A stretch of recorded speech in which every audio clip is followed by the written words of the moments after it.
we just want to kind of, yeah, well, don't be nervous now. It's going to be fine. Just move a little bit closer. Thank you. Thank you for the mic. Mike. Okay, that was an effort. You moved 3 rows. Okay, I'll take it. Yes.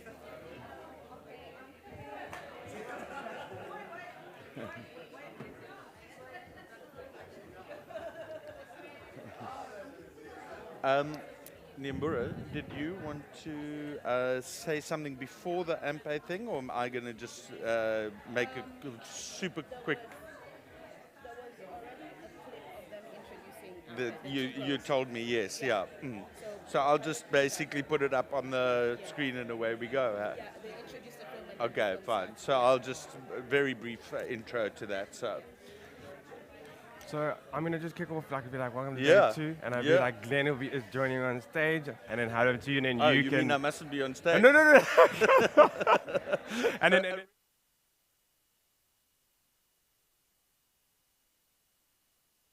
be the worst.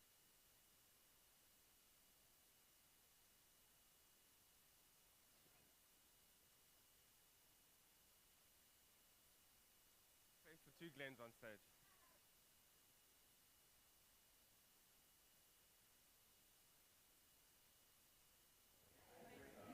Hello, testing. Good morning, everybody. Welcome to day 2 of Africa Games Week. I'm glad to see we're all surviving, slowly but surely. We've obviously started 30 minutes late, just to kind of let everybody get together, get over the beauty of Cape Town. I think it's quite overwhelming, just looking at this beautiful view, and the weather is still holding up, which is quite nice. Today, we're kicking off a day 2. It's going to be a lot of fun on stage. It's going to be a bit confusing for all of you. There are going to be 2 Glens on stage. So Glenn Gillis, as you all know, Sea Monster, but today Games for Change is going to be joining me on stage, and obviously throughout the day, just sort of introducing some of the chats and the speakers and the workshops they'll be having. Looking forward to day 2. Yeah, thank you very much indeed. And I just want to be very clear. We both spell our name with 2 Please. N's. Okay, so it's going to be Okay, very there's confusing. 4 on stage. You can at least 4 do it N's right on once. stage. And those people who spell their names with only 1 N, they're just lazy. They just couldn't be bothered to do the last N. So Controversial takes, and it's can we not just even be clear 11 about o'clock. that? I'm here for it. Guys, thank you so much indeed for spending your day with us, and we're super excited to have a discussion. We really have created a framework of some super interesting things. Remember, Games for Change is all about inspiring people to believe that games can be more than just about entertainment. And there's no more to it, but there's, of course, a world of opportunity, a world of crisis that needs us to think differently about how these things are going to unfold. So, we are going to kick off right away, without further delay, with a quick recording from the global CEO for Games for Change, Susanna.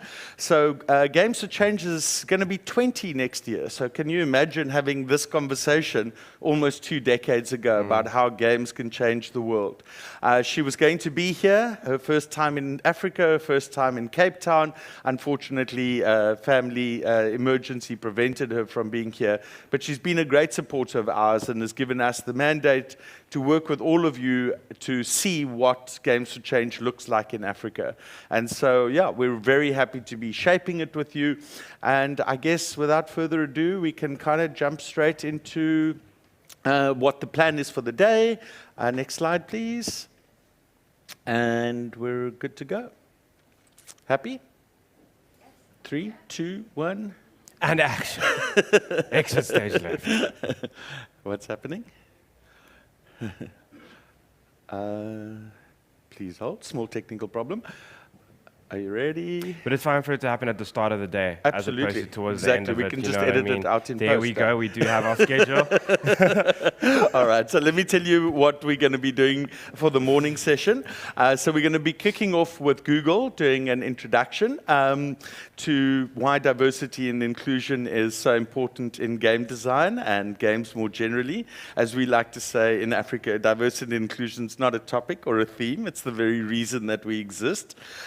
And then we're super excited to be sharing an exclusive screening for a game called Ampe, I think is how you pronounce it. Just to kind of set the tone about how we start to honor the integrity and the authenticity that we know that can come from South African stories. And that'll lead us naturally into a conversation with Nyambura and Leslie from Chimologong, which I'm still trying to pronounce. That was actually really good. Yeah, I'm actually impressed. Forgive my colonial tongue, it does tricks on me. And then we'll continue that narrative, picking up about stories, making sure that we are always trying to find new ways to tell new stories to new audiences, but at the same time understanding the importance of protecting and honoring our culture. And then this is one of the highlights for me of the morning session. A good friend of ours, Marlon from R Labs, I think some of you who are based in South Africa will know the incredible work that they do, impacting literally tens, if not hundreds of thousands of lives. And they will be having a conversation with Marlon and Bethlehem from Ethiopia, talking about how game design can be applied to a whole lot of challenges. So that's us for the morning session. That'll take us to lunch. Next slide. Hang on. Might be able to do this myself. And then I'll run through, I'll let you have a look at this. I won't read you through this, but I will pick this up just after lunch. But we've got an incredible change of narrative, which is really about the health applications for game design. Delighted to be having Dr. Sumari Root and Nicole join us to talk about how we can teach empathy through game design. Yoni, I think is the correct pronunciation, will also talk to us about using games in treating the wicked challenges around cancer. And then, super excited that the pitch competition will come together. So yesterday, we took some of the guys who had been through a game jam up in Chimologong, and they pitched their game to us. Completely unannounced, and we gave them a 2-hour masterclass on how to pitch, things to think about. So they've been working late into the night. Apparently work ethic is important. And so they'll be pitching this, and just so you know, the winner of that competition will be going to Games for Change in New York as part of the and there's space for 2 prize. Glens for that trip to New York. So that's us. That's us for the day. So I think without further ado, I think let's get going with Susanna's talk. Happy? Cool. Much easier if I see now. Hello. Testing. I now got what you needed me to do. So. Just last thing, obviously, in terms of house rules, again, bathrooms are to the left if you need to go down there as well. There's a Wi-Fi password on the board there to the back if you need to get access to the Wi-Fi. And again, obviously, there's a ton of discussions, a ton of topics. So if there's not enough time for some of the questions, there'll be people around to have conversations with as well and carry on those discussions. All right. All good. Done. Let's go. Cool. Let's go. Thank you very much, everybody. Let's go. Kick it off. Hello. It is my deep honor to be part of the Games for Change Africa Festival. I wish I could be with you there in person, and I will do my best to join next year. Glenn, Nyambara, Tatiana, you have done a remarkable job bringing together this event, and most importantly, your commitment to growing the Games for Change community across the African continent. And I want to thank Africa Games Week for giving us such an amazing home. For those of you who are new to this community, I would like to say a few words about the history of Games for Change, where we are and where we're going. So Games for Change was founded in 2004 with a small gathering of game designers, researchers, and academics in the basement of the Academy of Sciences in New York City. Our vision today is the same as it was back then. We want to see a world where games are widely understood to have a purpose beyond entertainment and are used to power new approaches to social impact and drive real-world change. So for nearly 20 years, Games for Change has supported a global community of creators and innovators who are using games and immersive media to help people learn, improve their communities, and just to make the world a better place. So while the Games for Change community originated in New York City and has been rapidly growing around the world, we have seen people from more than 120 countries participate in Games for Change events over the last few years. And we are so excited about the growth of this next chapter in the continent of Africa. We also have chapters in Latin America, Europe, and Asia. So basically, now more than ever, we are seeing through the urgency of global collaboration and the challenges we face as a society, from the pandemic to global climate change and issues around gender equity, these are all increasingly too big and too complex and interconnected for any one group to solve alone. But we've seen the power of this community to come together across lines of identity, sector, and geography to drive meaningful change. We've seen that power firsthand at Games for Change with the chapters around the globe, with more groundbreaking projects and initiatives to celebrate and to get more ways to get involved. So in addition to the Games for Change Festival, we run year-round programs that strive to elevate and grow the Games for Change community. We run social impact game jams for international developers. We inspire the next generation of game designers through our youth programs, and even facilitate workshops for educators on how to bring games and learning into the classroom. We are always working to expand the capacity of Games for Impact. So here's what I ask of you. Over the course of this festival, I hope you learn how to develop your own game businesses. I want you to get inspired about the potential that games can have across sectors to drive impact, and most importantly, meet people who share your passion in games. So enjoy, and I look forward to seeing you all next year in person. Thank you so much. Yeah, thank you so much to Susanna for trusting us to craft our own journey. But of course, none of this would be possible without money. And I need to formally acknowledge Google for coming on board as a platinum sponsor. But I need to tell you kind of how it happened, because we were put in touch, in fact, through Susanna. I think she connected us to Francisca and her team. And we had set up an hour-long meeting. I think it took us about 15, 20 minutes. She said, yep, I get it. I understand exactly what you're trying to do. Anything else we need to discuss? I'm like, no, not really. She says, give me a week, I'll get back to you. I'm like, no, man, it's Google. Like, surely you've got all these big moving parts. Yeah, and a week later, she's like, yep, we're in. How do we do this? So I just wanted to say, when it's right, it's right. And it's really amazing to see and connect with you guys and see the passion that you have for it. So I guess without further delay, Francisca, who's flown all the way from Germany, is going to be spending a few weeks in Cape Town. She thinks it's a few weeks. We know what's going to really happen. I know your boss is in the room. It's going to be fine. Calm down. We can all work remotely these days, mostly thanks to Google, actually. So come up and share your story with us. Thank you so much. I think I need the telephone now. Yeah, thank you.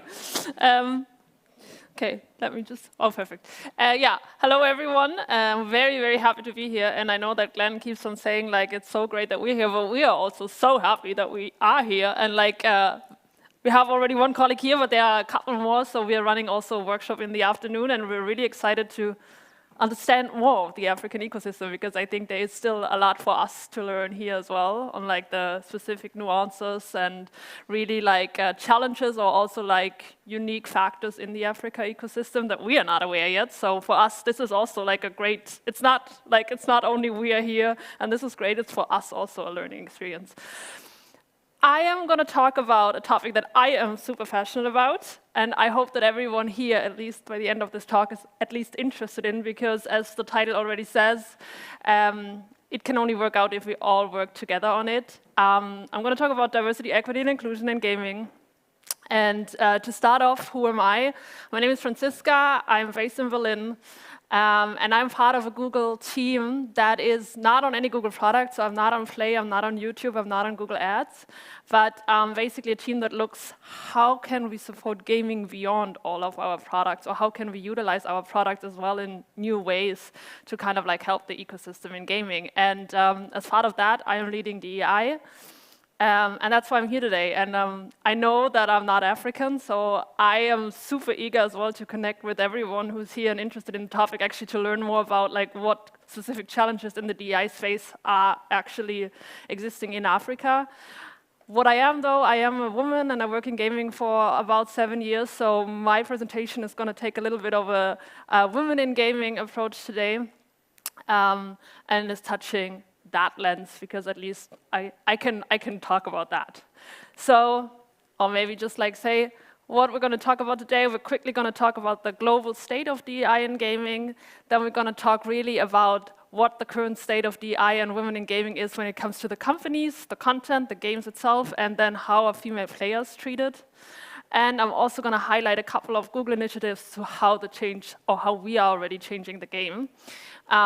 Those can serve as inspiration, those can serve as like ways of like seeing how you can actually do that, but also should just show how many great individuals and people are already working in this space. So without further ado, a global overview of DEI in gaming. You should probably all know that, you're like experts as well. Gaming is huge, right? There are 3.2 billion people in the world that consider themselves gamers. The number in revenue, close to 200 billion already this year. I guess due to the macroeconomic changes, not gonna grow much this year, but the players, they will grow. And that means as well, quite logically, gaming is becoming much more diverse, right? So just a few stats here. We have 46% of all gamers already being female, and they are outgrowing now the male counterpart. Like year by year, this number is going to get bigger. A US stat that says that in less than 10 years, 57% of all gamers in the US between 6 and 29 will be people of color. We have already now 12% of all gamers over 18 that identify as LGBTQ+. And then another like really interesting stat from the US again that says like 26% of gamers identify themselves as having a disability.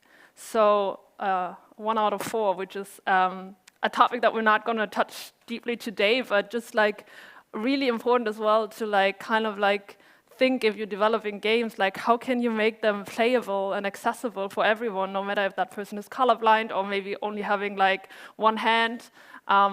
Another angle of DEI that is like super important. So when you look at that, you might think, well, that's great, then thumbs up, gaming is awesome, we are super diverse, great, so what's the problem? Well, the problem comes when we look at representation in the workforce and inclusive content.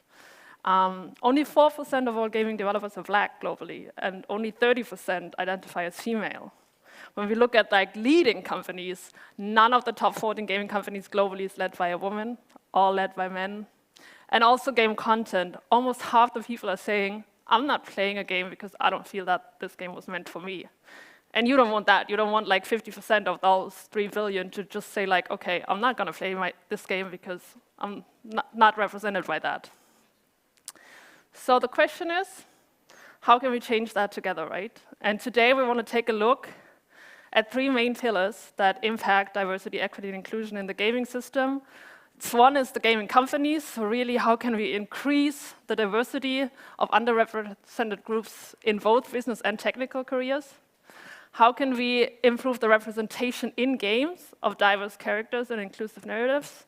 And then lastly, how can we have a better, vibrant, supportive, and more diverse ecosystem for the players? So those are kind of like in Google how we look at DEI in gaming. So starting right into the first one, how are gaming companies doing? We had 2021 a great African research done actually. It's not specific to gaming, it's developers in general. But as said already, within other regions in the world, it sees the same things. So it was done in 16 countries, the numbers were then extrapolated to all of Africa, but it basically shows similar to other regional systems, good at male developers. Only 15% are female. Not good, not good. The reasons why are like multifaceted, but like some of them are really like, on the one hand, women developers are just more junior in general than their male colleagues. So it's harder for them to like really get a job because there are many, like we had this discussion, I think, with many of you over the last 2 days already. There are so many, talent is there, right? But women are just more junior. And this comes also from the second stat, which is very interesting. It starts very young. So by the age of, or before turning 18, women are already lagging behind. So women are 12% less likely to have written a line of code before turning 18. So it already starts from this very young age where it's like boys are more like leaning towards coding for whatever reason, and girls are less likely to do that. And then as well, the pandemic didn't help. We can see that here. The gender gap between male and female developers even widened from 2020 to 2021 by 2.5%. So many reasons that aren't helping to have more women being put up as developers. Question again, how can we change that? That's going to be like the format from now on. I wanted to show you like one really great thing that we're doing right now. We're doing that together with Malio Games and leaning very much on them. We started Game of Africa, which is a 5-month training bootcamp for entry-level game developers in Africa to really kind of like growing the talent and the content of like locally within Africa. The goal is not to like develop them and then like they are leaving the country. The goal is to like really keep them here. And it's really like, it's a bootcamp phase where they really learn like Android game design, development, and publishing. We also have a Google Dev phase with like different product sessions. We have a very important mentoring phase where they really get a seasoned game expert from big studios. We have Rovio, Ubisoft, really, really great big studios in there that like really train them on the journey to have a final project in the end and the game published, hopefully, on the Google Play Store. And what we kind of like had as a vision as well, we're in the 2nd year now, is really how can we bring also women in there? And it's tough. I mean, we have the application phase is open to everyone, and we also accept whoever is best fitted, right? But at the same time, we really try to target women, to feel empowered to apply. We got 33% female like applicants that have started the program. That number dropped though now. I think we're still above like, well above the 15% average, but still it was hard to get even. I mean, the ideal would have been like a 50-50 split, right? What we also did was just like in the mentors, we really said like we need role models. You need female role models in order to like also see yourself in this role. So 37% of all mentors are female at least. But it's like, it's showing us again, like we need to go further in like really making sure that we actually attracting even female developers. I just brought you to just like show you how empowering it can also be. A 40-second clip of Deborah. She was in the first round last year. Gonna play that, hopefully. The access to a team or access to a technical support each and every week. It was such a great experience for me because I still can't believe that I'm able to create my own game.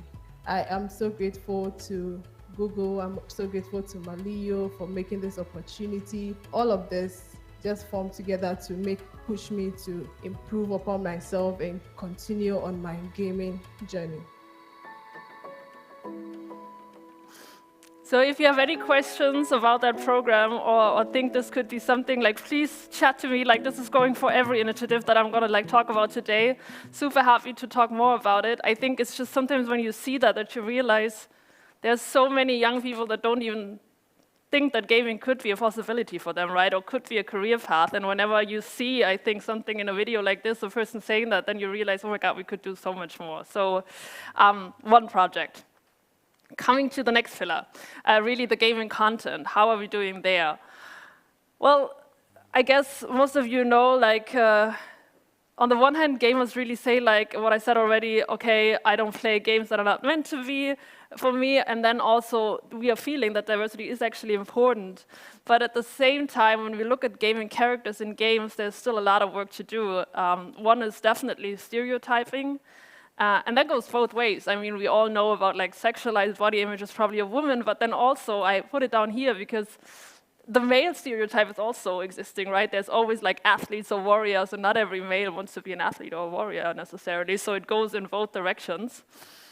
We can also see in gaming that despite other media forms, gaming character development is still like a little bit flat, like we don't go as deep as in other media forms. And then also just like representation, right? So it is about like, I want to be seen, and it doesn't mean that like exactly like there has to be me like mirrored in the game, but I need to be kind of like feeling like this game is like appealing to me and I can see myself in the character. And we actually did with Google Play great research on this, and I just like brought you some quotes here because I think that really shows like all the things that I just said. Media is evolving. We can see in TV and film and in many other genres, music as well, great, for example, female characters right now that show a lot of depth as well.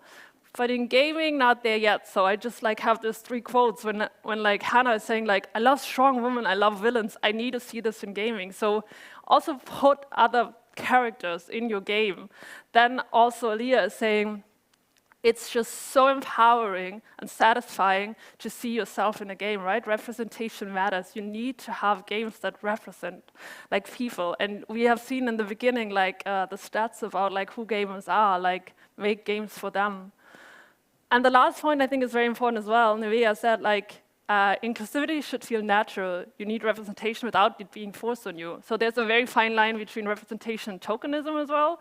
So always make sure as well that you're not just like putting one character that is queer in a game because it doesn't make any sense, and one character that is black in a game, just to like have every kind of like ethnicity, sexual orientation or whatever in it, but make it like matter and make it natural.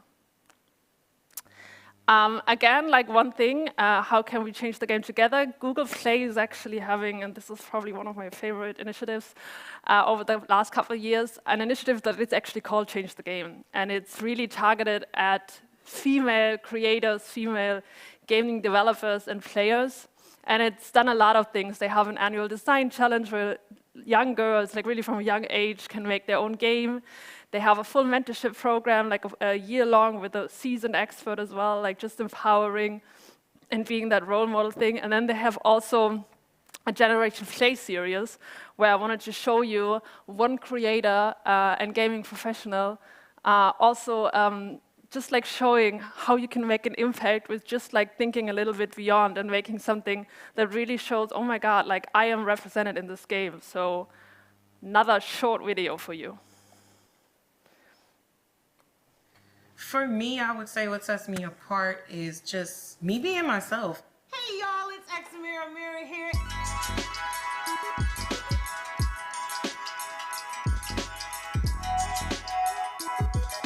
My name is Amira.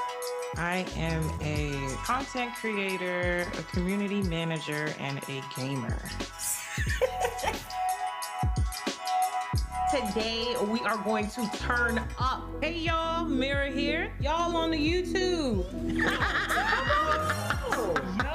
I got into gaming around the age of 4.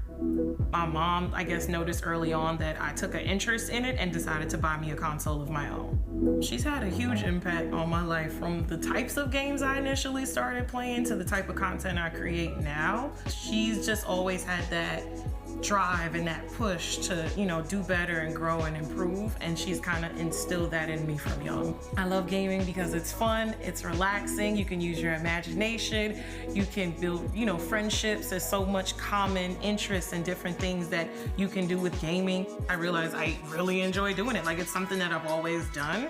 As I kind of got into it, I discovered that there is so much about it that needed to change and evolve.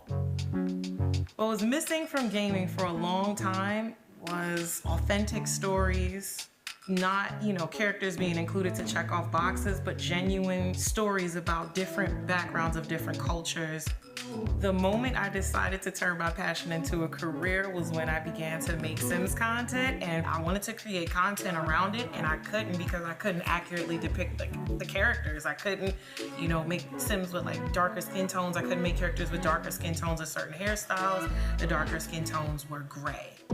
When I created the mod pack for Sims, I had no idea that it would have this much impact or that this many people would have the same issue that I did. It kind of just became like a mission to make gaming better for the people around me. Everybody needs to be able to have a place to tell their story. A member of my community reached out to me. Her daughter saw a Sim with the hairstyles that my friend created and the skin tones that I created. And she cried and she was like, "Mommy, that looks like me. That's actually me. I can finally make myself in a video game." Gaming is a good medium for social activism because being that it is a form of media that we consume, it does affect how we view the world.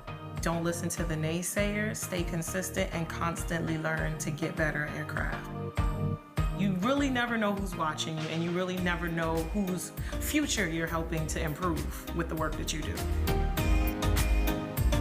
Yeah, so I think her story shows very beautifully as well. Like, it's really about like seeing, I don't know how many of you have seen the Disney Ariel video when like all the little black girls just saw, "Oh my God, Mommy, she looks like me." And I just think, this is so, and me being a white person, I can probably not relate to that because I grew up like that. I was like seeing myself everywhere, but it's so important. So I really love that story as well, and I think we need to like tell more of those stories.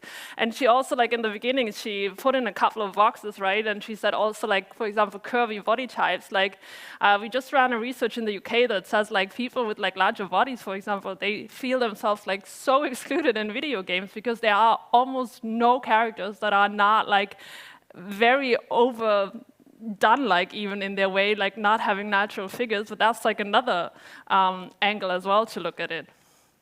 Very quickly coming to the gamers side. So how are people represented? And here are two numbers, and you might think, oh, I don't know if you know what this could be, but it's nothing good. So 81% say their online multiplayer gaming experience was shaped by some form of harassment, and 68% say that they have like experienced severe harassment. So this is crazy, and we all know gaming has a side of like locker talk and like a little bit of bullshitting maybe. This is fine, and we don't want to be like overcorrect and like not say like you cannot say anything. But the amount of like, I talk to many, many young creators and players, and I do a lot of panel, and in every panel, basically every woman says to me, "Oh yeah, I'm getting like harassed daily, like, it's normal," or like I mute myself, I don't use voice chat. So female players especially say like, okay, we need more moderation content, but also only 26% of all female gamers identify and say themselves, "I'm a gamer," because only 17% feel like they belong in the gaming community. Like there's a real problem here when we look at that. And there's definitely something we need to do, and I brought on a YouTube example now because we're not perfect and we're not there yet, but at least like you have to have like clear policies. Like YouTube is open for everyone. Everyone can upload content, and that's the same for games. Everyone can play it, but you have to have like policies in place against like that protect like the individual, but also groups. And I know that there's still like a lot of problems probably on YouTube, and there are comments that aren't cool. But I think that's also going out for everyone doing or developing games, like have clear policies, like make sure that like if you have, for example, chat, or if you have voice chat in the game, make sure that you say like, we are not here and we are not accepting like any form of harassment or any form of like really hate speech. So I think that's like on everyone to really make it better together. And also for everyone that's, for example, like if we're looking at the female lens, make sure that like everyone who is not female is an ally and says something. If there is like hate speech happening or if there is harassment happening, stand up and say no, not cool. What is YouTube also doing? They're really trying to like amplify diverse voices. So in 2020, we started the YouTube Black Voices Fund, where you can apply and really get like a dedicated YouTube partner manager, seed funding for your channel, exclusive access to workshops, trainings, networking. And there's always also an African class. It's the XX is supposed to be 40 African creators that are in there in 2023. Not so many gaming creators though, so if you know of anyone or if you are aware of anyone, make sure that they know about such programs, because we need to like really not only have like organically people rising up, but help them lift up, because I think it's important to showcase that there is like more than like one type of. And I would love to see a strong female creator from Africa, for example, in that program next year, which is like something that exists for sure, right? But like we're not yet there to like have them know about it maybe, or even like being visible in that program. So yeah. I'll be very, very quick because time's already up, I can see that. Just like 3 key reminders, because I wanted that everyone is actually taking something away from this session. And I know it was a lot of stats and a lot of like thoughts, but like, I talked about gender today, right?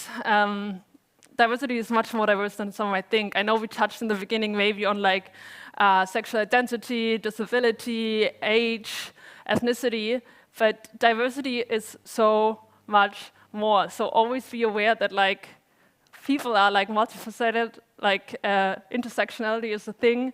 I'm not only a woman, I'm also like 3 other things, and I'm like also, because of like everything and how I grew up, like everyone is shaped differently, so that we're just always making sure that this is known. Second one is like the pillars that we talked about. They constantly affect each other, right? So we can never have like truly diverse gaming content if it's not made by actually diverse people. You will never have an authentic game if the people that create it are not from that region. And that means as well, if we don't have diverse gaming content, as we saw in the beginning, we won't attract diverse people. So it's a circle, and we need to work on all 3 of them. But I think the DI in the gaming companies, like really having diverse game makers, is the most important one, because it starts from there. And then lastly, I wanted to also go out with a quote from our leader at Google that said something really nice about Africa, and I really, really hope as well that we have some chats about it, because you're gonna be so much bigger in 10 years in the whole ecosystem here. You have the opportunity to make it better than many gaming companies that are maybe like longer around and are not great. But Sundar Pichai recently said, increasingly we are seeing innovation begin in Africa, then spread throughout the world. So I really hope that like the gaming companies and the games that are coming out of here are better, are more diverse, are more inclusive, have greater characters, and are made by like super diverse sets of people. And then hopefully this will reflect to other regions in the world. So thank you very much. Going over to you. Perfect. Thank you. No, stay for a couple of minutes. So I've got good news for you. If science is to be believed, everyone is African. And I think you've served as a reminder that Africa should be for everyone. Yeah. And thank you. I mean, I said it already. I'm only here for 2 days, but I'm feeling like I don't want to leave anymore. So, yeah. So, what do you want, Glenn? We do have some time for some questions. I wanted to, if anybody has any questions, I've got a microphone that I'll pass around. Yes? Yes. Over there. In the back. Sorry. You do realize you're talking on this in about 2 minutes. Sorry? Go ahead, Lebo. Thank you. My name is Lebo. I'm from Sea Monster. One comment. When games are put out, and I'm talking like AAA games that are representative, we often see this massive backlash. Thor is big and fat in the latest version of like God of War, the inclusion of black female characters. I guess my first question is, considering the fact that so much is created for a Western audience, how do we begin to move away from that kind of tokenism, just from your personal experience? And then my second question is, how do we as African creators work with the Googles, the big studios, to create and foster relationships beyond just asking for funding, so that we can make these kinds of incredible experiences for you? Yeah, so with tokenism, I guess it's really like, I think it's a little bit of like a scale. So I feel like also you can see that maybe sometimes now in advertisements or in films, that it's like almost like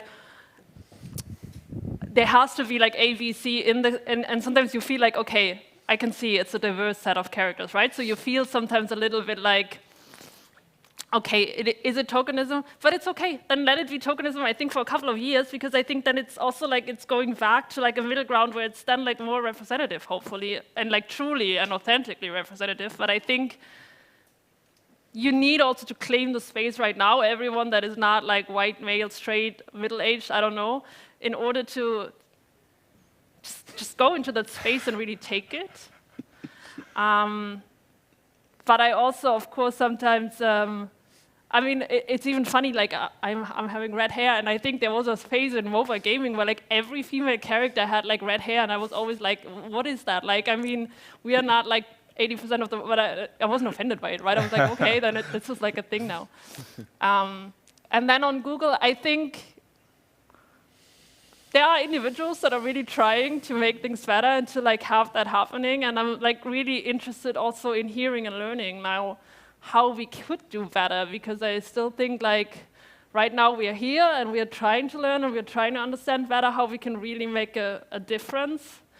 And then we need to talk to that guy that I quoted in the last slide. Like, I mean, it has to bubble up, but I also do believe that, I mean, people are aware that like this region is like up and coming, right? And if it's not even for just this is also another thing. I feel like with DEI always like, it's important because it's a good cause, but the best news is probably it's also necessary. Like they cannot ignore it because it's also going to be like a business opportunity that you cannot ignore anymore. So it's even like from a perspective of like business, it's going to be more important, right? So,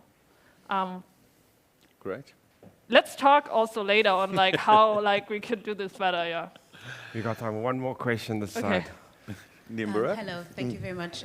My name is Nyambura Wadwenge from a Korean company from Kenya and part of the Games for Change Africa family. A lot of the funding opportunities from Google and other actors that do come into the spaces tend to really focus around youth. And according to youth, I'm an old or an ancient in terms of where my company is at. I've been doing this for 20-something years.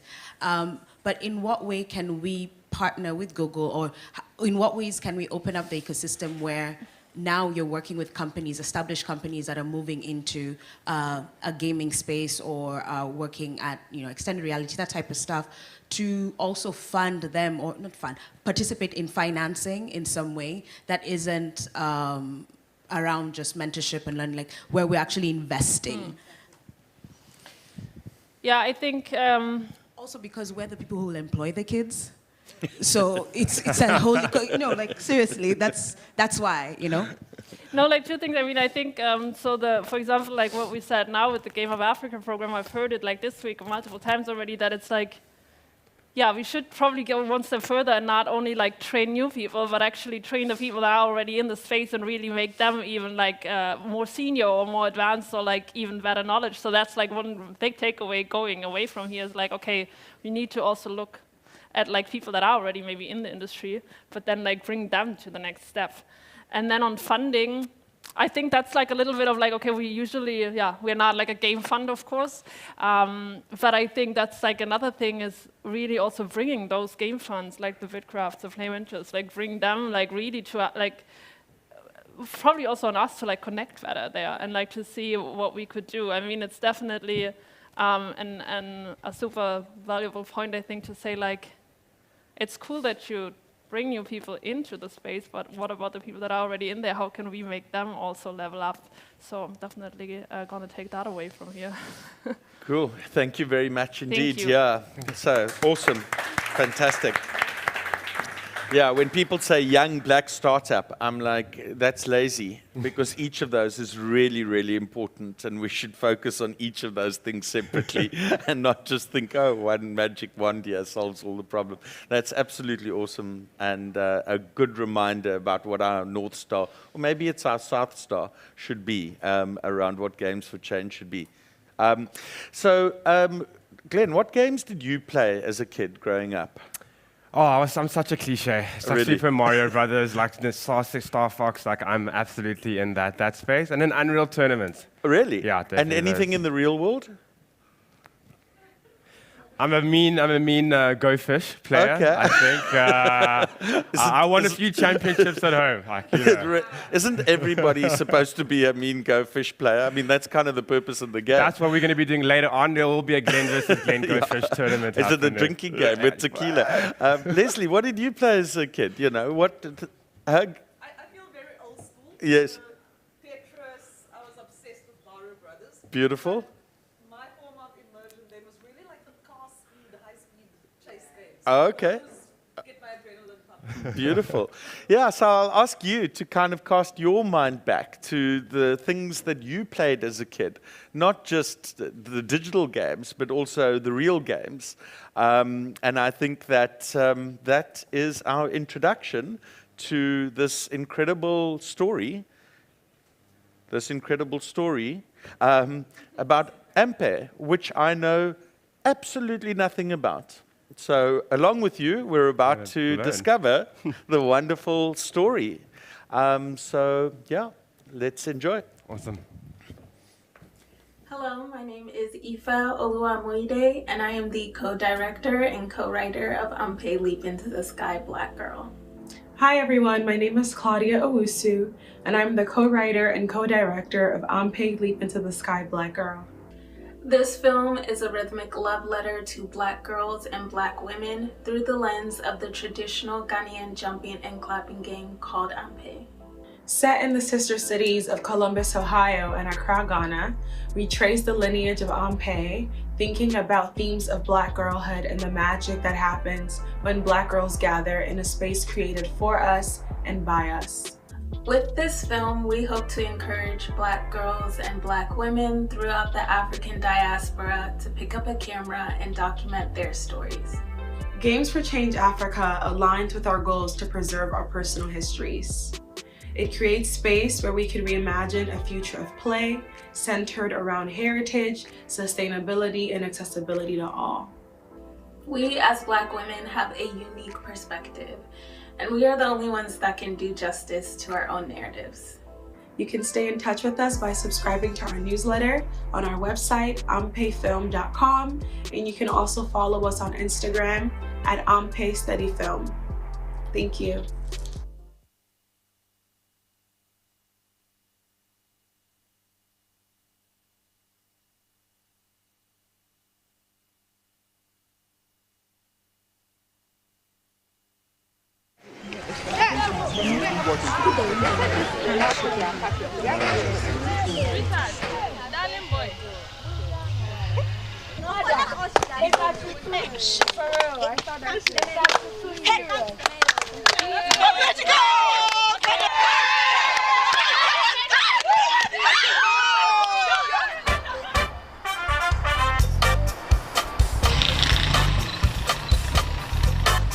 The first time I played Ampe, I think I was 5 years old in my grandma's house, which was a compound house in Dansuma. Had so many kids. Like when you finish eating your breakfast, everyone is running to go and play Ampe. And that's where I learned how to play Ampe. Yeah.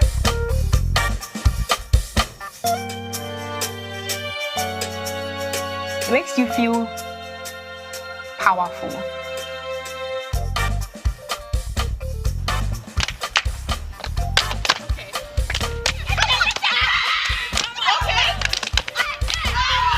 My earliest memory I remember would be in primary school. So I went to a primary school in Ghana called Hana School Complex, and I would say it would be class 2 or class 3, because I just come back from Italy and I was just new to everything.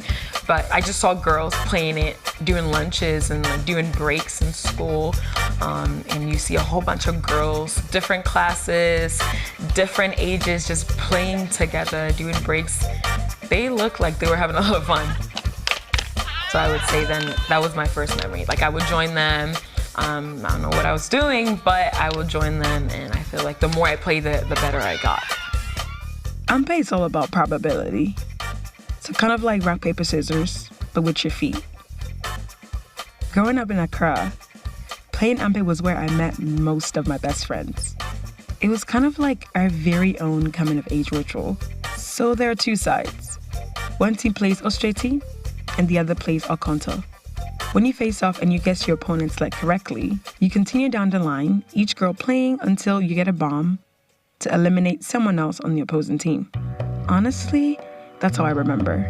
And even when I moved to Columbus at the age of 10, Ampe was one of the main things that brought us, the Ghanaian girls, together.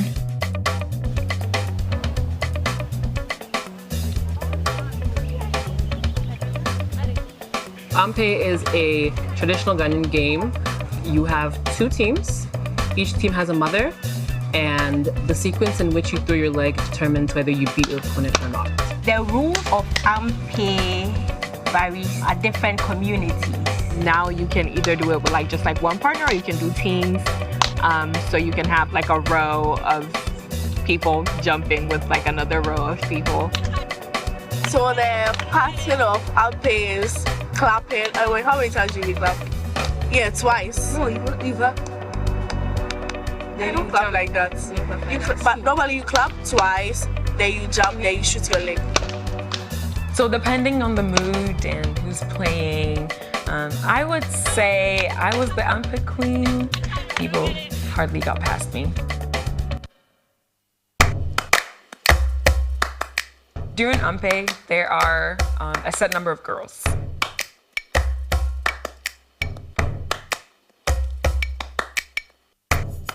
And in order to get a bomb, you have to win against each and every single girl. And the last girl, if you do win against her, then you get a bomb.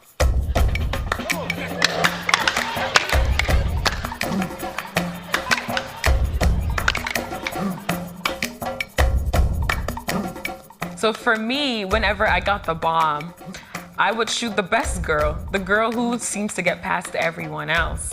She is the first person I'm going for, because if she's able to get past the mother and the person next to the mother and goes down the line, of course I'm going to shoot you because I want my girls to win.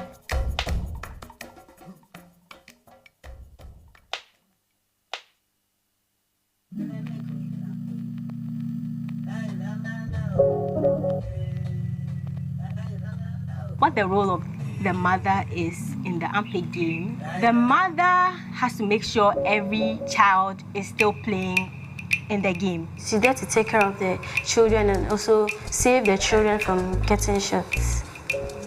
Whenever you're playing in teams, you would have a mother who would be the first person in your lineup. If you're playing as a child, it would probably be the oldest person in the group. She would also have the power to eliminate people whenever your team would win one round. The mother studies all her children, so she knows the strongest people in the group. So if everyone is out and she wants to bring just one person in, because she's been studying everyone, she knows who exactly to bring back in. You have to calculate, okay, this person, I know this person on my team is very good, I can put this person forward, and then this person at the back, or this person, if I put this person here, the person can clear everybody, and then so it's it's more than math. In the midst of the game, there's a lot of strategy going on in your head. You're trying to watch your opponent's leg and see which one they're going to throw so you can beat them. But then you're also watching for the strongest player because they tend to be the most dangerous. So when the game is getting pretty tense and there's only the mother left in the game, girls will usually shout, "Mother, mother, do something before you die." And this will usually be yelled at by her children who have already been taken out of the game.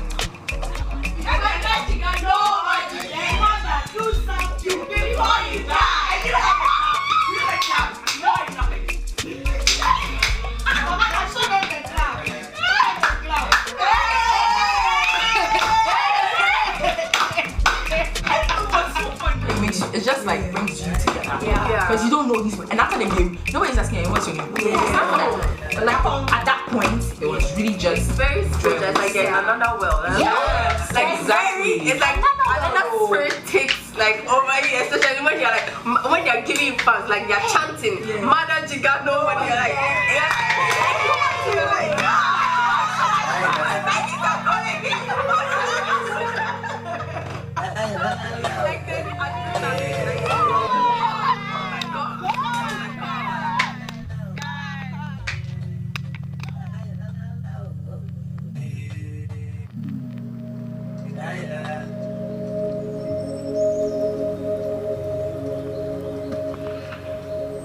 Ampe. I like it because it's a solely game adopted by women or girls. We women don't have particular games assigned to us or adopted by us. But Ampe is a game that as soon as you mention it everywhere, they know it's a female game. My name is Mrs. Joyce Mahama, President of the Women's Sports Association of Ghana and President of the Ampe Association. I'm also a member of the Ghana Olympic Committee. I'm Agnes Abefe. I'm the Secretary General to Women's Sports Association of Ghana. The Ampe is a game we came to meet in our life here in Ghana. And then as a younger person, we were all playing because I was born and bred in Barras. So in the Barras, it was one of the games we were playing here and there and then the school. Any break time, we do it. So Ampe, in a nutshell, it's a female game. But girls only, like there's hot and like it's fun. But like when the boys join, then you have to teach them like jump faster or because then it's slow, then it's not nice.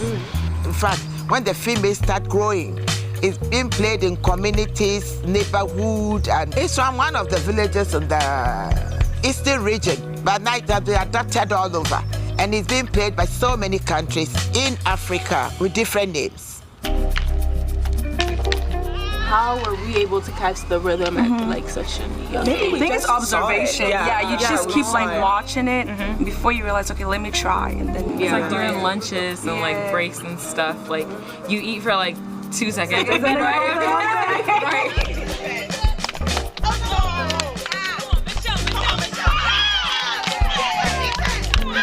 It looks fun and effortless, but there's an art to it. Like there's a strategy to like playing Ampe.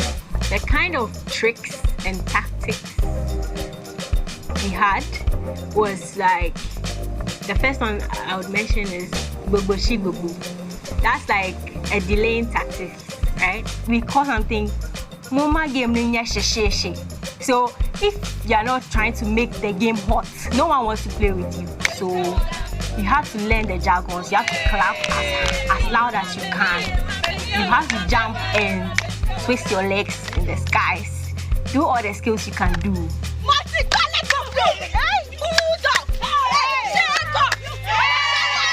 But the girlies were so creative with the insults. Hey, Multicolored buffalo.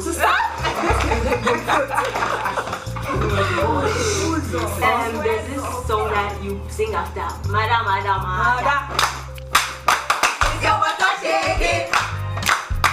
Anytime I see you.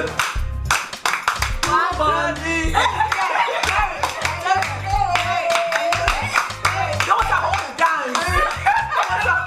I went hard to be a mother so I can decide whether to play that.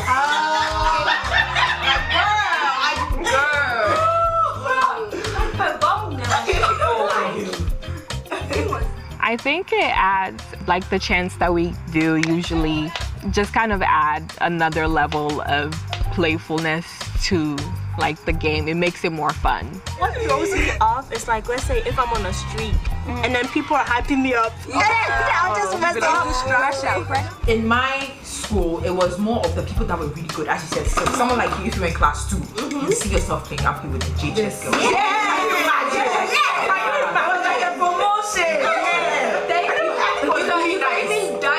In Ampe, everybody is equal because anyone at all can have the magic thing everyone is looking for, right? So there's nobody that's higher than the other. There's no rich, there's no poor, there's no class, because the person you are looking down on is the one going to bring the magic. Also, something that Ampe brings in mind is like just like having like people that have your back and stuff like that, like when you're jumping, or like people who are hyping you up, cheering you on. Yeah, a support system. Like Black girls deserve support. To be celebrated. To be celebrated. When you're that person carrying the team, you know, and like you said, hyping you up and all that, like it feels good. It's a very affirming and a very safe space for me. I do not perform when I'm with my sisters. I don't perform when I'm with my girls, and there's no need for it.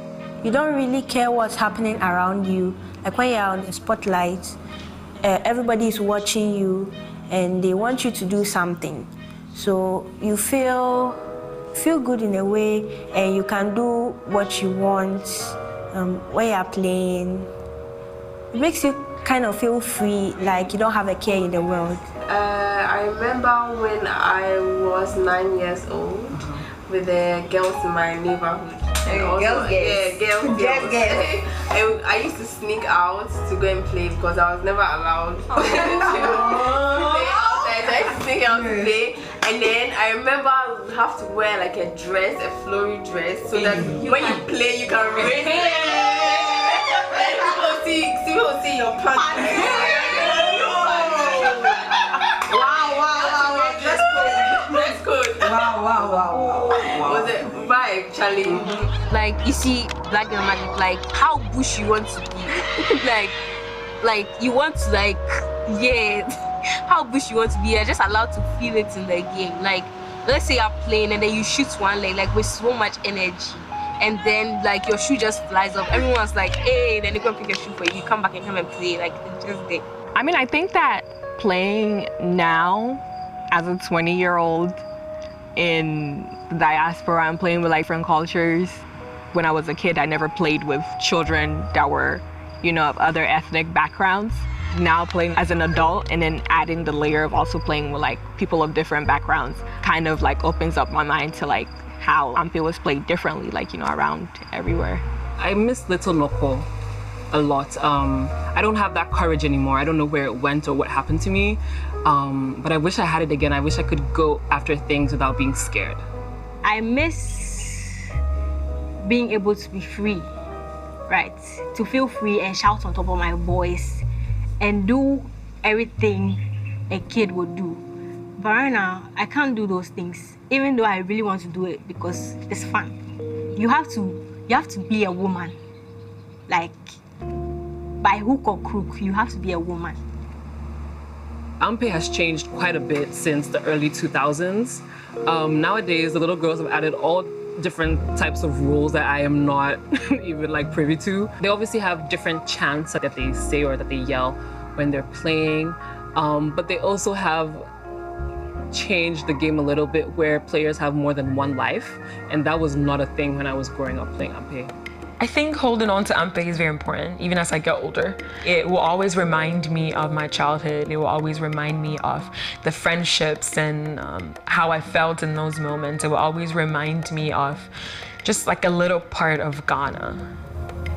The underlying importance is going out with our legacy as our heritage to the outside world and how we can preserve it. So this Ampe will help us to still stay on our route. Ampe has taught me that Black girlhood is so important, and the joy that we cultivate during our girlhood is so important, and that we still need that when we're growing up. It's something that we tend to hold back on as we get older, but Ampe has taught me that joy is so important as Black girls.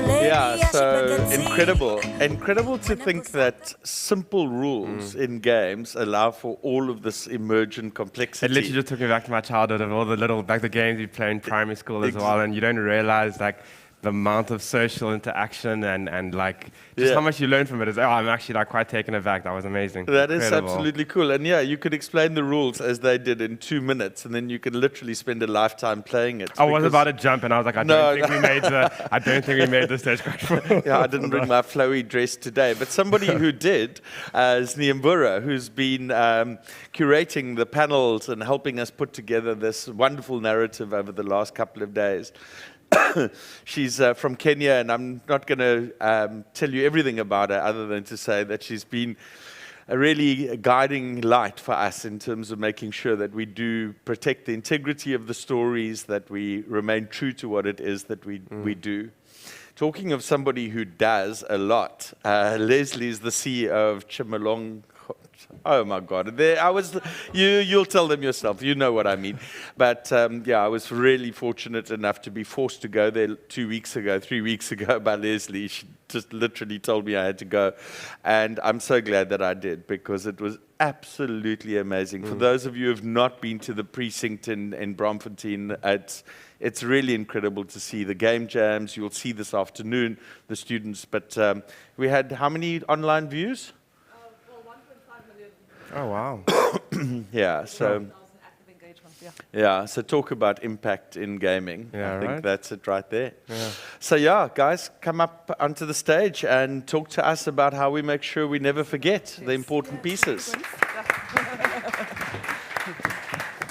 Wow. Can we disrupt things by... Yeah. I'm thinking that we just like go right over the edge there. Yeah. Might happen. Hello, everybody. How are you? Hi, everyone. So, I was watching Ampy now. I just remembered, and to your question earlier, Glenn, I used to play marbles. Now, the thing with marbles, Yes. like it mostly used to like bring the guys on the block together. And I was always like the short one, the young one, trying to find my space. And like they would always hurt me, like when I was pushing it. But like for me, there was a win in there. And I realize how that's impacted me, because I'm still always the short one. So I walk incredibly fast to just kind of like keep up, and other people shouldn't know I'm trying to keep up, which is the same thing that you take into industry, I think, often as a woman. Oh, yeah. In leader, like you're out there like imposter syndrome, running so fast, you don't realize you're ahead of the curve sometimes, because you're just trying to keep up. Actually setting the curve that people are on, Yeah. and you're forgetting that you're leading the leaders in the work that we do. So, yeah. Yeah. So, Leslie and I have now met in real life. Our meeting started in 2021 with Fakugesi. I curated the immersive dialogues, immersive media storytelling dialogues with creators from around Africa. And it was really exciting because I was just getting into the space. So it's really great to finally meet you and finally meet also other people from Timolongkong. I learned how to say it. I will help you, Glenn. And what the work that is being done. And also, one thing that I wanted to tell you about is how Ampe came here. I curate for Film Africa, and this year it was a 10th anniversary.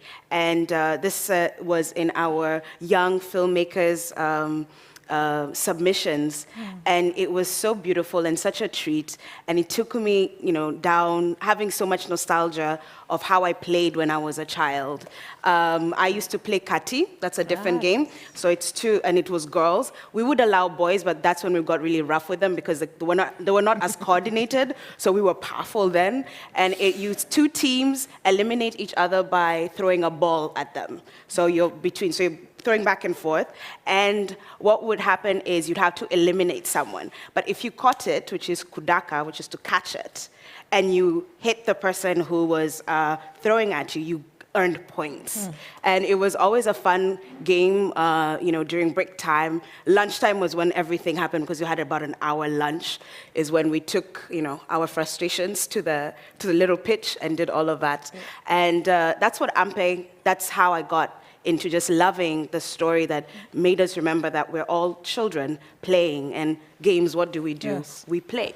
Yeah. So how would you like to talk a little bit more about play? Yeah, so, and I've actually got a question with you on that. So what I loved about AMP is just the sense of connection and relationship, where it's not a thing, we need to connect. I feel like as adults, we put so much on it that we stress ourselves in trying to build relationships. But in the sense of play, you're in this creative mindset, and there's just some sense of flow that comes with it.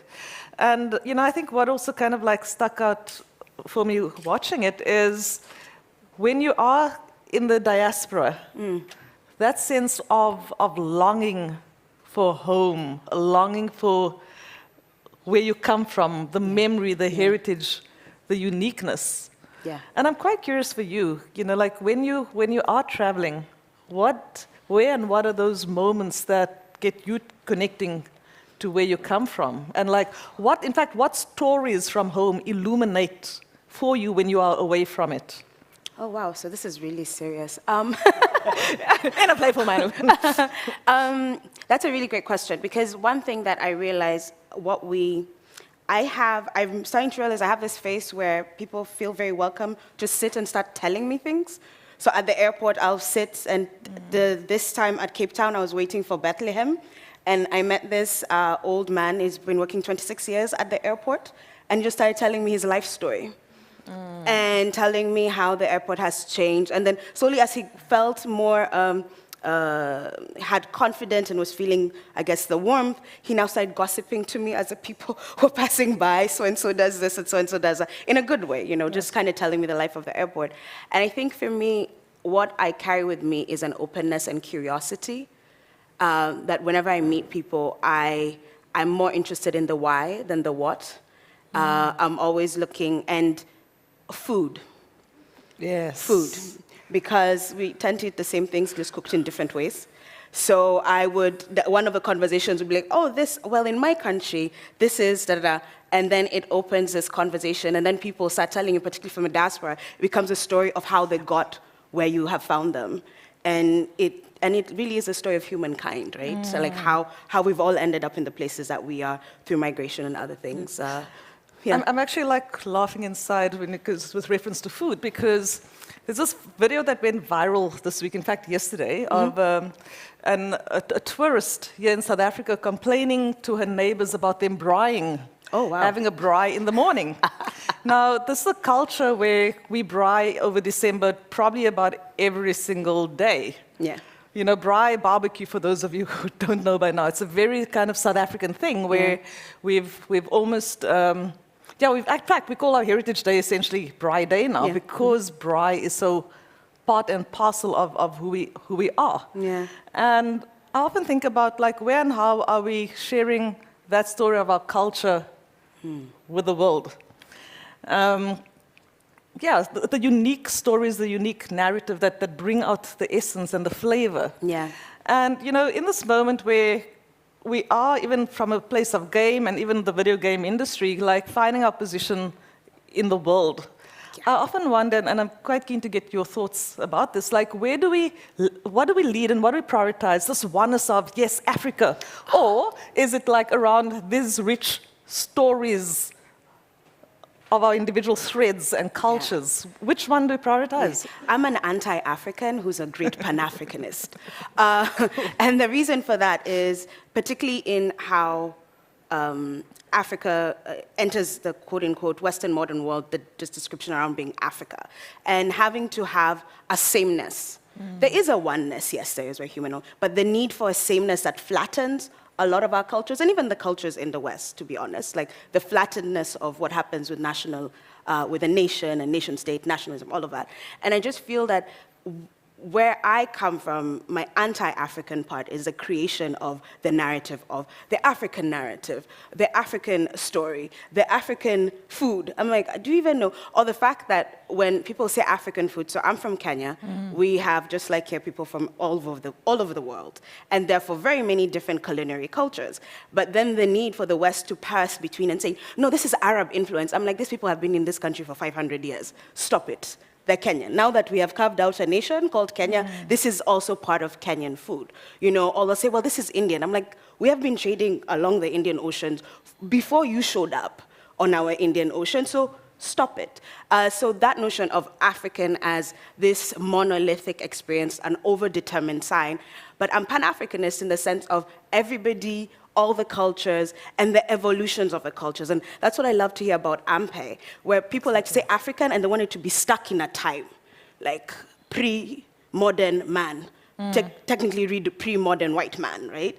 And therefore it has to never evolve. Yet they're talking about, the Ampe I played when I was a child is so different from the Ampe I'm playing now. Suddenly they figured out we can't kill all of you. Ghana. So I'm Ghanaian. Yes, you know, and that idea, this is a Ghanaian game, and maybe even, I mean, if we explore more, maybe it came from a certain culture at that point in time. But even in Kenya, yes, I'm Kenyan, but I'm also from the Kikuyu tribe. And that also informs how I live because of the family I grew up in, was very Kikuyu, did practice Kikuyu culture. I'm not going to say traditional. But I think then the multiple threads become such important nuances to story that then also opens, and I think even within Ampe, when the girls say they got to interact and got to share and learn about other people, where you learn about this really beautiful, complex realities of other people's lives. And as going back to the story of the guy at the airport, is this is just this one person in South Africa who let me into his like Cape Malik culture and home, and I was like, wow, this is very special. This is a moment. And then I'll meet another South African who will be from another culture, and that is very important not to flatten. So I really love that notion of the multiple threads. Look, and I think, you know, just even within that, I think there's so many of us who need to be more intentional about seeing our stories, seeing our uniqueness, and being ambassadors of that. Yes. Naming it and saying, oh, this is a Ghanaian thing or a Kenyan thing or, you know, whatever region it is, because that is where our uniqueness lies. Yes. And if I look at, you know, well, Trevor Noah, I often, you know, laugh at him, and I love what he's doing. Yeah. When he's on stage, sometimes even teasing people, in our community we used to call it guara guara.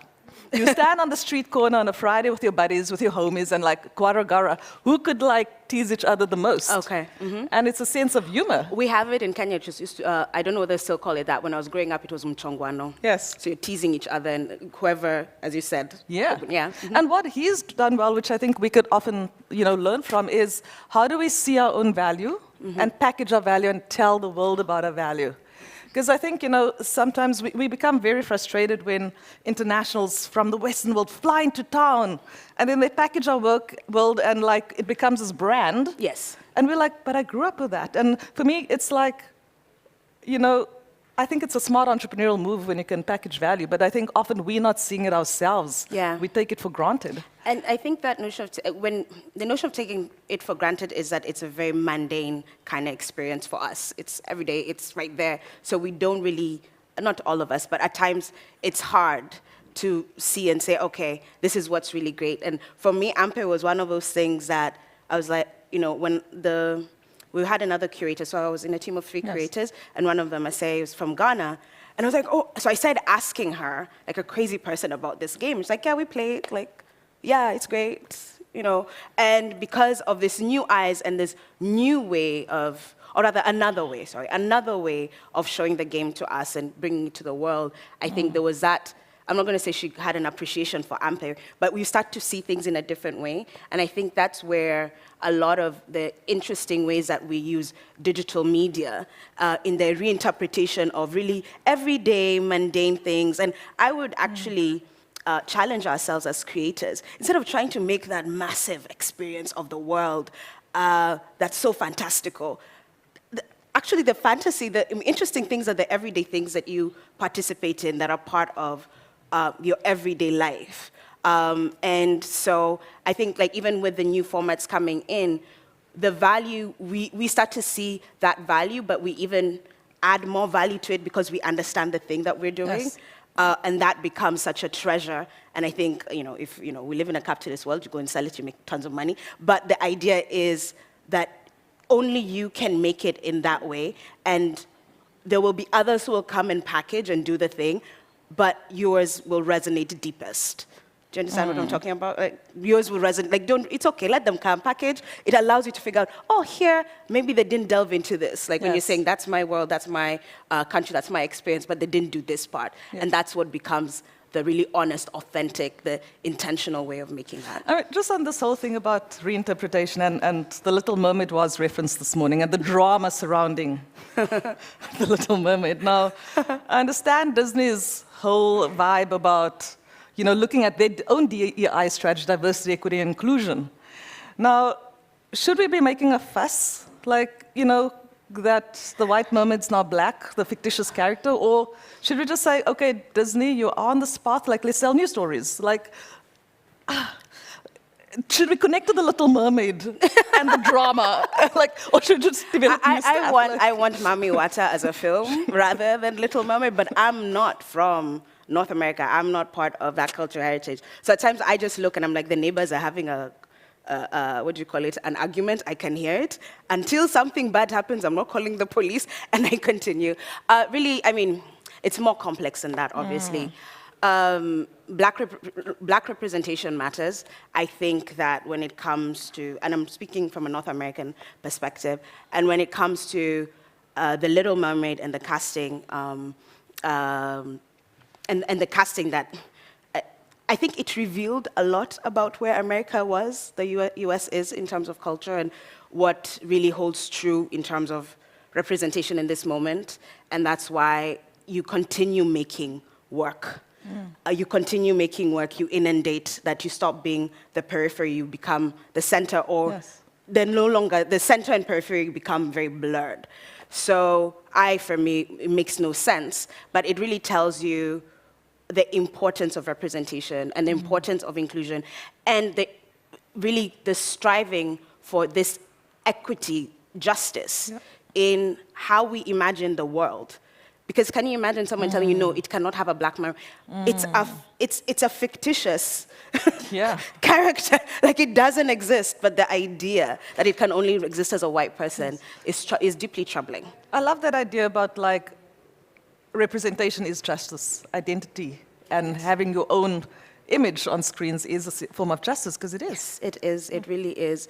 And the idea of the different ways that we tell stories, and you'll see all the different workshops that we have around how this serves communities, how this becomes part of growing empathy, how this becomes a part of, transformational processes in our societies that aren't, for me, I come from technology, so technology meets Africa at development. So I have also an anti-developmental stance around it, where you're anti on a bunch of stuff. Yes, I'm anti a bunch of stuff. Where you can ply me with pinotage and I'll tell you more. But the thing is, really looking at how we're interacting with the technologies that we're using, and how we're also changing the use of that technology. Just because it has come in one way doesn't mean it has to stick that way. Like, we can become innovative with it. We can be then inspired, take it in a different direction, see how it works for us. So I think that's also really important. And the social justice aspect is, we're not going to solve hunger with an XR game. We're not going to solve hunger with a video game, but we're going to change how we think. But I mean, just on that note, so I run a digital innovation hub. By the way, Tshimologong means place of new beginnings. It's a Setswana word, which means new dawn. Tshimologong, we'll get there. On our logo, it's broken down. Tshimologong. So I'm just taking a stab there at Glenn. So if I look at, being African, we often say, like, part of our unique value to the world often is storytelling. It's in our DNA, it's in our heritage, it's part of our makeup, it's part of how we pass story from generation to generation, it's intergenerational. Yeah. And yet, when we look at technology side of, the digital creative fields, so for me, animation, gaming, XR, VR, etc., immersive technologies, what I'm seeing in our work is that there is this disconnect between our heritage of storytelling and those trying to develop studio startups, where they're leading with the technology. And we're playing catch up, saying, like, you need to blend story and technology. Like, this is what makes an animation or production amazing. Yeah. Where and how do we bridge that gap? And do you have even ideas about why there is a gap? What are we forgetting about ourselves? We're forgetting that it's story. It is, and it's so simple. Okay, for me, it's very simple because that's what I've based my game studio on. It's about the story within which then we find the format. What format does this story take, or what aspect of the story will become interactive, immersive? What aspect of the story will play on screen? Like, I intentionally made a game studio that doubles in gaming, as well as other types of new media formats. Story is very important, but also when we look at how we are taught about when you're saying, we're bringing in the kids to learn this and the other, the focus is on technology. A lot of it's very technology biased. The truth is, yes, you need technology as a tool to create the stories that we're talking about. Enable us, yes. And so I think it's going back and always remembering. So when I was leading up an XR exhibition the first XR exhibition in Nairobi, it's called Norma. The link between the artist and the technology guys was the artistic director. I had an understanding of the tech and what we were doing, and I also had a very keen understanding of story.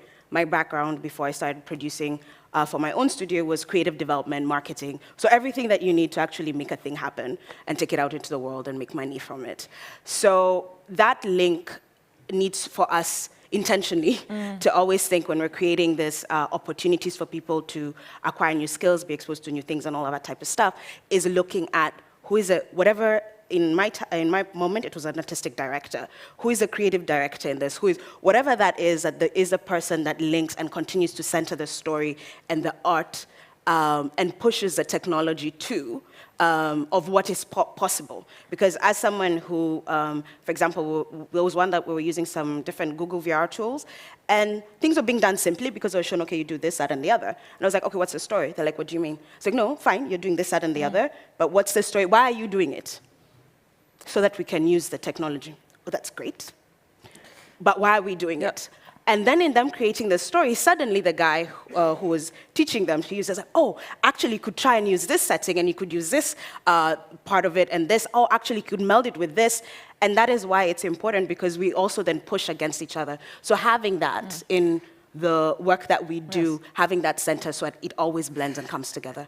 And for me, this is the importance of creating interdisciplinary workspaces. Oh, yes. And also part of the roles of hubs, because we're often seeing, even the training in university, there's the business guys that are learning the commerce, and then there's like the artists, and then there's like the techies who are doing their own thing, but they hardly ever mix. So like in our studios, we have a massive focus of like, yes, get the story right, blending with the technology, and then like, how are you taking to market? How are you understanding your audience? Who and how are you designing for them? And quite often they speak different languages. Like artists are very passionate about their art and like don't mess with it. And I think for me, like the hiding got during lockdown is like, yes, let's maintain the integrity of the art, but if you're speaking about sustainable livelihoods, you also need to understand that business is a pathway around sustainable livelihoods. Yes, and I think another thing, developmental-wise, and maybe it's different in South Africa, is that, for example, in Kenya, from a Kenyan perspective, is a lot of the art was artivism. You guys have heard of that? Where it wasn't meant to make money. So you do have a certain generation of artists who do not think of it as this is also something that generates revenue. For me, I'm an artivist, and someone is going to pay me to make a certain type of work of art so that it shows that we're activists. That is changing now. Who's the somebody? And this is changing now. And that's why also when you look at funding also influences a lot how we position certain work, and even in creating the hubs, and that's why I love working with you guys, is also thinking about, okay, how does this funding work? What is it doing? How is it informing our processes? Because that also tends to happen. I have one more question. And I have one more comment before Glenn passes the microphone. So we started this conversation like yesterday, and we had to stop. And now we're going to stop again and continue. I wanted to know more about, we've talked about like art and tech and blending and kind of getting across the great divide. But what, like with the Timolongong and like, for example, the Fakugesi Awards and what you were able to do, like I wanted to know like the art and tech potentialities that you are seeing out of the hubs that you're creating. I'd like to know more about that. Lots of things to touch on there. I'll try to narrate. So we had our first awards at Fakugesi this past month, and is looking at the animation, gaming, XR, VR, the various categories. And part of the reason we're doing it is because we really need to raise the profile of this work. The world is hungry for African content, African digital content, and there's not enough supply.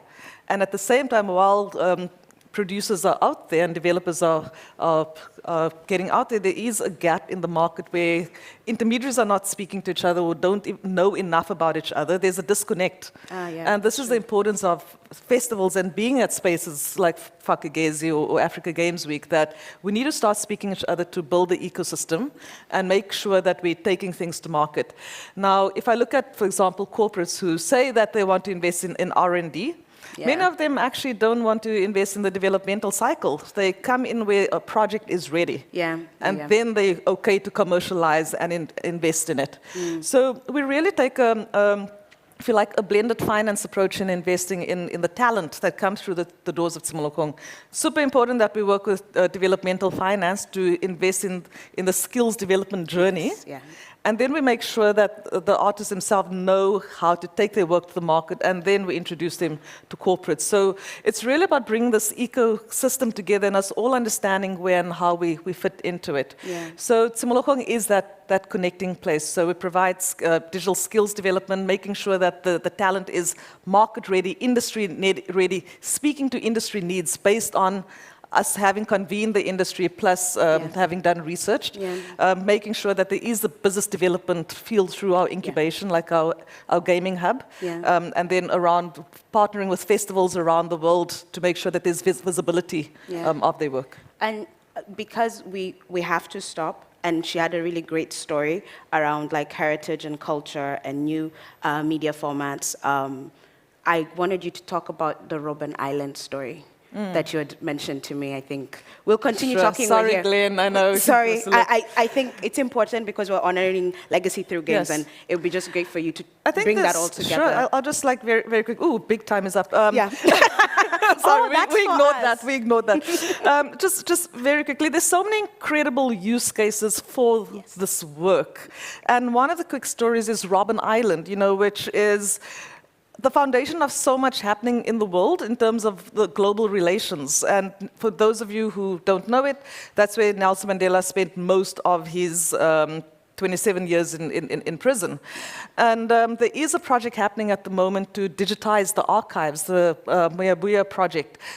It's based at UWC, but for me it's a national project. So we are in talks with both. In fact, we're going there quickly this afternoon with the island as well as INA to look at where and how we digitize the work. Now, when I was on a panel a few weeks ago, I felt like the academics understood the work, but they weren't taking into account who the audience is. And the fact that the political prisoners were in the room. It was very out there, and there's almost a sense of demonizing technology. But I think like what digital creatives can do and know how to do is maintain empathy in showcasing the story of the political prisoners. Bringing empathy and also making history relevant to young people in a format that's relevant. So I'll tie it up. I can say loads of this, but before we get kicked off the stage, I'll allow Glenn to do his thing. Guys, thank you so much. And it's, for me, the word that stands out is and, not or. And you can do this, and you can honor the legacy, and you can explore the new technologies, and I think that inclusiveness really speaks to the theme. And so, time is really up. There's literally a big sign there that says time is up. I didn't even know you can come and see it. But I would love to allow time for questions, but I think let's move on because I think this is amazing, incredible, and thank you so much for sharing your experience and your passion and knowledge around it. So, Glenn, if it's okay, let's just kind of move ahead because I would like to say thank you and well done. And so we're going to move right ahead. That was awesome. And we are going to ask Dean, who's the CEO and senior producer at Kunta Creative in Kenya, to come up and start sharing with us how we start to apply these things. So if the early part of the session was setting some guardrails, the rest of today is really starting to say, okay, how do we make this stuff happen? Right. What are you taking out of it so far? So far, so good for you? Storytelling. Yeah. I mean, it's something I love quite a lot. That's literally the tagline for for Nib or something I mention all the time. So for me, just hearing where everybody gets inspired from their stories, how they take that inspiration and that stories and the storytelling and then actually apply it to gaming is something that we've always talked about. Gaming is a lot more than just having fun. Exactly. There's a lot more to it for sure. 100. Dean looks very excited. He is. I can see the energy.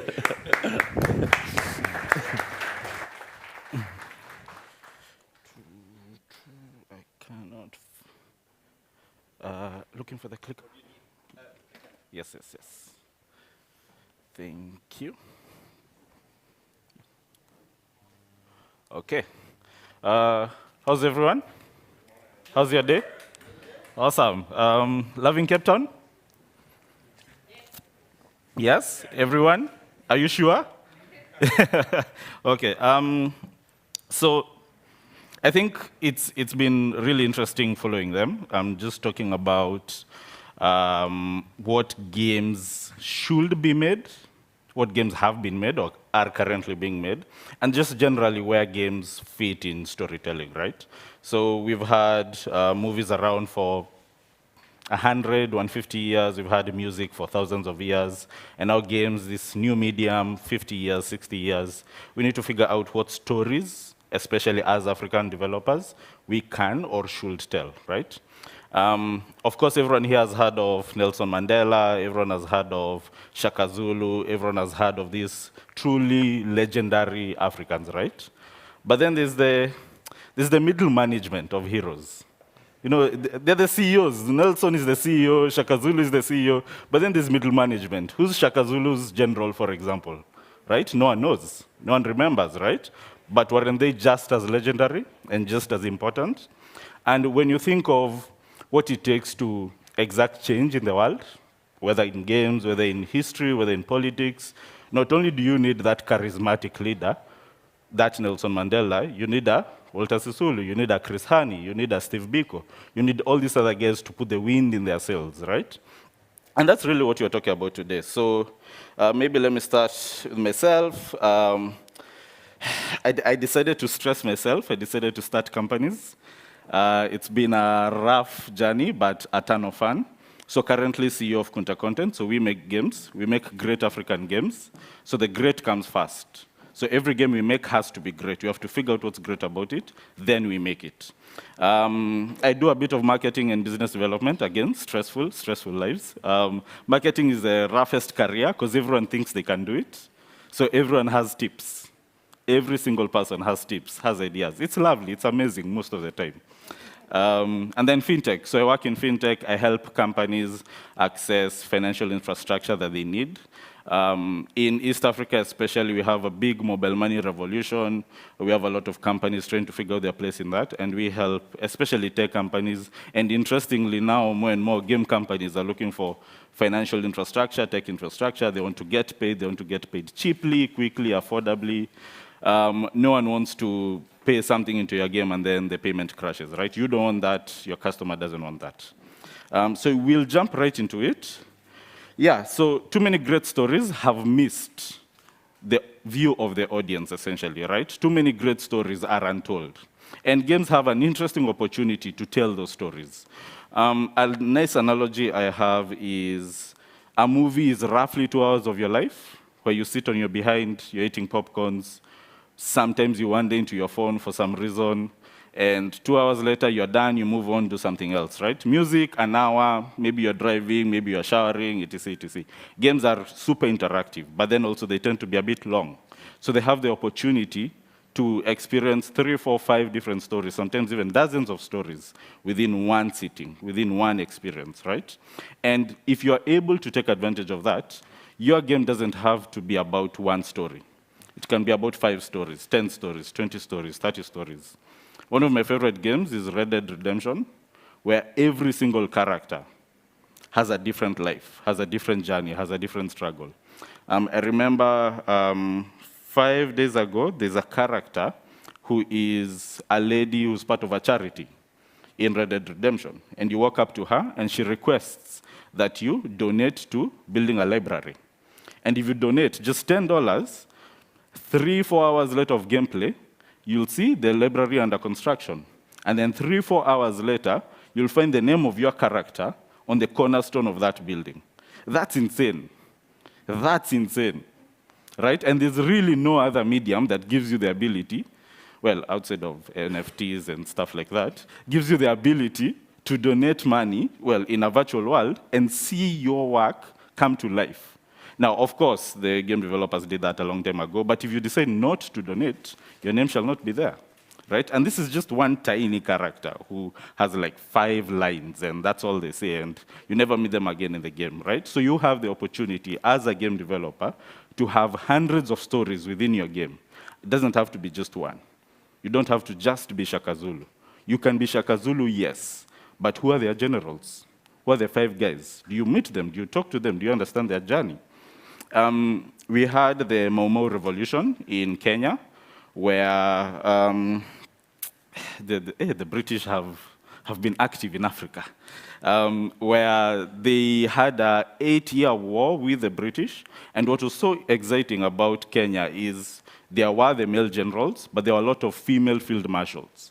And the ladies were super important in our freedom struggle, right? They smuggled food, weapons, medicine, and so on to the soldiers doing the actual fighting, right? So you have a lot of female soldiers, a lot of female generals who were active in the 50s, right? This was not really a good time to be a female general, but they were there and they did a lot of amazing work. And those are stories we need to see in our games. We've mentioned hundreds of hours. There's a sense of interaction, and you can play in your own style. I was speaking to, he's just left, but I was speaking to a developer, Evans Kirago, Mr. President, and as a president, you're able to play in either a really positive way, you can be a good president, a beneficial president, a good leader, or you can be a dictator. And the vast majority of players were dictators. Vast majority, all over the world. There's this interaction where if your wife claps when the plane lands, you can throw her in jail in the game. Yeah, that's proper dictator. I think even dictators will hear that and they're like, oh, wow, you can do that, I didn't know. Yeah, so that's the unfortunate but also the interesting power that games give people, to be who they really can't be. But then there's also an opportunity to be who you really want to be. Do you want to be a great leader? Games give you the opportunity to do that. Do you want to make a lot of money? Yes. Do you want to imprison? Yes. But it also gives you the opportunity to do all these amazing things that you really can't do anymore. So, 1,000 heroes for every Shaka Zulu. Super straightforward, right? In South Africa, very simply, at least 1,000 heroes. And we'll talk about some of them. There's such a variety of views, such a variety of diversity, cultures within games. And finally, there's an opportunity to tell new and familiar stories. And we'll go into one of my favorite ones. So this is Pie. Pie is the first black pharaoh, arguably one of the greatest pharaohs ever. I would imagine no one here has ever heard of him, right? He led an African religious renaissance. He was actually one of the founding figures of the pharaohs as we know them. Their beliefs, their Kushite religion, their sun god Ra, right? He helped start off building pyramids in Egypt, right? And this is crazy long time ago. If you Google his name, you'll see a few obscure articles, you'll see Cambridge, Oxford talking about him, right? But barely anyone has made any game about him, or any movie, or any piece of music, or any book, right? And this is really what you're speaking about today, that there are so many amazing creatives, so many amazing leaders, so many amazing historical figures that we have as source material that no one is really using it, right? Of course, everyone knows Cleopatra, right? Everyone knows Ramses, right? But then where's Pierre? He's just as good, right? Just as interesting. And this is a very light snapshot, like it's hundreds of pages in his history. It's crazy, right? His brother took up after him. They had like a 300-year dynasty all over Sudan, Egypt, Libya. They defeated the Romans at some point. It's a crazy, crazy story, right? But forgotten in history, right? Perfect one. This is a bit familiar to most South Africans. The SS Mendi Medal and the Mendi Medal, right? This story, I think, is the craziest I've had in a long time. It's insane, it's insane. So I'll read what they say, and then I'll say what they did after this, right? So be quiet and calm, my countrymen. What is happening now? Oh, no, sorry. Let me give the introduction to this. So about 1,000 soldiers were taken from generally South Africa, put on a boat, the first time on water, and taken to World War I. This was about 1920, right? So these are soldiers from the village, never really even come to Johannesburg, let alone Cape Town, right? All of a sudden, they're in a ship in the Mediterranean, right? You can imagine the months of seasickness. You can imagine the number of guys who died to disease. You can imagine how many just jumped over shore, and so on, right? And now, they're in a fight with a German ship, a battleship. There was a very dense fog. They got hit in the hull. It started sinking. There was no rescue coming. The closest rescue was like 3 hours away. It was early winter. Africans don't do that well in winter, especially in the water. So death was coming. It was almost a sure bet. It was almost guaranteed. They were going to die. So be quiet and calm, my countrymen. What is happening now is what you came to do. You are going to die. This is what you came to do. So this is Isaac, really just one of the captains, talking to his men. Brothers, we are drilling the death drill. I, Xhosa, say you are my brothers, Swazis, Pondos, Basotho.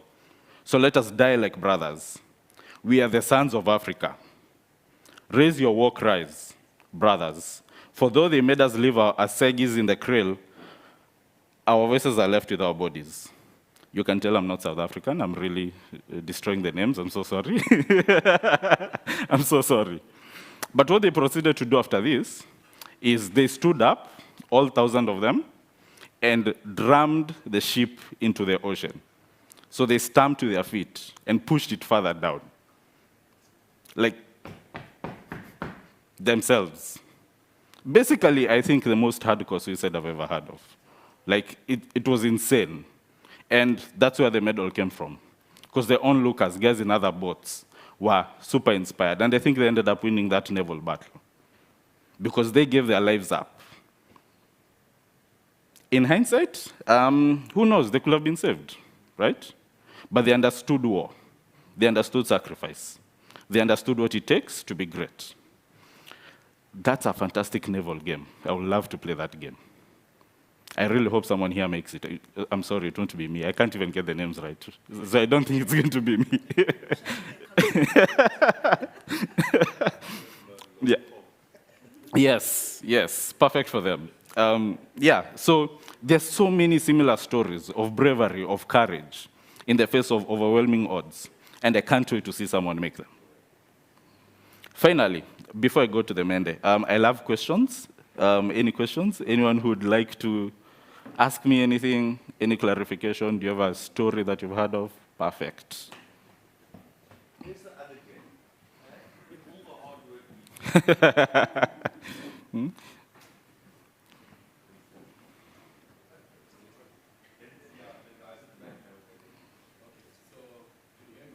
Yeah, we can hear you. You can just continue, yeah.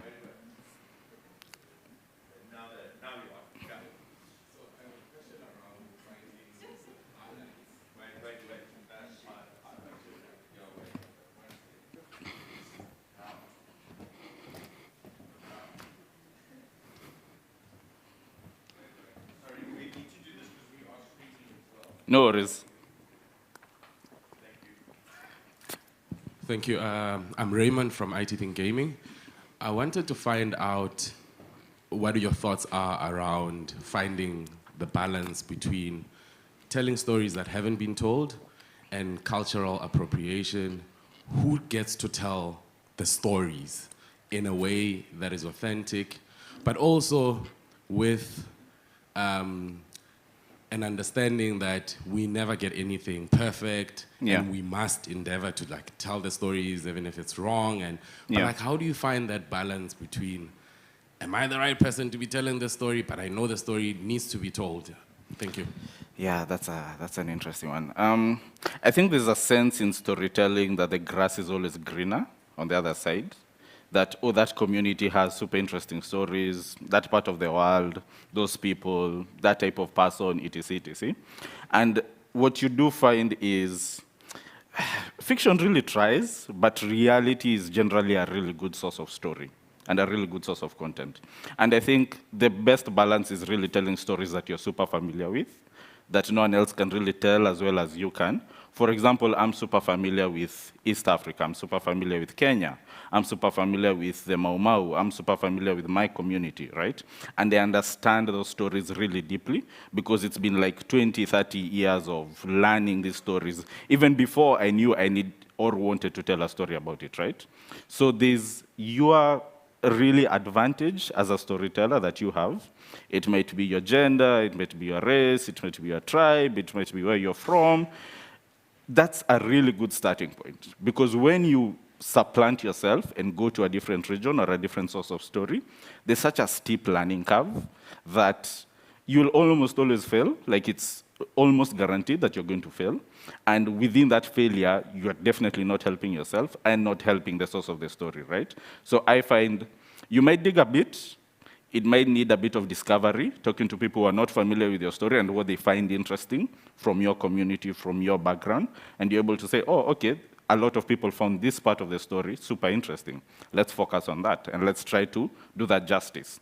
And then finally, just figuring out what story might you want to see, but then what story might 100 million other people who are not like you or who might be slightly like you might want to see. And generally, you find people want authenticity, they want honesty, and they want heart in their stories. It's really crazy, for example, that Black Panther, for example, became as big as it is, right? Or Money Heist, La Casa de Papel. It's a bit crazy that people all over the world who've never spoken Spanish a day in their lives who are following this thing religiously and making songs. There was even an Amapiano version. Like, it got so far out of the reach of the creators because they were true to the story. It was a story they were familiar with. And what Black Panther, Money Heist, even Squid Game have, for the most part in common, is that the people telling the stories, the writers, the creators, the directors, are from that region. They understand that culture. They understand the beliefs of their people. I mean, the Money Heist theme song was a 100-year-old song that a few thousand people knew about in Spain. Like, it was barely big in any shape or form, right? But that authenticity and that story and that truth was so powerful that everyone connected with all over the world, right? A song about struggle, about making it against very terrible odds. So I think that's a really good starting point.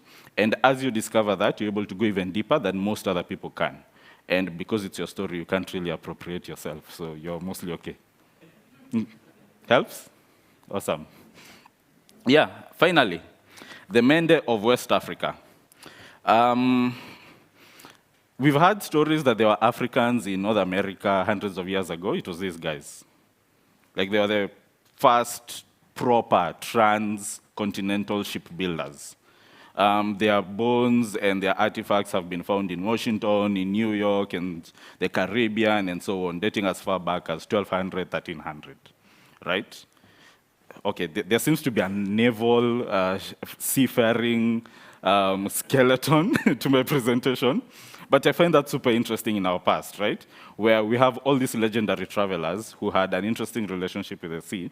And clearly, Black people can swim, because how else can you get there, right? But they were captured as slaves. This was about 1600. They mutinied and rescued themselves and took the ship to, I think it was New Hampshire? It was called the Amistad. They've made like 2-3 movies about it, really amazing movies, right? And then they established the nation of Sierra Leone. Now, of course, Sierra Leone has had a few challenges, but they've had a really interesting 500-year struggle against the ocean, against the sea, against slavery, right? And this is a story that's barely told, especially of the community that still exists in Sierra Leone. They were one of the biggest monarchies in West Africa. They had thousands of warriors, hundreds of kings. They really controlled a lot of the Mediterranean and the Atlantic. Amazing story. And there are too many stories to tell among them.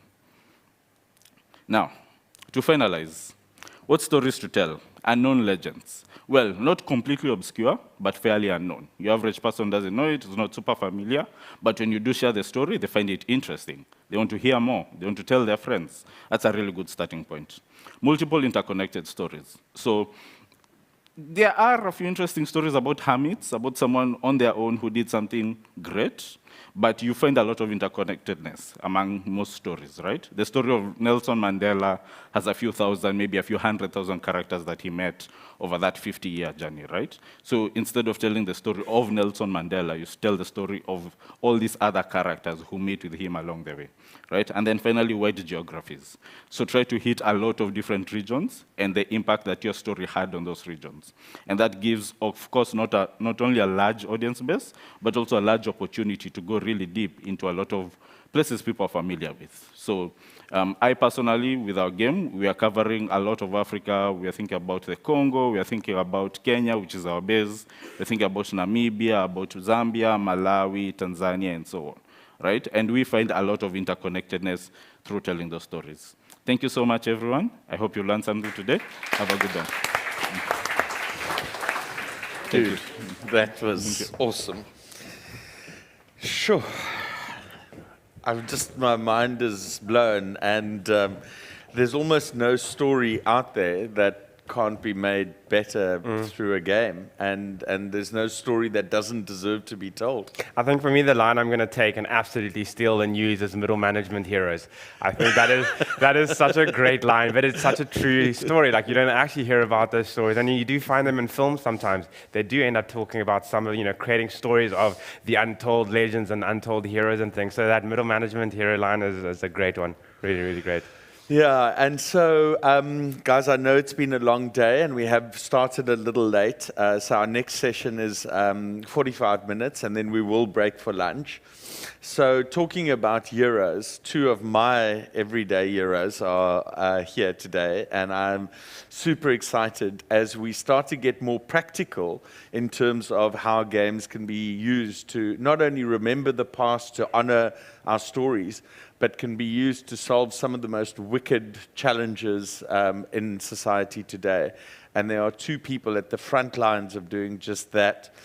Bethlehem, my new best friend from Ethiopia. And I'll leave it to you to kind of give context, because I know that's what you're going to do. And then a guy that I've known about for many, many years and have been like a massive fanboy. Turns out, like, Marlon, please come here and share the story of what you're doing in our labs. He's one of the most modest people I know. So let's see how well he does at telling his own story, and then we can always amplify it from there. But yeah, please join us on stage. Marlon from our labs. And yeah, over to you guys. Do you need the clicker, you yes, guys? Please. Okay. Okay, cool. And where are the buttons? Okay. Yeah, the big green one. Oh, perfect. So I think I'm going to try something that I haven't tried before in other stages, where panels you sit down, that's fine, but I've never had to sit down on like a talk. So I'm going to try that, right? All right, so thank you guys for like missing out on your breaks and also staying here. But I hope that we kind of make your time worth it, especially Marlon. That will come up next. So my name is Bethlehem Antena. I'm from Ethiopia. And I'm going to have a brief discussion or like a talk about what Games Reimagined could look like. And so I'm coming from a different shade of light in terms of not only accessing games as the forms of play or entertainment that they mostly are. I'm trying to, well, I do that too, but also I'm trying to give a brief different side of the angle that I look into. And so Glenn had already started it, like we're game solving, one of the most wicked challenges of our continent. But so my wicked challenge from the society and from the It's okay. So yeah, the wicked challenge is actually not having the capacity or the fearlessness to be bold and to reimagine our everyday lives as a society. And so a lot of the times we go on learning to become are there educators, are engineers, and doctors, and so on. That's like the stereotype that you hear over the continent to earn a living. But this has become so over repetition of fear and scarcity mindset and so on. And so what I'm getting into is trying to use games to create options for people so that they can see the options for themselves. And so it's more process-oriented. So a little introduction about me. I usually say when I introduce to a lot of people, and so does my team, is we're in the business of inspiration. And so what this really means is, by the way, I'm an architect. I come from that engineering stereotypical background. But then I made a completely different change, 180 turn degree, when I found games. And this was actually during my thesis when I was trying to understand what the science of architecture is and what innovative inputs could go into it.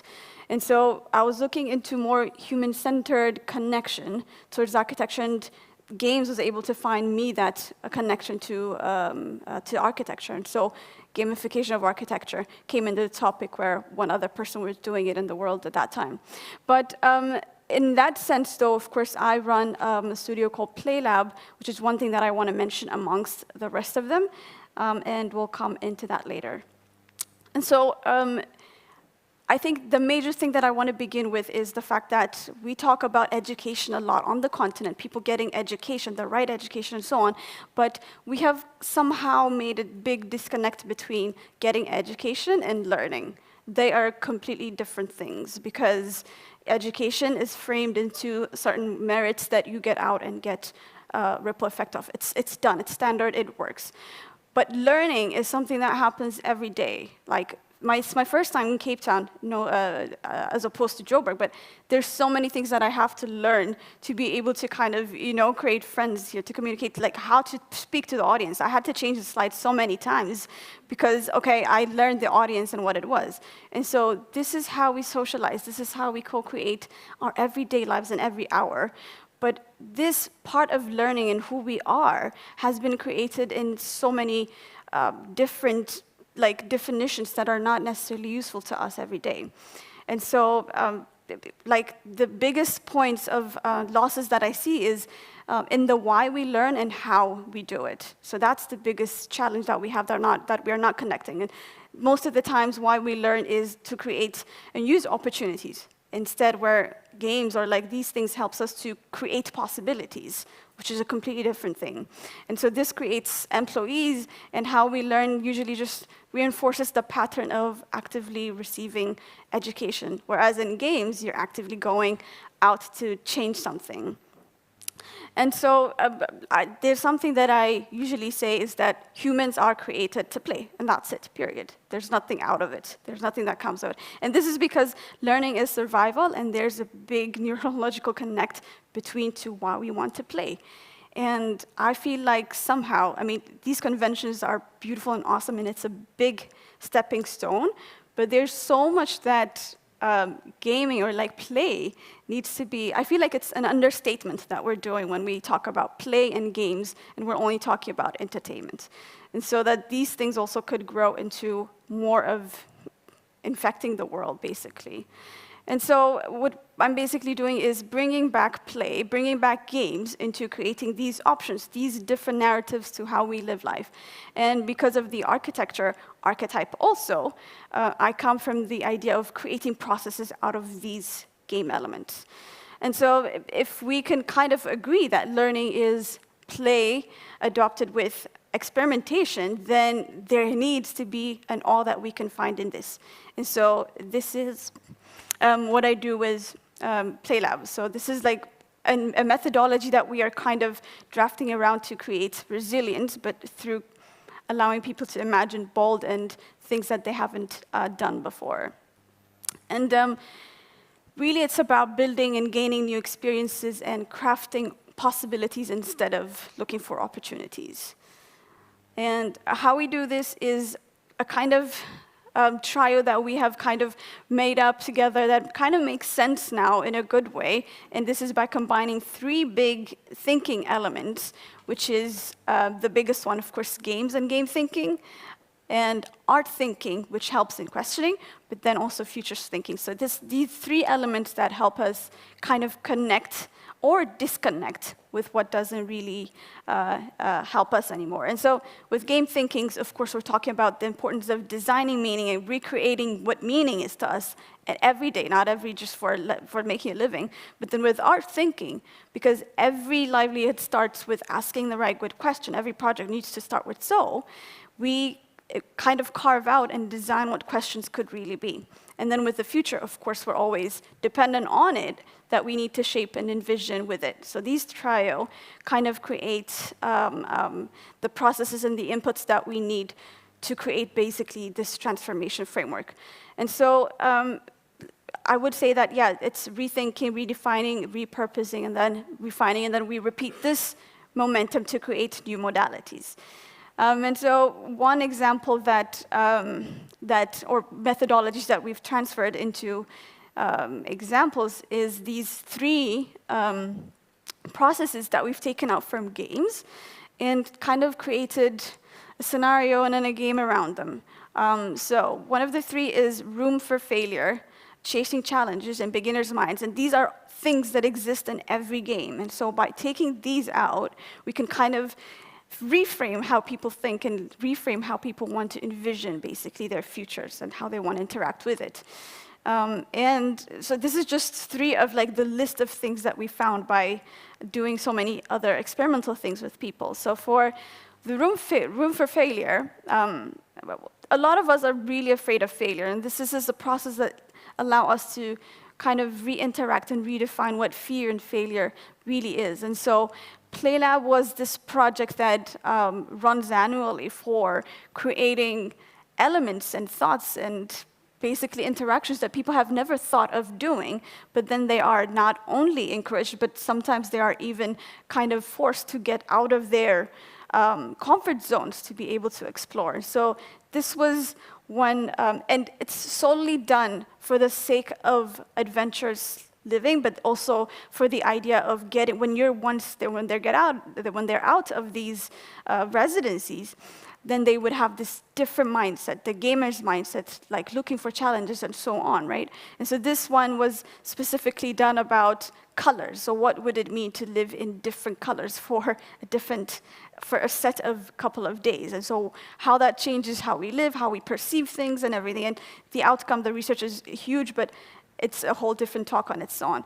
And the other elements that we have done is basically rethinking how we eat, rethinking how we see architecture, and the other one, rethinking how we kind of interact with books, which are usually an audience and author-related interaction. And yeah, a lot of the products have come out to be somewhat weird, very out of the world, but also something that engaged people to think about, hey, this might be a possibility. And for Chasing the Challenge, one project that I want to bring into is Enter Africa. This is a project that was done actually around 15 countries around Africa.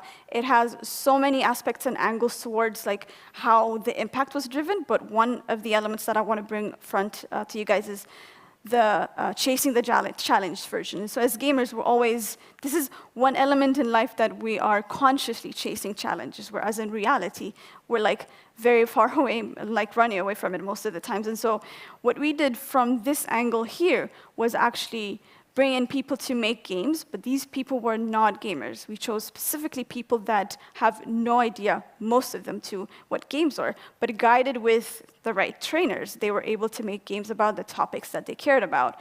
And the two logos that you see here, the first one with the past, present, and future, that's the Enter Africa project for 2 years.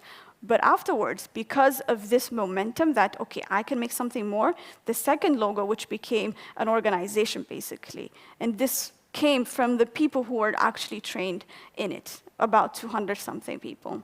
And a couple of them I've just met now after 2 years, which is amazing. And so the impact goes on. And then the third one is Beginner's Mind, which is this idea that we learn, of course, but there's also the importance of unlearning and that's also part of growing.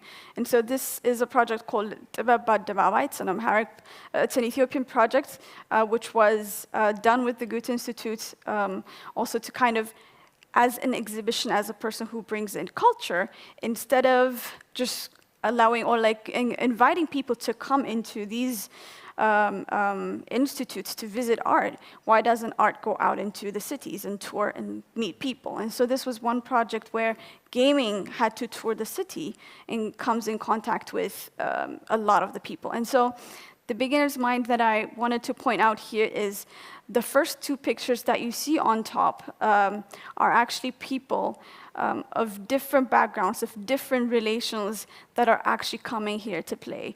And usually, these people are so far apart in the world, wouldn't even look at each other in the eyes while walking around. And so, like, down there is a banker, and over there are polices that you can see, federal police, that are brutally, people who are really scared of them are, like, everywhere. And then there's people who are, like, taxi boarding, and even street kids that you see over there. And so there was this huge connecting of people from different backgrounds, and this was also one impact and processes that we derive.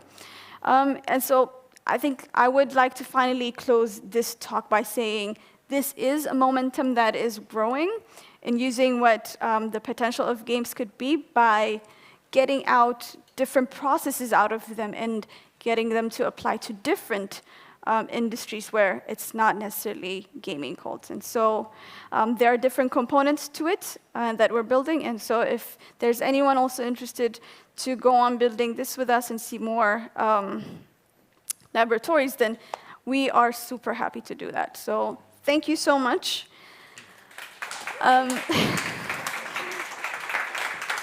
Thank you. And this chair worked, it was comfortable. Marlon. Thank you. To you. Thank you. Can we give it up again for Bethlehem? Come on. Sure. That's a hard act to follow. So Bethlehem, of course, is the one that knows everything about games. So my name is Marlon. My introduction of games came about because I grew up poor. So we would normally have to choose the biggest piece of meat whenever meat was available. So I turned it into a game with my siblings. I told them, let's see who can choose the smallest piece of meat.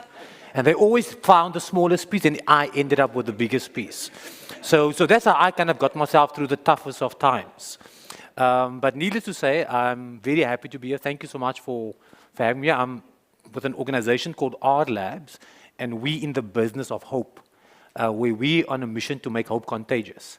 And we do believe that games has got such a fundamental thing to play in driving change, and we've been using games as a key catalyst in trying to equip people that generally are excluded from learning how to use technology. And we've graduated about 2 million people so far. So we're not quite there yet, but it shows you that games kind of could work. And I'm a recovering academic as well. That's the reason why you're not going to see, these are the most words you're going to see on my slide, okay? Specifically, I know Glenn took away a whiteboard because if I was in front of a whiteboard and a marker, you would not have left because I am the one standing before you when lunch.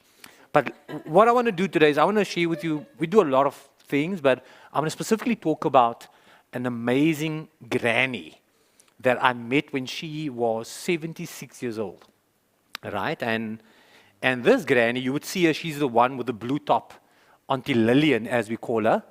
And she came into our program because she wanted to learn how to use a computer. And the reason why she wanted to use a computer was because she wanted to have a video call with her grandchild, right? That was not with her anymore. And she didn't know how to quite do that. So Auntie Lillian came on this one mission. She wanted to learn how to use Skype. I'm not swearing at you for those of you, now we're just Zooming nowadays. But that was a mission.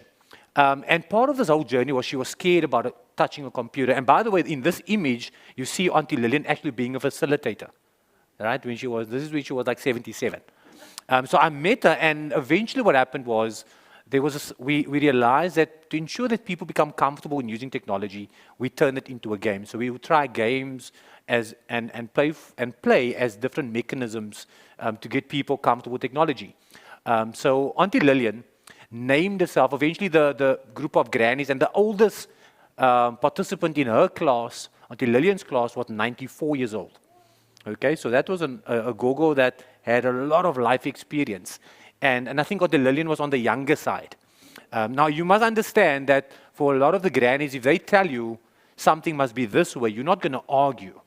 That's the way it is. And the grannies called Auntie Lillian the Silver Surfer. Okay, that was her name. Because you must understand, Auntie Lillian was so good at what she did, she came back as a facilitator, and when she turned 78 or 79, Google actually invited her as a keynote speaker to one of the events, and the first time ever on a flight, she was 79 years old to go and speak at a tech conference. Now, I think that is pretty phenomenal, right? So now, there's a few things, and I just want to kind of share a couple of things that we did in how we approach this in teaching our geeky moms, as we call them, to learn technology, and how games play such a huge role in this. And a lot of what we heard earlier about Bethlehem, some of the reframing of failure, because it's very scared. People they're scared to touch these computers. But I want to share some of the things that we normally do. Now, the first thing that we understand, with the game, you want people to feel that they are invested and they belong. This whole thing about empathy. And that is a very key thing around when you think about games for change. So the first class that they have, the ladies and mothers in the community would come. And ladies, you would know what it is. They would literally come and they would have what we call they will have a manicure, right? So they come and have a hand massage, they get a mani, because apparently I was told that for many of the younger ladies, when they spend some time with some of the older women, for many of them, they've never had their hands done, they haven't had their nails done in a very long time. And if you want to get your hands on a keyboard, now this is very basic. You need to, if you want to learn to type, you must have your hands on the keyboard. Now, if your hands are looking beautiful, and your nails are looking good, then you don't mind seeing your hands, right? So that is the way they've learned this very basic principle. Instead of forcing people onto, you must touch the keyboard, they just give them a manicure, and it allows them to connect with the mothers, right? And this allows them to kind of build this whole relationship and empathy, and because all of them don't know each other, so it's about building connections. Some of us, of course, do that when we do online gaming and speak to people for long hours that we just know by the code name, right?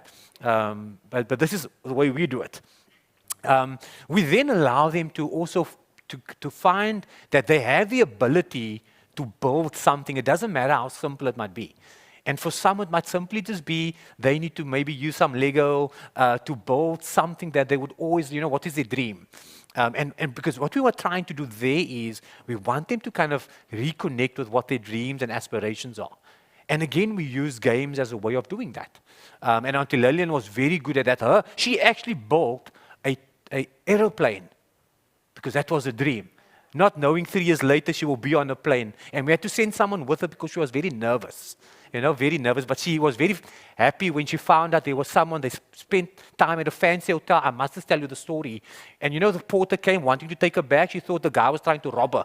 She was from the Cape Flats, man. So she was like fighting. So someone had to tell her, Auntie Lillian, it's that man's job to take your bag. She thought they were trying to grab her bag, So, but again, it's this whole thing about how do you connect with empathy? How do you allow people to really use play in a very simple thing as learning how to use a basic thing as a computer.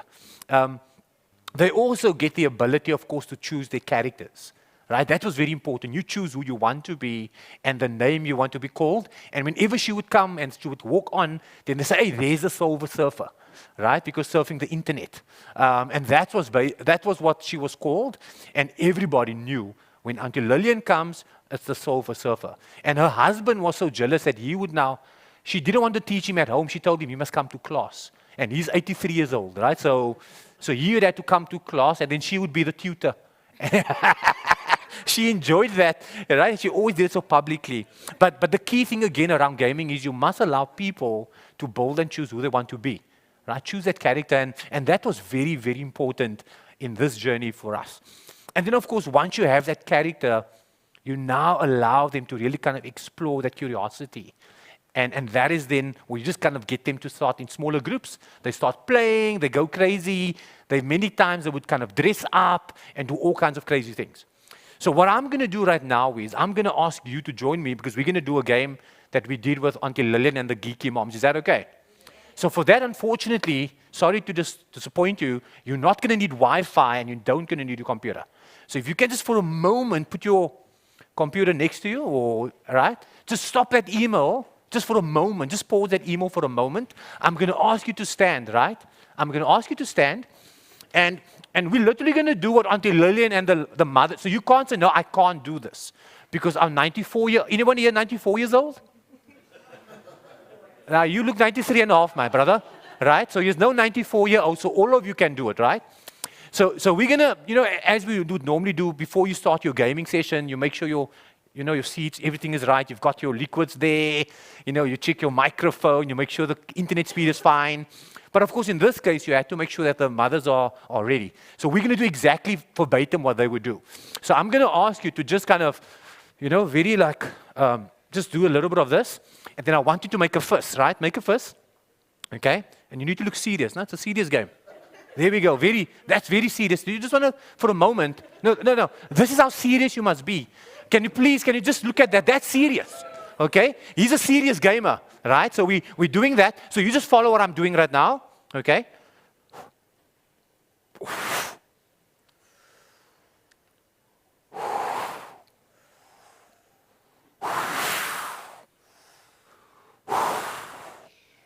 I know it's very difficult. Okay, so that is now in preparation. We're going to play a game called rock, paper, scissors, okay? You've just prepared yourself for that. So I want you to quickly partner up, and this is what we're going to do. Find someone, but you have to listen to the instruction. You all know how rock, paper, scissors works, right? 1, 2, 3, and then you let go of something, and then you know who wins. Do you remember? Paper, rock, scissors, and rock beats scissors. Is that correct? However, the game is slightly different.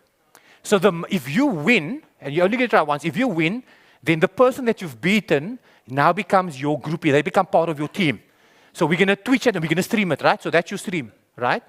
So that's your supporter, and then you need to find another winner, and your winner, the winner of the pair, will then play the winner of the other pair.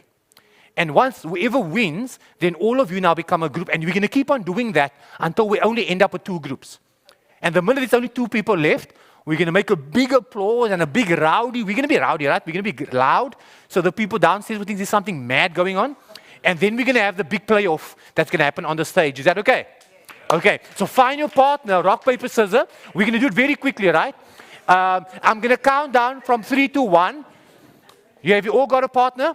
And the minute, listen, the instruction is, the minute you win, find another winner as quickly as possible. Okay, no reruns. Okay, so I'm going to count down and then we start. Okay, ready? 3, 2, 1.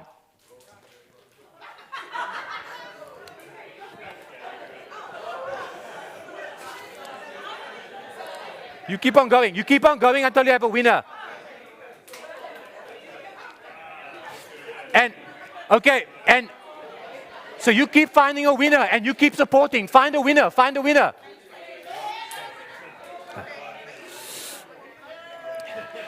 We need a winner. So you support us, so you find another winner. So you go. He's a winner, so you play, yeah? Okay, here's a winner. Oh, here's another winner. Okay, so you support. You go support. Here's a winner. Here's another winner. Do we have a winner? Do we have a winner? Okay, wait. Is there still a winner left? Oh, okay, here we go. Yes. Who win? Where's the winner? Okay, and you're a winner. So we've got 2 winners. You're going to have to play on the stage. So you all know who's your audience for, right? So okay. So go to the stage, and this is the playoff. This is the playoff. So this is the playoffs, right? So this is the playoffs. Okay, are we all ready? Right, so you're going to stand on stage. No, you're not on stage. You're the playoff. This is the finals, right? This is the finals. Okay, so you have to cheer. You have to cheer your person on, right? Yeah. Woo! Take the jacket off. Yeah. No, take it off. Woo. Yeah. So are you guys ready? Yeah. Here we go.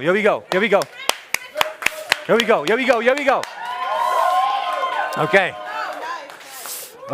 I'm gonna count down. 3, 2, 1. Yeah! Woo! Well done. Well done. And we have our winner. Woo! So, thank you so much, everybody, for indulging us for that. And well done. Congratulations. You're now officially the first inaugural rock, paper, scissors champion. Yeah, on the continent. I must definitely get you a prize. Yay, the right volunteers. So with that, I just want to encourage you that don't let us, even in the smallest of things, miss the opportunity of seeing how playing a simple game can actually make a big difference and a big impact on someone's life. So this is basically just kind of dedicated to all the silver surfers out there. Let us not forget those that are generally excluded from games. But let us find ways and means of how they can be participating and be part of our gaming community. Okay, thank you so much. That's it.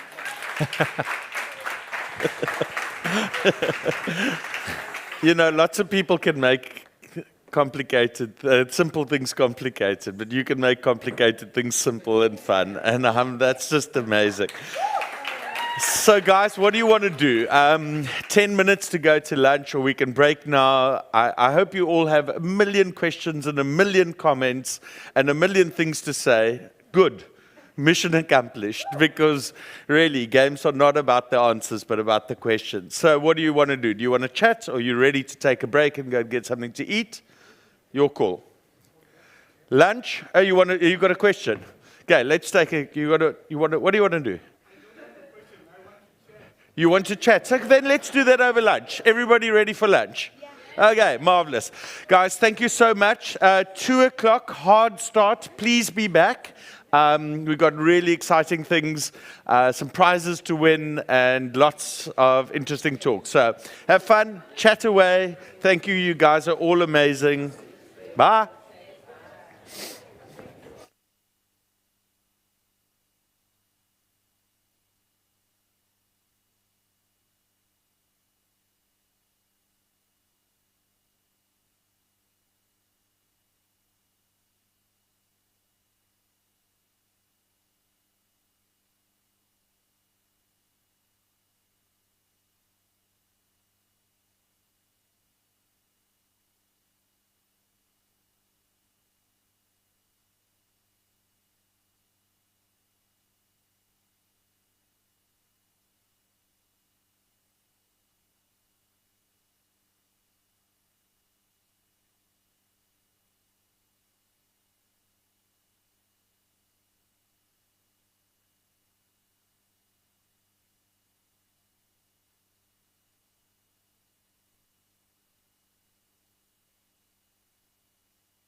Testing one.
Let's make awesome with the new fire and police sets from Lego City.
Way.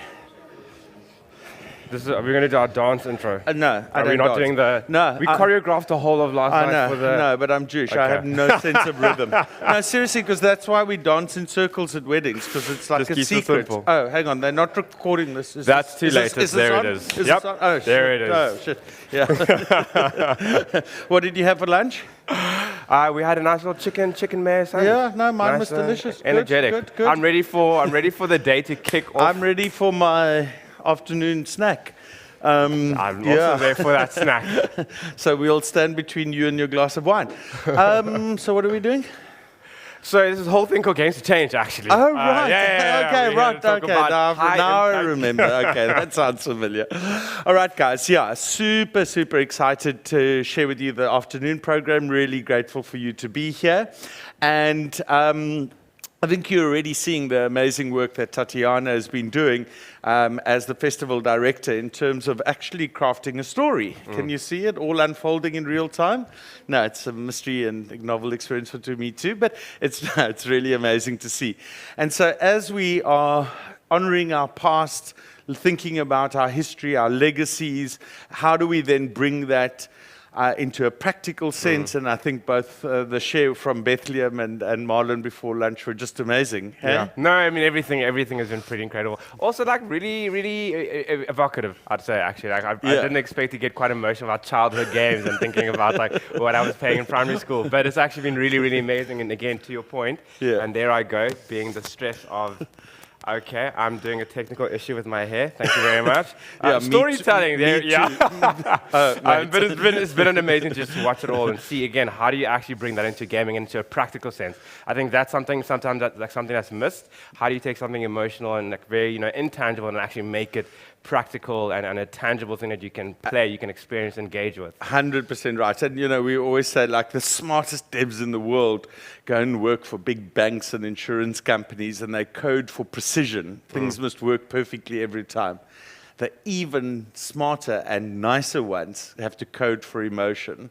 And that's a much harder thing to do. So, talking about scale and changing the world, we're super excited to welcome onto screen Dagmawi from Ethiopia, who is going to tell us all about a way to figure out who's in the ecosystem and how we can use that to change the world, as I guess we've all already figured out. So cool. Without further ado, thanks.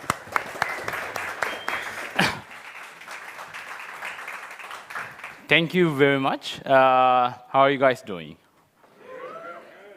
Did you have an awesome, super duper lunch? Okay. So before I start, I have a disclaimer. So anything you see and anything I'm going to talk about, especially in such kind of settings where you have people who are familiar with the gaming scene already, there tends to be this similarity. Like I might be stating the obvious sometimes, so just ignore it. I might be stating something that opposes the obvious for you. In that case, just think it's the Ethiopian way and just move on. Okay? So I'll be talking about the Ethiopian context and how we're doing games and games for impact in the Ethiopian context. And let me start with a simple question. I think you're seeing something on the screens, right? What do you think of this? What do you think of it? What do you... Colorful. Oh, nice. Any other suggestions? Okay, let me just move on. How about this one? More colors, it seems. So I'll come back to whatever this is later on, but let's just move on. So let me tell you a story. So usually this is what we come across. We'll get a conversation, me or my teammates will get a phone call and say, okay, there will be like a curious millennial mother. She would call and say, guess what? I have a kid who's super genius, and he just developed this amazing game.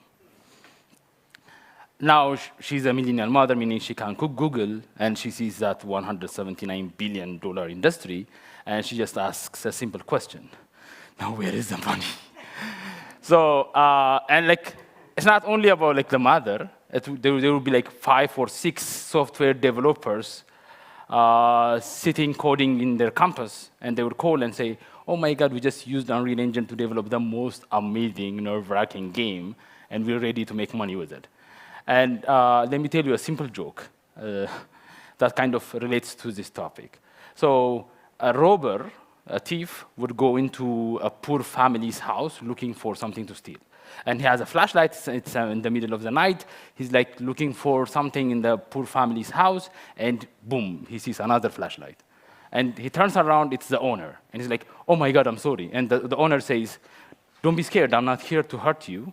I'm just looking for the same thing that you're looking for, just in case I find it. So usually when we're asked this question, where is the money? We're like, we're also looking for it. We're not there yet. But one thing we're pretty much sure, as yes, it's not like as easy as making a game and selling it and making a lot of money. It doesn't work that way. But one thing we're pretty much clear as it has something to do with this. This is the same diagram that we saw earlier on, and we call it an ecosystem map. So this is a model we developed for the Ethiopian gaming ecosystem, and we divide the whole gaming or whatever ecosystem into these 4 parts. So you have the first part, which we call the creators. These are your game developers, your designers, all the creators, they're chunk in one portion of it. And there also, like, you have the schools or the training institutions that train design, development, whatever. It's there in the creators. And as you can see, it's just one part of the whole picture. Then next one, you see the enablers. We call them the enablers. These are the people who kind of give the initial starting budget or whatever resources that you think about. So we divide them into 3 groups. So the social partners, these are the NGOs. And they give you money for impact. No, they don't give you money for impact. They give you money for visibility. So GIZ would give me money, and I will make something. There's a GIZ logo there, and they're like, look, we've made something. Give us more money for their taxpayer, from their taxpayer. So we call them social partners. They are very good. And then they have the publishers and what we call the business partners. These are actually people who give you $1 and expect to get $10 out of it. These are terrible people, but like you have to work with them eventually if you want to make money. I'm just joking. And you have the government. You have the government, and when you're working with the Ethiopian, or an African government, typically, most probably, but in the Ethiopian context, the Ethiopian government, they will never give you money because they are looking for money as well. So what the government is very good at is giving you legitimacy. So the endorsing you. So if I get a paper signed by one of the ministries, I can go and do a lot of things. I can take it to the GIZ. Look, the government like us. You want to be liked by them. Let's work together. So we call this the enablers. And then it's not over yet. Then you have the facilitators. These are the people who take whatever product is being developed to the people. And these are the most critical game players. And in our context, you have the stores. So if you're making a board game, you need a store to sell it from. You have event organizers, that host gaming sessions, gaming events. You have the IT service provider if you want to get it published somewhere. Believe me, Play Store never works because we're talking about 3 million apps already in it. So putting an African app there would be a drop of water in an ocean. So you need other IT service providers, and by far game zones. Game zones, we love them because we have around 25,000 of them in Ethiopia alone, and these are small houses that have a PlayStation. You go there and play some games. But by far, the most critical role players are communities. These are gaming communities that come together weekly, monthly to play games. And these are very critical players to get those messages to the people. And finally, of course, the consumers. These are the people who pay. So you have the gamers and their families. Family is very important because if your parents don't like you playing games, good luck. So you have the pro gamers who get paid by playing. And if you're making games for impact, you don't have gamers. You have users. So if you're making a game for farmers, we're not calling them gamers. We're just calling them users. So this is very important. And going back to the first, this is going to be my whole presentation, okay? So ecosystems over ecosystems. And it's pretty much in the Ethiopian context common to see look, I've made the first games for change product, or I created the first studio. And there is a bunch of eyes that are very common. And honestly speaking, if you go and look into the bank account of these people, honestly speaking, there's no money there. And this is by far the biggest challenge we face. We have a lot of people doing small things, and the ecosystem completely being forgotten. And that's where we want to work on, and we've been working on it for the past 5 years. Who are we? I'm here representing the Ethiopian Games Association and the only local publisher called Fuyegala. And what we're trying to do is we're trying to create this one synergized ecosystem that can actually survive by itself first, and then kind of contribute to the continental ecosystem. Because we believe we can't have an African ecosystem if we don't have an Ethiopian ecosystem or a Nigerian or a South African one. So we can't go from top to bottom. We have to start from bottom to up. And this was the way it was being done until now. Usually it starts like this. We call it the ego way.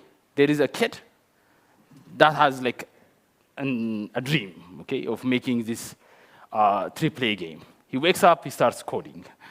And he starts coding. He's so passionate about it. And sometimes then he will self-finance or find a grant for it, and he would work on it. And he will showcase it. He might get more grants. He keeps doing this until either the funding stops or he has a family and starts doing serious business. And like, to give you an actual example, the first, let's say, more or less good PC game that was developed in Ethiopia, it was around in the 2000s, like 2007, 2008.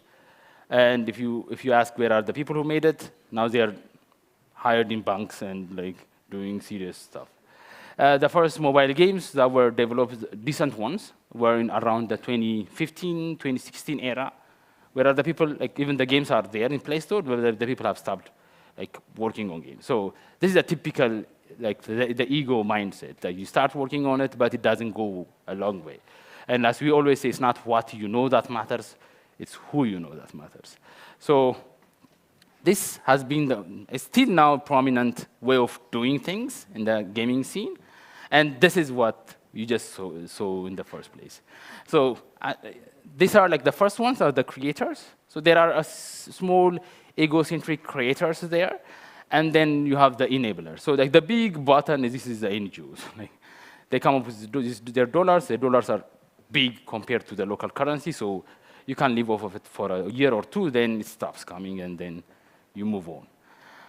But we have our inspirations from another ecosystem. First, we tried to use the German gaming industry, and that was a terrible one as a benchmark, because we're talking about a completely different community. So we took on a local ecosystem, which is the music industry. And the Ethiopian music industry is a big industry, like a very big industry, and a lot of people actually survive through it. And if you look at the two contexts, you see a significant difference. Because in the first one, what you see is you see a lot of dots on the left side, on the creator side, and no dots on the right side, on the consumer side. And this is the same for also like the arts industry in Ethiopia. Like painters, they never make it in Ethiopia. Like they have to find a foreign publisher to go and showcase in Germany and become popular outside. And all our great painters, they were never popular in Ethiopia. They were popular in Germany or France or somewhere else. Now, this is very interesting because you have a local consumer.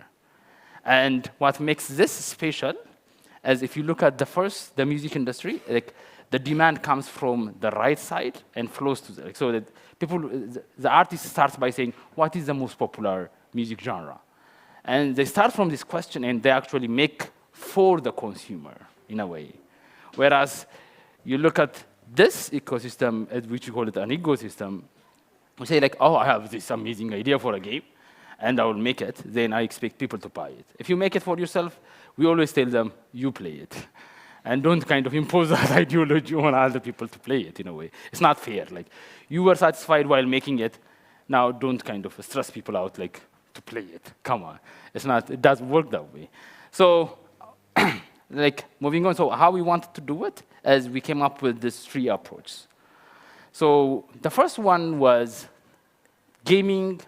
There was a huge taboo around it. Like, you know it already. I think it's similar here. There is a stigma. Whenever you say games, the first thing that comes to their mind is a video game, like, or a mobile game. So what we said is, first, we need to redefine what games are. And we need to make them of importance for the community. So we redefined the whole context of it. So we even changed the term. We no longer use game. Like, we say game thinking. So it's like a lifestyle. It's not only a product, but it's a way of thinking. And also, it's actually a process of, like, whenever we talk about gamification, we're talking about processes. So we said, OK, let's redefine it. That's the first process step. Then we said, OK, let's reach out to everyone who's working on it, and let's bring them together. And let's create this neutral ground where everyone can work together to do something about it. And last but definitely not least, whatever is going to be produced, the demand should come first from the community. And this is a games for impact way. Like, people need to understand the use of that product or process or like capacity building initiative to like it and to kind of counter the stigma around it as well. So for the first, like we said, we came up with this new label, game thinking, and we said, OK, now we have like two sections here, games for entertainment, games for impact. Like, you can divide it because there is a bigger fan base, and you can actually segregate it afterwards. But in a smaller economy and a smaller ecosystem, you can't divide it because you're already splitting as a small number of consumers there. So we said we put gamification, simulation, playful design, serious games, all of them under one bucket, and we call it just game thinking. So we provide it as a service, and it's a done deal. Then we moved on to the ecosystem, and we said, OK, we started by mapping each of the stakeholders. So we said, OK, we reached out to studios, come work with us, and let's highlight you. So we run events to highlight them and to showcase what they're doing to the people. So this was the first map that we've done for the Ethiopian gaming ecosystem, and every stakeholder we mapped it. And when we started, there were 0 licensed studios. This was like 6 years ago. There was 2 startups, one working on games for entertainment and one working on games for impact. And there were a bunch of indie developers, and no one actually knows what they are and who they are and where they are. Now, like 5 years ago, like we have 5 actually licensed studios there, and we're talking about like, as of our data, we are around 50 indie developers, like mini studios that have a brand, but they are not licensed yet. So now, then the second thing is we started, like when you see the ecosystem map, you see gaps now. There is a lot on the left side, and there is, like, it gets softer and softer on the right side. So what we started doing was, if there is already someone who's interested in it, we kind of create like a box, and we give it to someone to start working on it. So these are initiatives we started in the past 5 years to drive, to change the market. So we started running game jam sessions quarterly. This kind of contributed into the whole developer ecosystem. And like, I'm very proud to say, like, more than 60% of the game developers in Ethiopia actually either came out from the game jams or actually have once or twice went through them. Like, so that was very interesting. And we had another initiative that's actually specialized in understanding the design, like because most of our games were what we call a translated game. So you see Temple Run, then you make the guy black, and you redo it, and you consider it an African game. It doesn't work that way. When you talk about game mechanics, it's all about philosophies, meaning, and there is an African way. You can look at chess, and you can understand the medieval Europe by just looking at it. You have the hierarchy there, you have the different in power there, and you can go to like, to the Asia, and you can say go, and you see the culture behind it. You can come to Africa, you can see the Mancala, and you can see the human culture and the communal lifestyle within it. So mechanics are very important, and they are hard to teach. So we established a startup that focused on designing these African philosophies. And then in the enablers, we established the Ethiopian Games Association, and also like the first local publisher, so that indie games can come, use their license, and they can actually make things. In the facilitator, we've started the first gaming festival. We run a series of what we call competitions. So whenever a local company or a local startup makes a very good game, we run a tournament around it to build a local community and fan base around it. And we have a TV show for it. So in a way, that's marketing, hardcore community-centric marketing. And for consumers, now you can come to YouTube and you can go to any concerts, and there is a gaming station. And this gaming station have foreigner games and also like locally developed games there. So now you no longer go to concerts and with a drink stand and stare at the singer, but you can actually play games. So we actually reached out to existing communities, and we kind of infused gaming in them so that to raise the gaming content. So just to take you through the projects that we've been doing, so the first one, like Mala, this was one of the first Games for Impact projects we've done a while back. It has to center around gender-based violence and addressing gender-based violence issues in college. And this is like an app that's actually given for all of the teachers, and especially 88 colleges. And they've installed it, and it's kind of an interactive storytelling where you are a teacher, and you have 5 students, and they go through gender-based violence issues, and you have to intervene. And it has a very dark ending if you played it the wrong way, and it has a happy ending if you played it very good. We have Gabata. This is like, we had a huge, especially in the southern side of Ethiopia, there is a huge land-centric conflict that's between the government and the people living there. So this is technically a board game, and which brings someone from the government, from an investor, from an expert. They sit together, play this board game, which seems extremely Catan-like, but at the end of the day, they create team empathy, and they can actually come to a real participatory consensus in it. This is like watershed simulator, like it's a simulator, and it's for farmer consultants, and it simulates very complex topics like erosion and rain, and actually they can use it in their apps. And technically, the way it's being designed and developed is like a game, but we say it as a simulator, in a way. This is a gaming festival. We're talking we have been running it for 3 years now. It's a 1-month gaming festival where we introduce all stakeholders in the field. They come together and they play games, they make games, every year it has a different theme. Last year it was games meets agriculture. This year it was games meeting technical and vocational education. So every year it has a different theme to add that impact into it.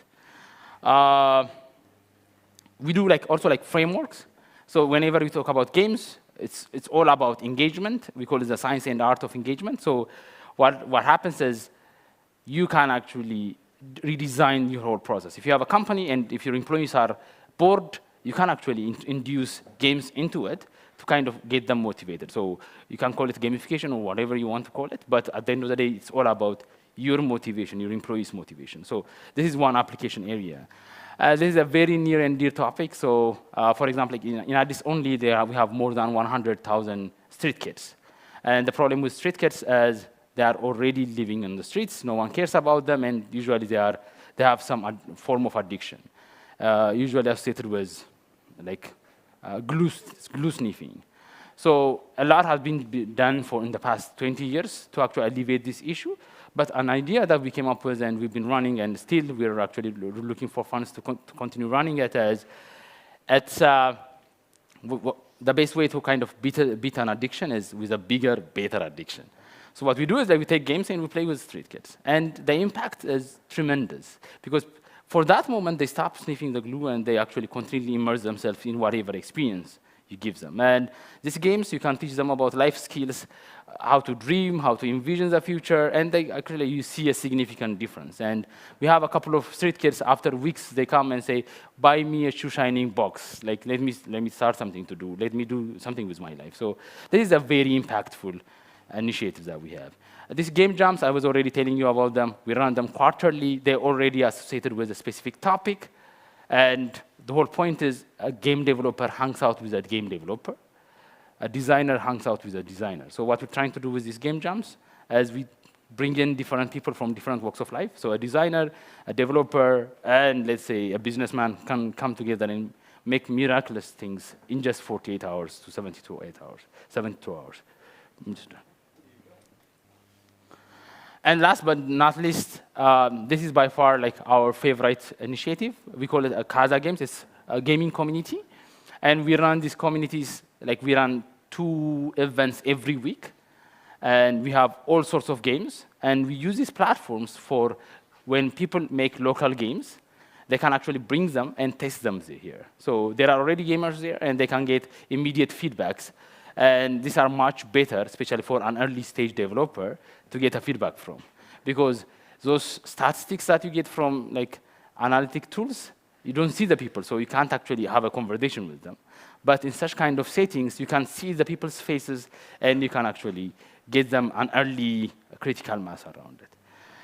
So in a way, we call it the eco way. The eco way works in such a manner that by labeling the gaming, the definition of gaming, and by thinking of an ecosystem rather than like individuals and companies, and also like by starting from the community side, I think a lot of miraculous things can happen. And this is currently the utopian gaming ecosystem and how it looks like. Thank you for very much.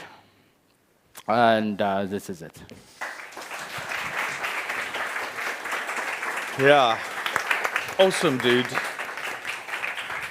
Definitely a takeout phrase from this, the 2 days is from ecosystem to ecosystem. And I love the idea of putting the market first. I guess it's common sense, isn't it? It's very common. Why would we think it doesn't apply to the gaming industry if it applies to absolutely every other industry in the world? And the irony, of course, is that we're so fixated of being user-centric, you know, and yet we still end up in this situation where it's all about me and my game. Yeah. Really? Yeah, definitely. How many times have you seen this movie? Yeah, I won't say too much. I'm trying to be, it's all positive. Yeah, I'm in advertising, so I feel like... Oh, right. Yeah, I feel like I'm very guilty of that, unfortunately. That's the industry. So, do you trust me? Oh, that's 100% no. I don't trust anyone called Glenn. Yeah, exactly. Me neither. Exactly. No, I've got very high levels of integrity. Okay. Yeah, don't you know that about me? I've heard Glenn's. I mean, once you can fake sincerity, you're basically away. Hey? I can't even keep up at this point. Guys, our next topic is about integrity in gaming. Smoothest segue ever. And you can't fake it. So I'm delighted to welcome on stage Tim from Wits, Alice, who's very nervous and doesn't realize that she's amongst friends, and Jennifer, I believe. So, yeah, you guys are going to be great. It's going to be fun. It's going to be a conversation. Please come on stage. And, yeah, I'll let you kind of do your own intros, but thank you again. So, thank you very much. Yeah, cool. You're going to be great. you know you're great. I love your intro.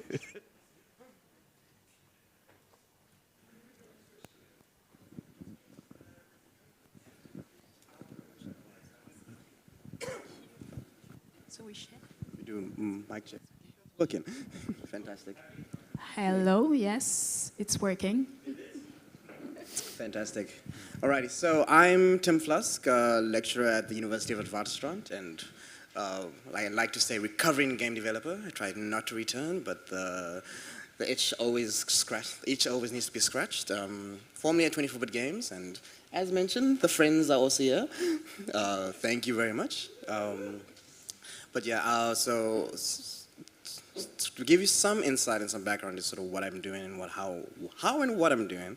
I'm lecturing second and third years at Wits Digital Arts, and my research is in the intersection of race and technology. And I think that's going to be a little bit of a useful insight into how this eventually got constructed.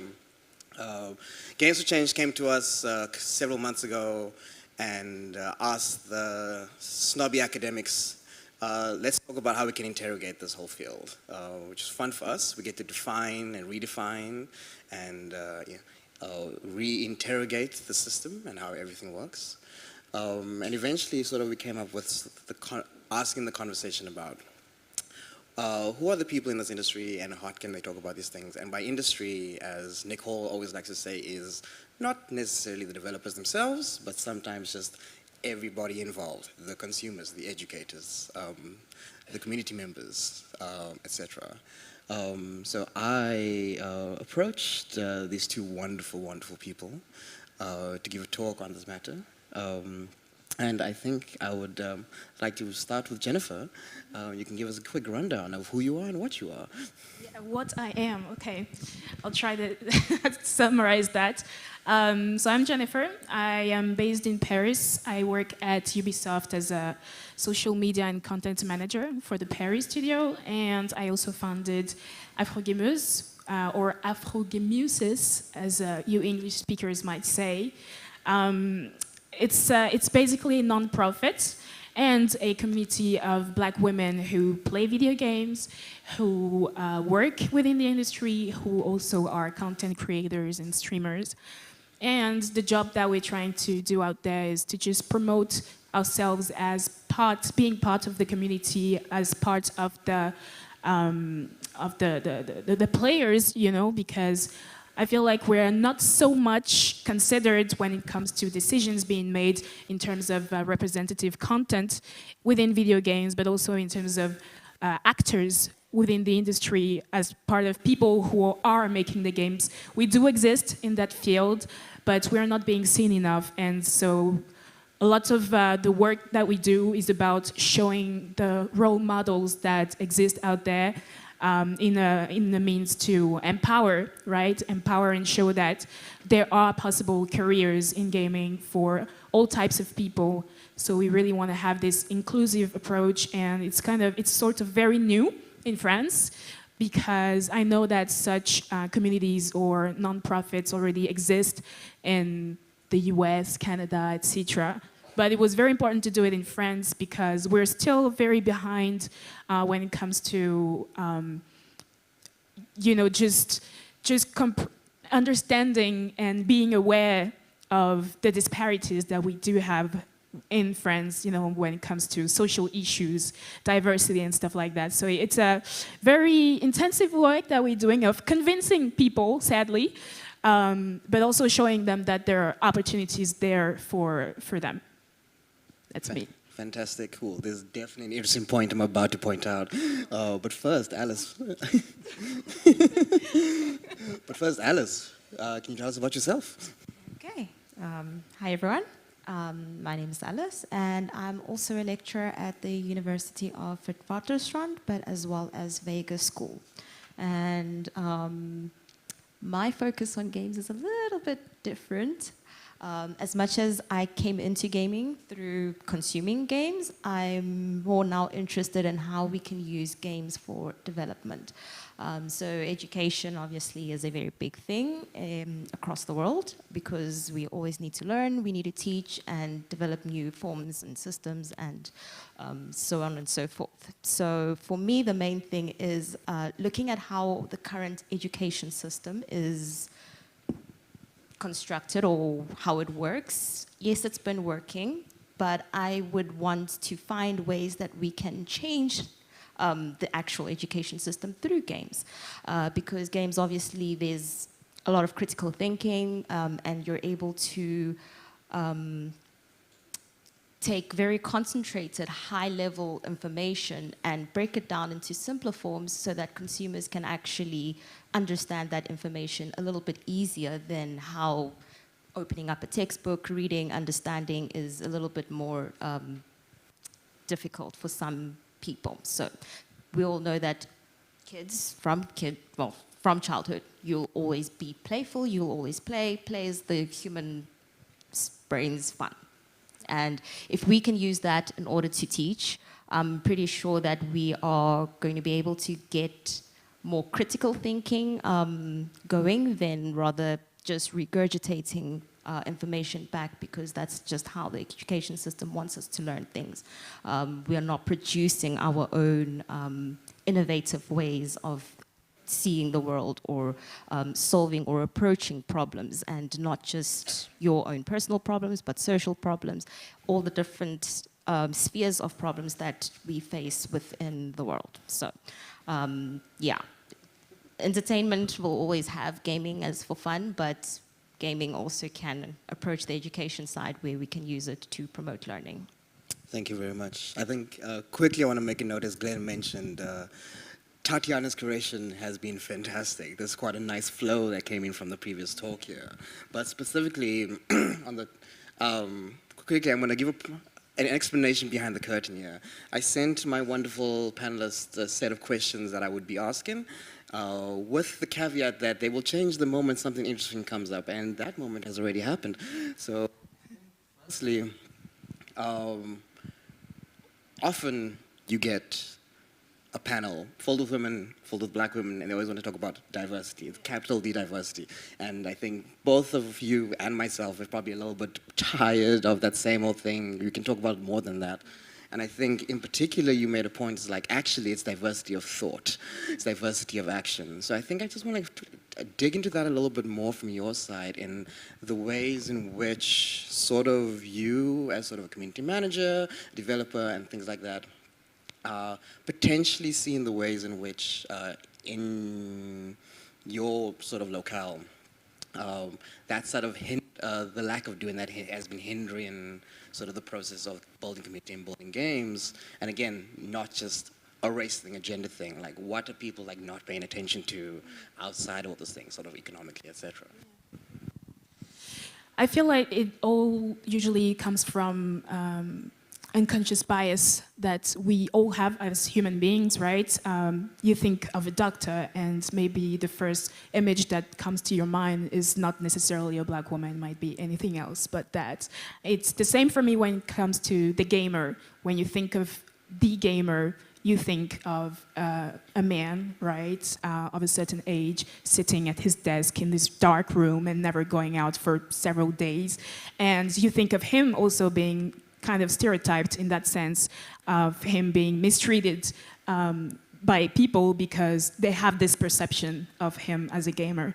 And so the whole point was to kind of shift this image, which is why the first action that I tried to push forward is to show the very diverse profile of what black women gamers can look like and can be like. Because there's not just one story, there are multiple stories of these people, for these people. And so you were mentioning how I do get tired of being called only to talk about diversity. This is an endless fight, to be honest. I go to lots of conferences and all where I do talk about this, because there's still many people who are unaware of the need, to hire people from diverse backgrounds to get different point of view also on what they're creating in terms of content, for example. And a lot of people want to do that. They want to do good. And most of the time they're like, sure, yeah, okay, I want to find other people to hire, but where do I find them? That's always the very first excuse. These people, they don't apply in our businesses, they're not here, we don't know where to find them. Well, that's because you're not making the effort to actually find them, because they are trying to get hired, right? At least that's how I feel about this. And to me, the best thing we can do, at least one of the important stuff that we can immediately apply, is when you're having an event, right? I don't know, a professional gaming event, where you're having a lot of people come and do conferences and talk about important stuff, talk about their jobs, right? Like I said, we already are within the industry, we do exist in there. So just call them to talk about their jobs. Why would you ask them to come and talk about diversity? It's so much more impactful to have them come and be like, yeah, so this is my background, I work on this, I work on that. And this talk would be so much more interesting than just a boring person coming over and say so diversity is important. I feel like we're all kind of sick of it. We just want to make things more natural. Things happen just more organically. And it's the responsibility of everybody, right? You're having these events, this content being produced. There is always one person of color or one person from the LGBTQI plus community, one person with a handicap that has that as part of his story, his or her story. So it's just a way to put them out there and not reduce them to that one thing that would be the color of their skin or their disability or whatever else, right? So for me, that would be the very first step, is to just recognize people as individuals, and when you call them for their expertise, right? I feel that would have more impact than anything else, to be honest. So yeah, that would be my first point with this.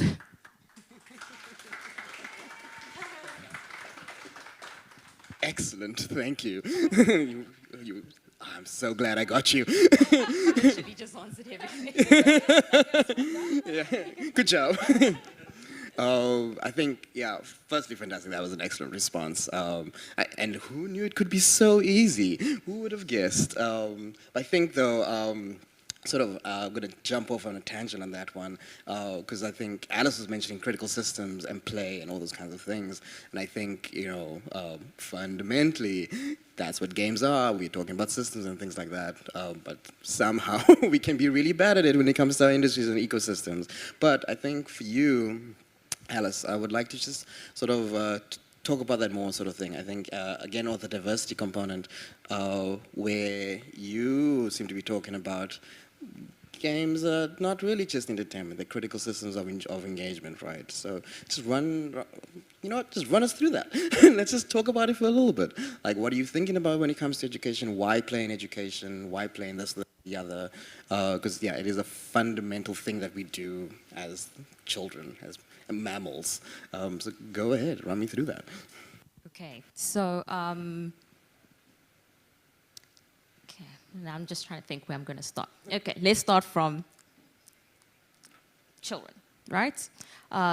Before they even know how to fully, before their speech is fully developed, already they are playing, and they learn quite a lot of things through those interactions, which we think is just, obviously, it's not really important much because we don't understand, but they get an understanding of the world through that. So when you start growing up, the games change, obviously. The types of games change, but it's still there. Up until when you get to, supposed to be, when you get to adulthood, and it's like, now you need to stop playing games because you're old and you need to work and pay your bills. You raise a family. But in between, when we get to that foundation-based level, high school level, varsity level, there's just so much information that's being drilled into those kids. And the way it's being drilled in, obviously... Okay.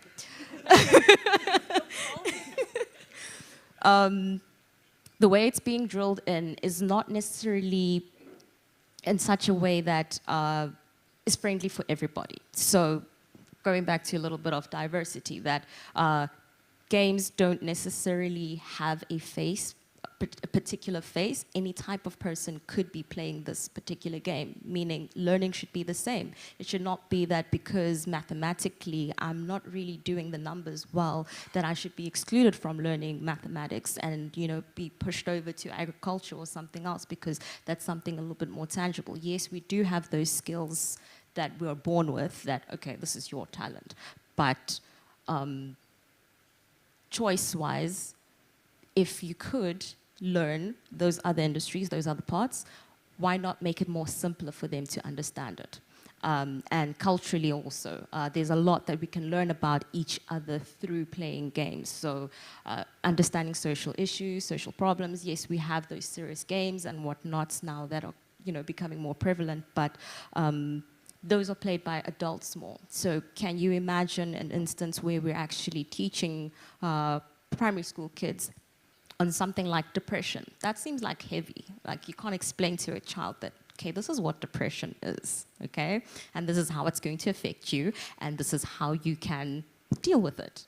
they don't necessarily understand that well. But when they have something that they can relate to, which still touches on those things, subconsciously they are consuming that. And years down the line, it will probably come out in a way that they did not expect it, because at the time they were not playing the game with the intention of learning about depression, but because it's a part of the game, they're already now familiar with that kind of information, you know, as well as different cultures. If you're coming from France, you come here to South Africa, you could learn a lot about South Africa through playing a game instead of having to get a tour guide and a little booklet on trying to understand the community. Or if you're just relocating, let's say, for example, she's like now coming to live here. She could learn about the place through the game before actually getting here, and it would be easier for her to navigate around because she's already learned through playing that particular game. So touching on different things is, sorry,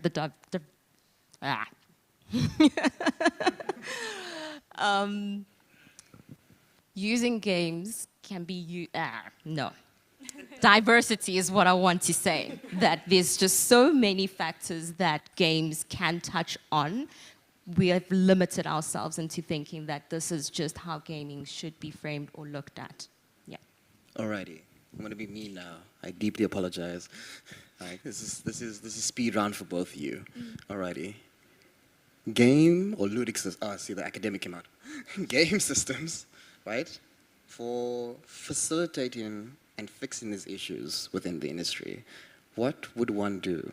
It's a thought experiment, but I want us to just get a sort of dialogue between the two of you based on everything that has already been said. It's like, if I had to present you with the task of using game systems to try and solve these problems that we keep on seeing, where would you start thinking about it, and how would you guys go about it? So basically using the medium of games to change the system, or change these social issues that we're having. Yeah, specifically in the industry, make it smaller, make it bigger, it's up to you. Yeah. I trust your judgment on this one. I would just have to rebound on what you said, you know, because I feel like games are the perfect medium it has enough interaction, it has the ability to bring more empathy also within people. You get to incarnate so many different roles that you would never get to know of without them, right? Games have this social impact where it opens up your world. Games are able to show off reality as it is, but also have us travel within just unimaginable universes.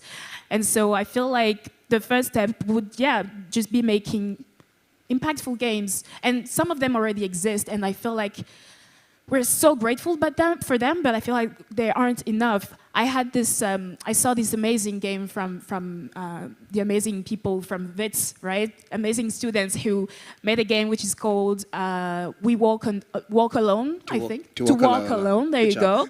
which tells the story of a woman walking alone at night. I mean, I'm sure everybody heard of it already, but I felt just amazed by the work that they did, because it felt so real as a woman. I could completely relate to that, and I was telling them, well, this is very interesting because I come from France, and I can totally relate to what you're saying when showing in your game, and I know that lots of people in India, in other parts of Africa, and other parts of the world would completely relate to that as well. So I feel like, just by creating stuff like that where people can just live through another experience is one of the best ways to have us understand all of this, and that actually starts making the world better. Sorry, I was too long. No worries. No worries. Go ahead. So, coming back to what you were touching on, It was a mean question. I apologize. It was a mean question. It really was. But no, it's a good one. So when she opened up, she said that, coming to such discussions just based on the fact that, hey, I look this way, but do you understand why we are not included in this community? Is because you don't actually take note of it. So maybe having a lot more interactions just focused on those minority groups is maybe something that we could use. That, okay, we created a game jam, for example, but the game jam is specifically just for females. No males are allowed to come to this particular one, and that way we say that, okay, this is how we're going to reduce the balance. The balance, yeah. And how we're going to get more women in the industry. Same with being black women, that, okay, cool. This is just a platform for you to come and view how many of them are actually available. So in that way, we are making it more accessible. But coming back to the social side of things again, sorry. This is like a little bit off topic. But can you imagine a space where primary school you don't actually ever open up a book, but from foundation phase you're playing a particular game which builds on every year, touching on all the little different bases? I think that's something, I don't know, where we have access to more content that people don't necessarily always view gaming for. So less Candy Crush, less whatnot, but more social skills, social learning, how to deal with diabetes, or I don't know, like there's a whole lot of other topics that I feel like games should now be focusing on, especially going into the meta and everything, that we won't necessarily be looking at things physically anymore, it'll always be virtually, so yeah. Excellent, fantastic. Thank you so much. I had a wonderful time. I think everybody, they deserve a round of applause. Thank you. Thank you, guys. I'll grab that. No. So I've got two comments. So my first one is a fear of public speaking is the most common fear of all, and I think you did incredibly well, so thank you. But I think of a fear of the other, of someone not like me, is the thing that really prevents us from changing, of not knowing. But I feel like it's something that's repeated in history, right? It's always been the whatever that other is. I mean, even when people talk about, I think for me it's quite relatable with parents and gaming. Yeah. You know, coming into the space, my parents don't understand it. It wasn't something they really grew up with. And so it's just, for them, it's an other, and so it is something to fear and not wanting to engage with, for sure. Imagine our company was called Sea Monster, because just over the horizon, a small round world, it's all going to be fine. It's all going to be fine. And yeah, I can't think of a single problem in the world that can't be made better through gaming, exactly as you guys were saying. And if we could just all acknowledge that we don't actually have any answers to any of these things.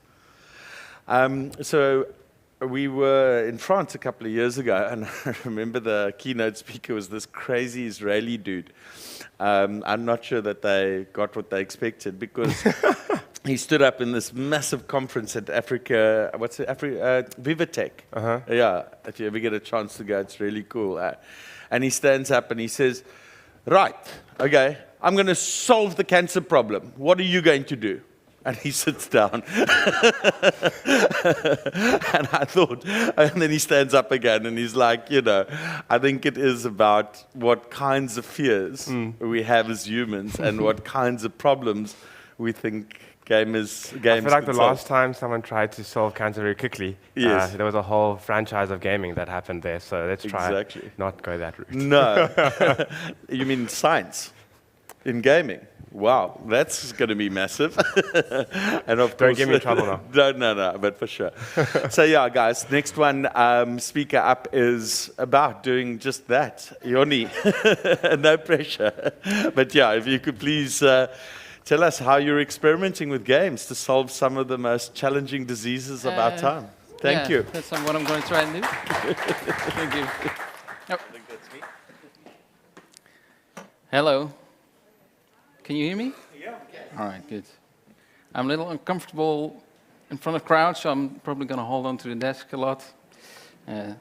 so you know what's going on.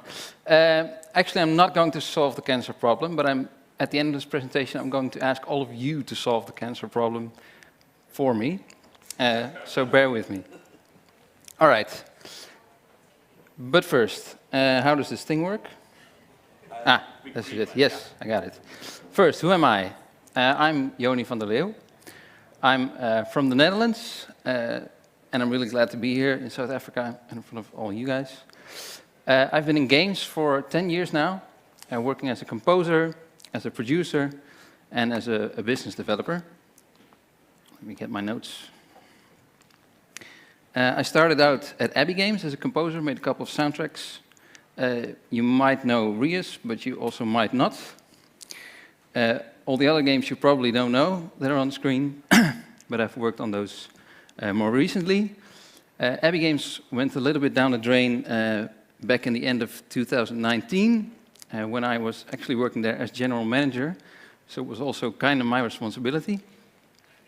But it went so bad that they even had to fire the general manager, so after that I was also out of a job. But with a couple of ex-employees, we started a new company called Roost Games and made Cat Cafe Manager, and that's doing really well. And it also gave me the freedom to do a lot of other stuff in games, and that's what I'm really good at, is just not being in one place for too long, but starting things, seeing how things go.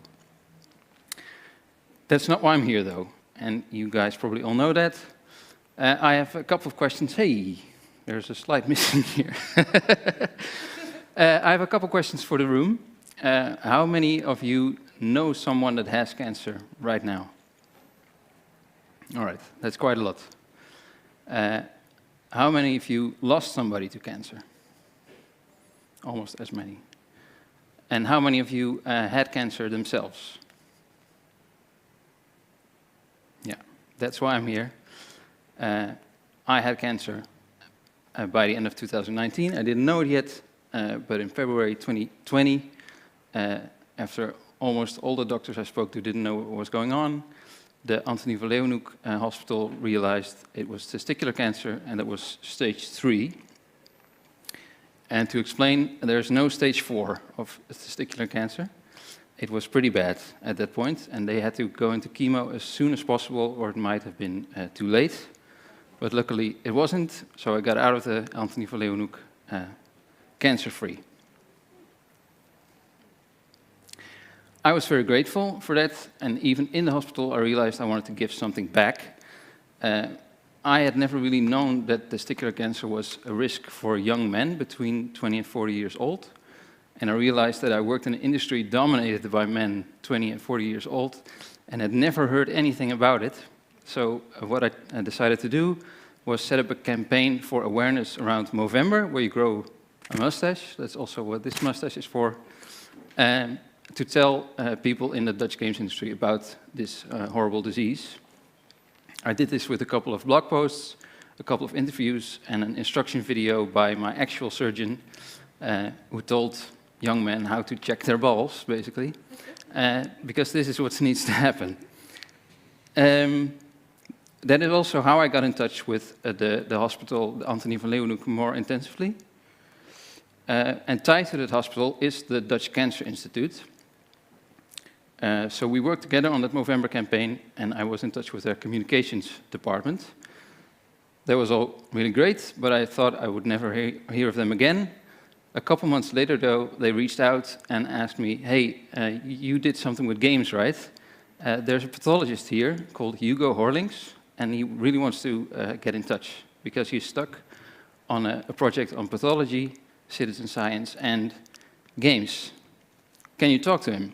And I thought, I can, but I don't know if I can really help him, because my experience is not with serious or applied games, but with entertainment games, as you saw before. But I got in touch with Hugo, and this is what he told me. On screen here, you can see Hugo. He is a pathologist, and pathology is the study of tissue. So it's basically looking at tissue, seeing what's going on, seeing whether there's a problem and how we can help it. This almost always happens when diagnosing cancer, because without pathology you can't really determine if there's cancer going on.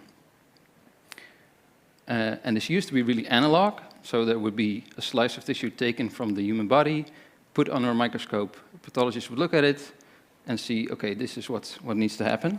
But now it's becoming more and more digital.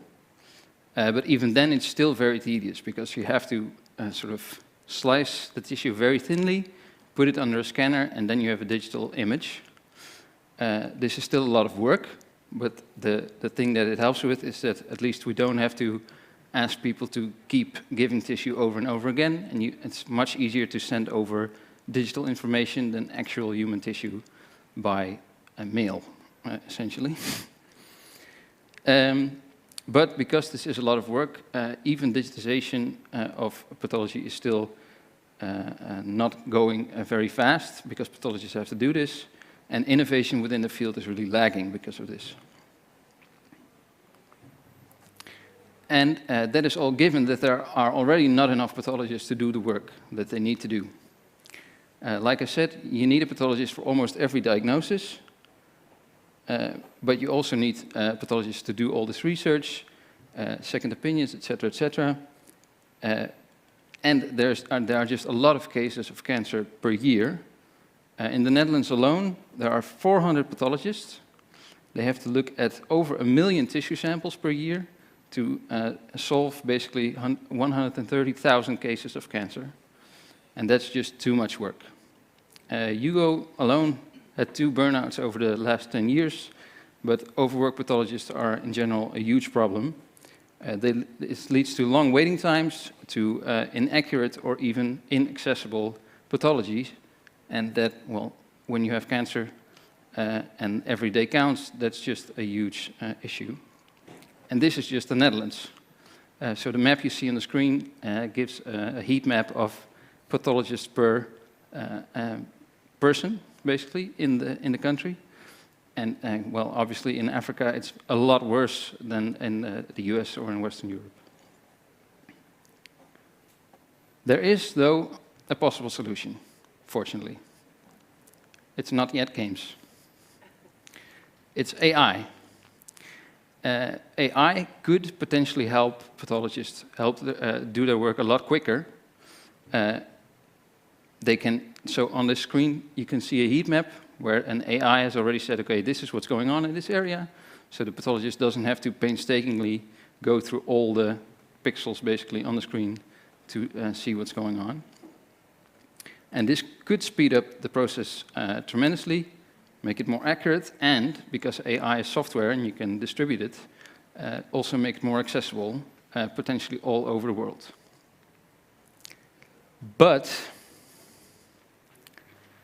AI on its own cannot really know what's going on an image. We will have to teach it.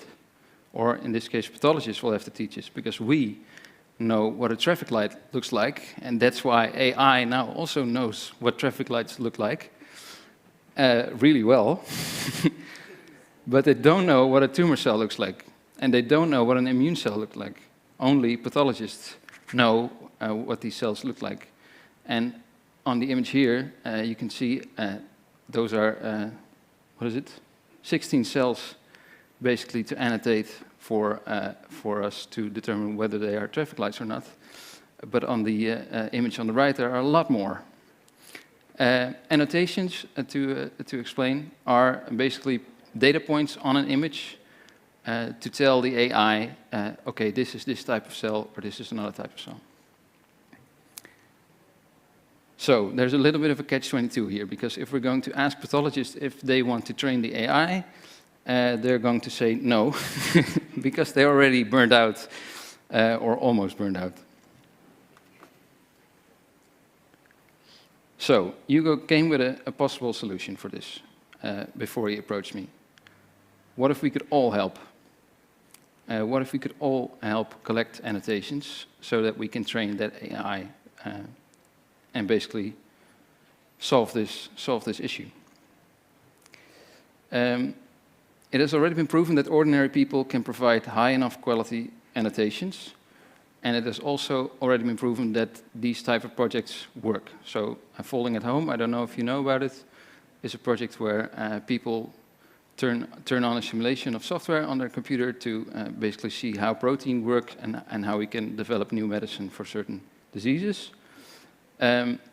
This is already running successfully. Also in Zooniverse, that's a platform for citizen science. You can find a lot of projects that people sign up for and help researchers out in making progress. But basically, Hugo's idea was, after some training for ordinary people, they could make cancer CAPTCHAs, right? That's the goal here. But making CAPTCHAs, as you probably also all know, is not really a lot of fun. If I would ask you, could you make 200,000 CAPTCHAs today, you probably wouldn't do it. And the thing is, we do need those numbers of annotations before the AI can really function properly. So the last thing we want to do is go out with a project and have it fail before we can actually use the data. So you probably know where I'm getting with this, but how can we make this more accessible, and how can we make this more attractive? With games. If we can make a game that can tutorialize the annotation process, that can make it less tedious and more attractive and fun to do, then we believe we can mobilize enough people to make enough annotations. Games obviously are good at making things attractive and addictive even. They're good at creating communities. They're a universal language. And I think they're a way to solve this universal puzzle of cancer and of the human body.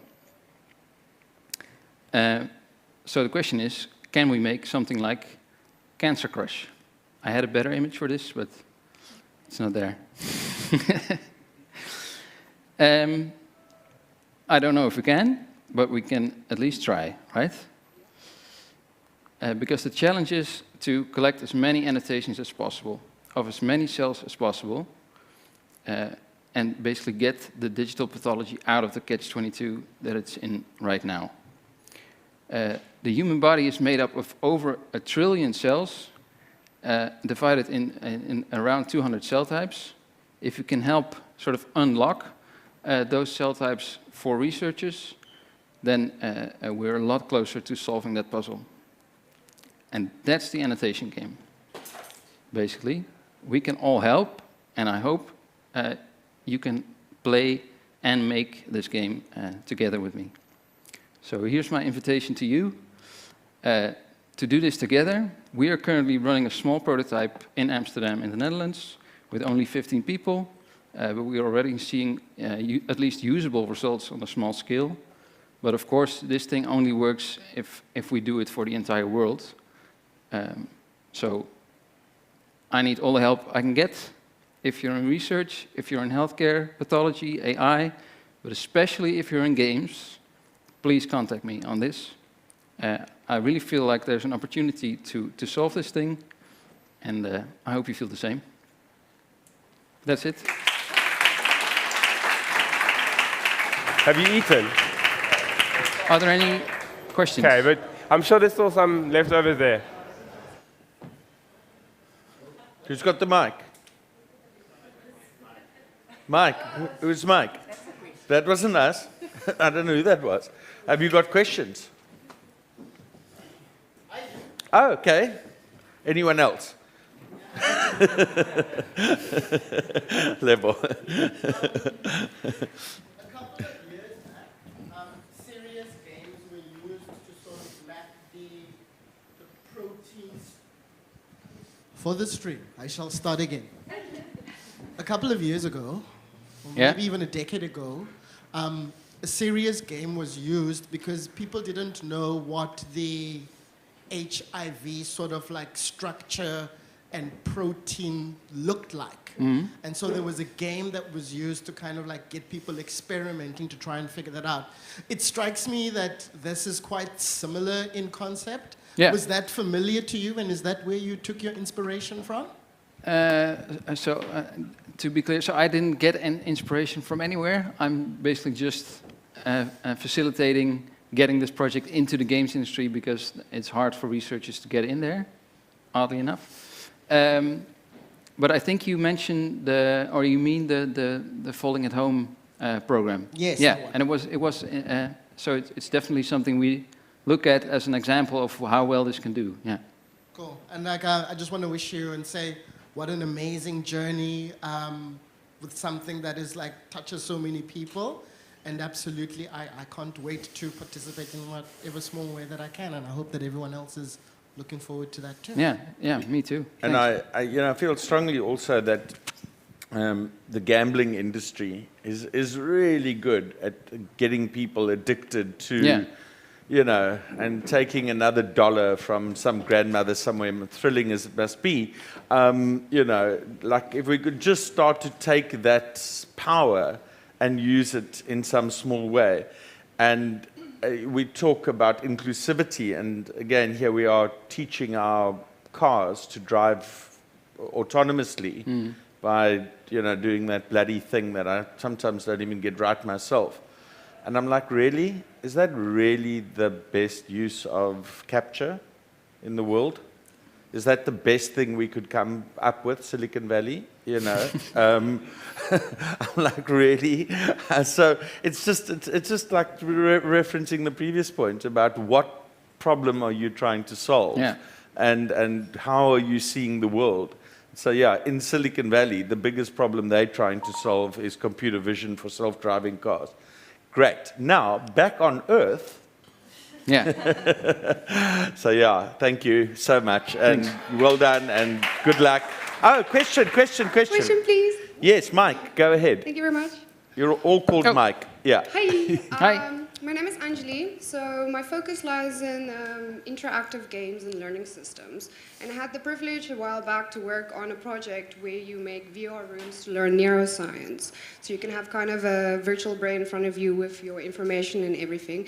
And I am sort of in the process of creating a biology learning program so that you can kind of go into the body and really understand what the structures are made of. So it's kind of more of an interactive, practical learning-based kind of platform. Maybe as an inspiration how to get people involved in this, Yeah, no, definitely. Creativity, but understanding of yourself.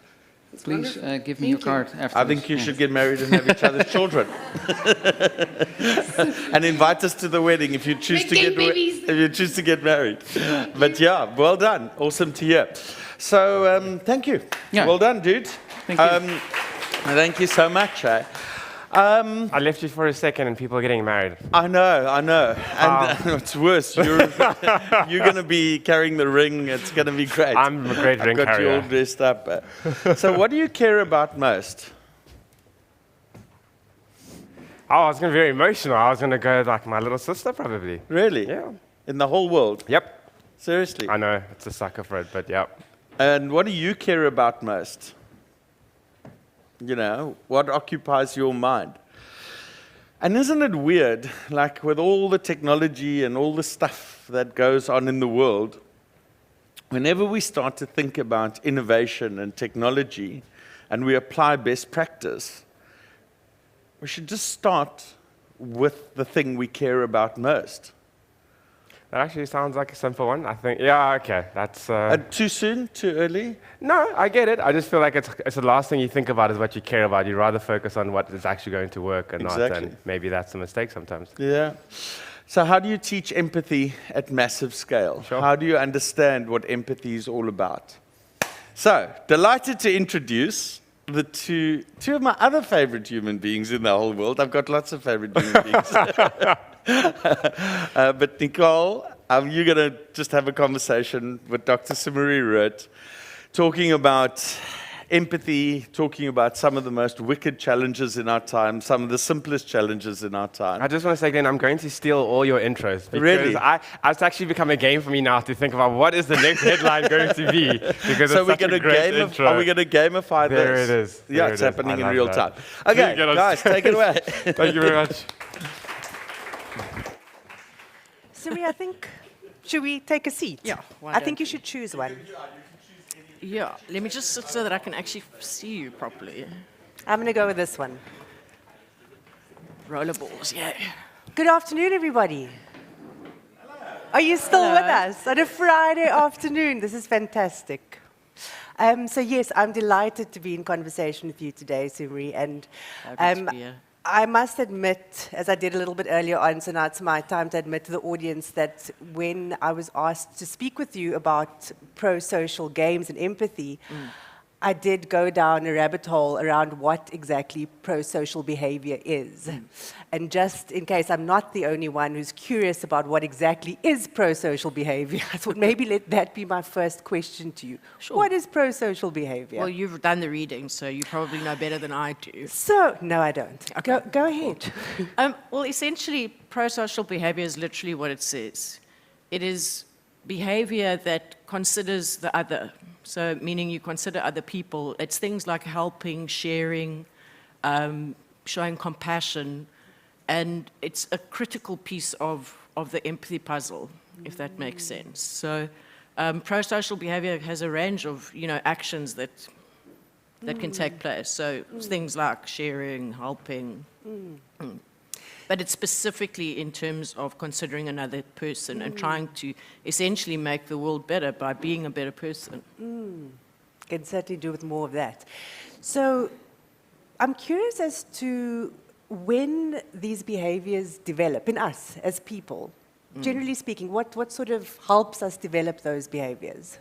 Oh, I think our role models, our upbringing, nature, nurture, it's the old debate. There's a lot of discourse in the literature around, are you born empathic or is it something that can be taught? So I think, but that debate is still continuing. So I mean, it's role models, your upbringing, and I think the important thing to note though is it's never too late to start, if that makes sense. I think there's this misconception that, you can't teach empathy. You can't, if you haven't developed it as a child, you're not going to develop it later on in your life. So, but that is a myth. And thank goodness for that. I mean, I have to choose, as we were talking about earlier, choose to believe that that's true, because we know that certainly, even if we just look at South Africa, many of our children are growing up in situations that are very challenging and don't have the role models that one would imagine would be necessary to sort of encourage that sort of empathetic behavior and selfless behavior, if you will.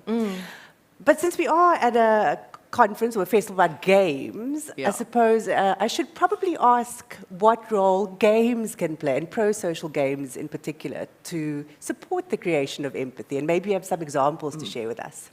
Yeah, so I work at a research lab at the University of Cape Town where we have a dedicated Gaming for Good stream. And it's within the Tech for Good lab, if you want to look it up. And it's really dedicated to finding games that are particularly created to try to elicit some form of empathy. Empathy, I was just saying to you earlier, Nicole, empathy is a beautiful thing, but it's also a very tricky thing. And I say tricky because it's a very complicated process, actually.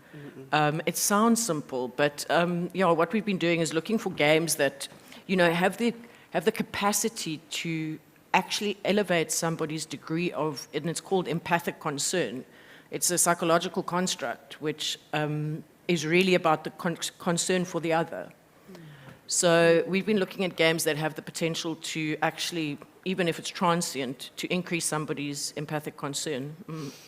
Now, before we get into some specifics around, what you found in your research and maybe some examples, I think that there's a video that might help the audience to get some sort of perspective on what we're talking about. There was just a little link, a video that might give our audience something to talk about. There we go.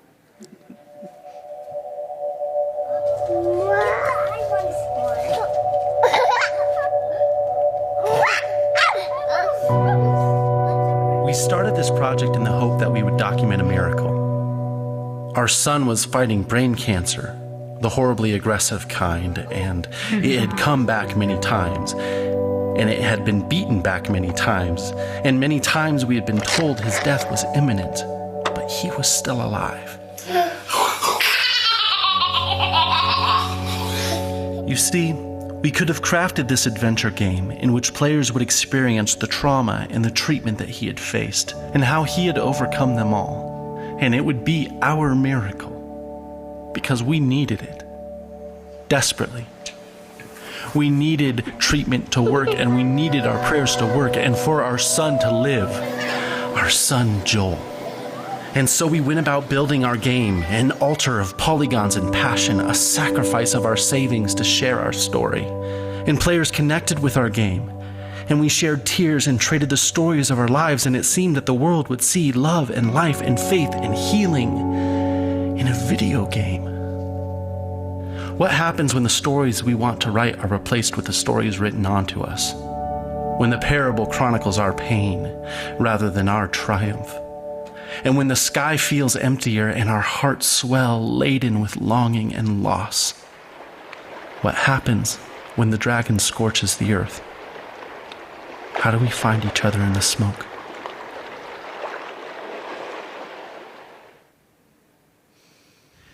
You know, often when people first hear about our game, their question is, how is this a video game? It definitely can feel a little bit too depressing, like it's too heavy of a topic to fit into that category of game. Certainly it's not a traditional game. It's, you know, you're not trying to achieve a high score. You're not shooting cancer cells with big bazookas. That's not what this is about. He's in a hospital, so they're taking care of him. And that's how he gets his food? He's in the hospital, so they're taking care of him. And that's how he gets his food? Okay, Joel, ready? His food goes through that too. Yeah. Set. Go. You want to touch This him? is about us inviting the player, us inviting you into one of the hardest and most spiritually trying and emotionally trying experiences of our life. I mean, this was us losing our third son, Joel. We really wanted the game to show all aspects of our life in the middle of what was happening. So he's just slower than most kids. I think eventually he'll catch up. We think that it captures a lot of the hope we had while he was sick and even terminal, but doing fairly well. And we hope that the players walk away with a sense of the grace that we experienced, and also what it was like just to be with Joel and to love him. Okay, let's rock. There we go. Whew. Well, I mean, even just watching that, and spoiler, I've seen it before, still makes me feel like I want to cry. Suri, maybe tell us a little bit about this game, and then really curious to get into a discussion around what some of your research is telling you about the effects. Yeah, sure. So this game is called That Dragon Cancer, and you saw Ryan and Amy Green, who were the parents of Joel, who was diagnosed with terminal cancer when he was 12 months old, and then he passed away. And the whole game is literally about the experience that they had during, you know, Joel's diagnosis, his treatment, and his subsequent passing. So, I'm sorry, I find this so difficult to even talk about. That's why I'm laughing, because I'm like, Sri, don't cry. And I had the privilege of meeting Joel, and Ryan and Amy, and they were just absolutely incredible, because what they wanted is to create something. It is autobiographical in a way, but it's also something to teach people about awareness of things like cancer in children, what their journey is like. And, you know, they didn't, by design, make it a pro-social serious game, if that makes sense. But if you look at what it actually is able to do, it can be classified as that. So we're using it in young adults. I'm deeply passionate about young adults, so people between the ages of 18 and 30. If you're 30, I still call you a young adult. Okay. I must yeah, I've passed that one. And because at the end of the day, it's the young adults that are going to, you know, be taking care of the world, and a kinder world is a better world. So what we were trying to do is find ways to use these games, and specifically That Dragon Cancer, and have young adults at UCT play it. And what we do is we actually test their degree of empathy before they play the game, and then we test it after they've played the game. And it's absolutely fascinating, because there are transient effects. So, meaning there is a there's an increase. Mostly, there were exclusions, though. We had to exclude certain people from participating because it's, as you can see just from the video, it's a deeply triggering experience. And some students felt that, you know, we had to actually put a waiver on to say, listen, if you've experienced something like this and you don't wish to participate, then that's fine. We actually also had to have psychologists on site because it is such a triggering thing to experience, yeah. Sure. Now, I'm curious about how the game itself is played and also the length of the game. And I'm just curious as to sort of how quickly those effects are seen, those effects that you're speaking about. Well, I mean, you just have to watch the video and then you basically see a spark in somebody's empathy. It's quite incredible. So you can imagine what happens with the game then. So the game has a number of scenes, essentially, and I think you could see also in the video, it's not about, you know, scoring points or anything like that. It's literally you just go through the experience and you can interact, but, you know, to a limited degree. So you're literally just experiencing like Ryan sitting with Joel, you know, and you saw that where he's getting chemo.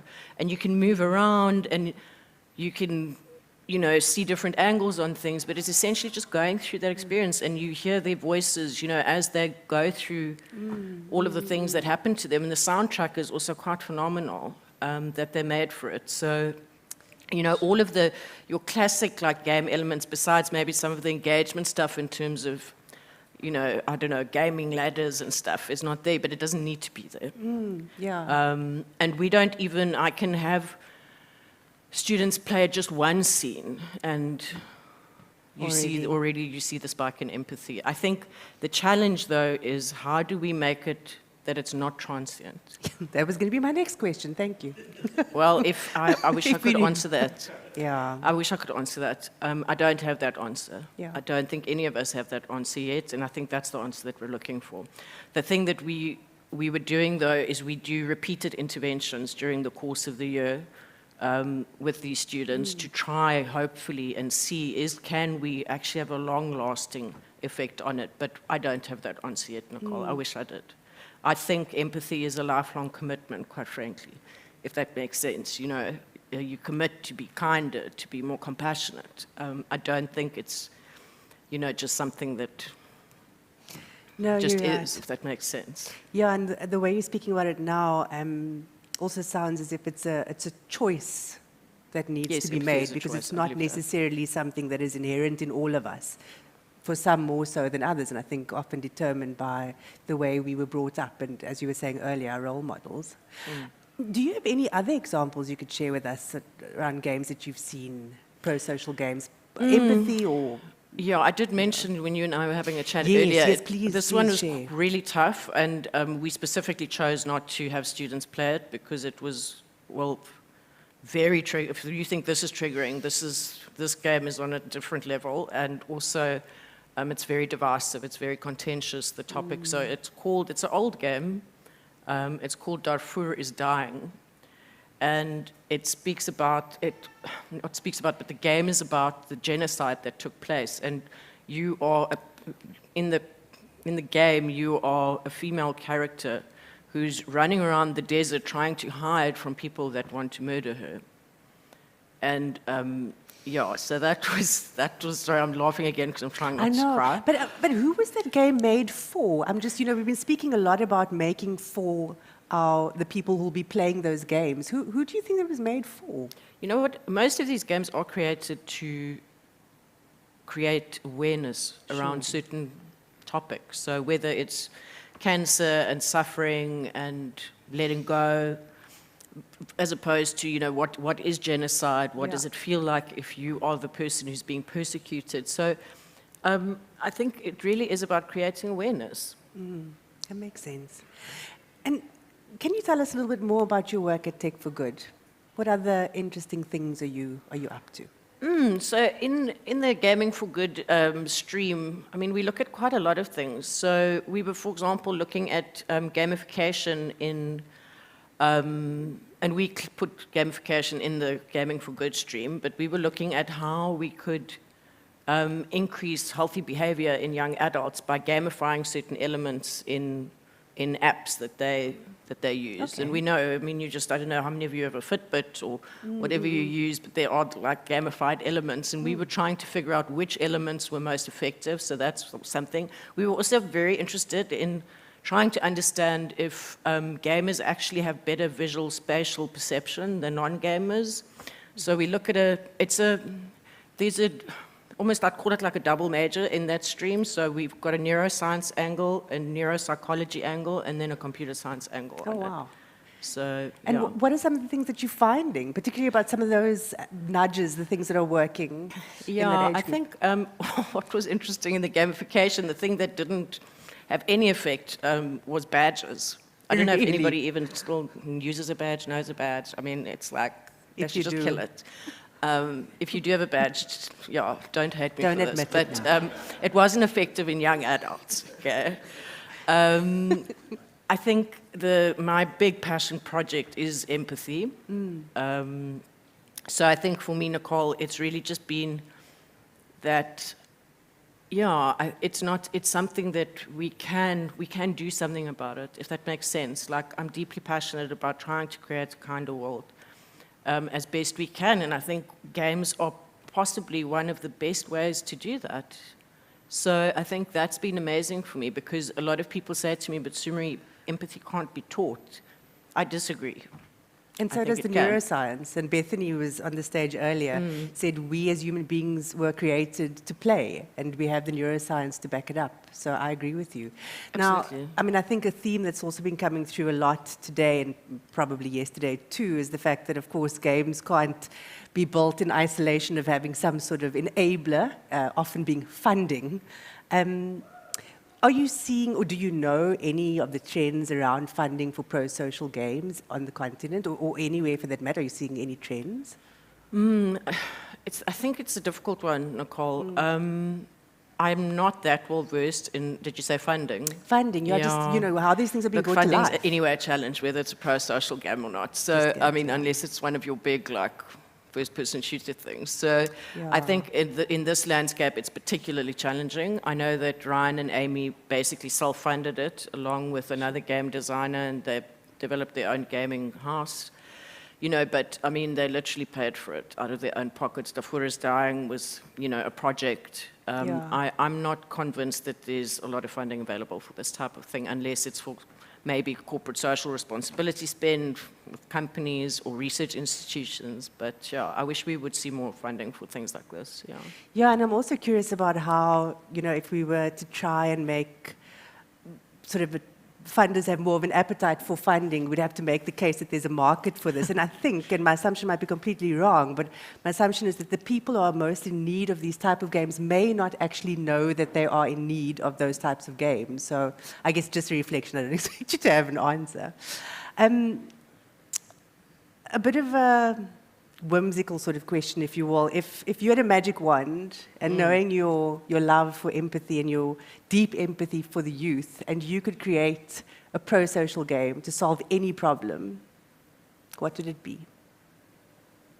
It would, I wouldn't say it's a problem, but it's something that is intimately linked with empathy, and I would say it would be to help people feel more dignity.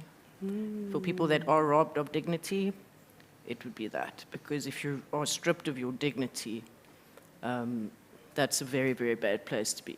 And I think a lot of people in this country do not have a sense of dignity. So that's what I would choose.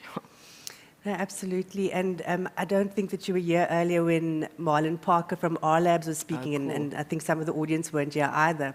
And he was speaking about how they work with communities, and one of the first things they do when they try to get older women who haven't been exposed to technology to be comfortable with using a keyboard, what they do is that they do this ritual where they give them a hand massage and they give them a manicure. And he spoke about the fact that it helps women to sort of feel proud of seeing their hands and not be ashamed and sort of, oh, you know, my nails aren't looking really nice.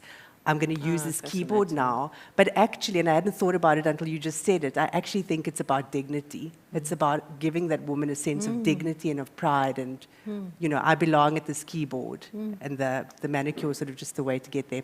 Now, I know we have 2 minutes, and I know I've veered completely off the questions that I sent you, and I apologize. I mean, I haven't even looked at the questions. Just sort of in the last minute, any closing thoughts, any words of encouragement? And we have a question, actually. Do we have the microphone? We have a couple of questions. Oh, we have 3 questions. We have 4. This is exciting. Oh, 5. I feel like I'm at an auction. Going once. No, calm down. Calm down. Almost.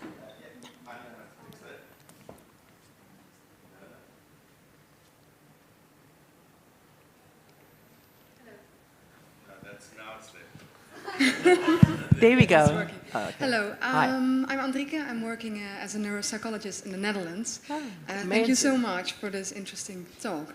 I'm very curious. You might have mentioned it, sorry, but how did you measure empathy? So we use there's a construct, and it's one, well, you'd know. So if you're a neuropsychologist, so it's called empathic concern. And we developed, well, not our own, but we used a combination of instruments to measure, so your pre and post test, so before and after. But that's essentially, we use that construct, EC. Yeah, it was more like a behavioral measure or also on a neural level? No, a behavioral measure, absolutely. Yeah, thank you. Cool. Glenn at the back, that hand was first. Oops.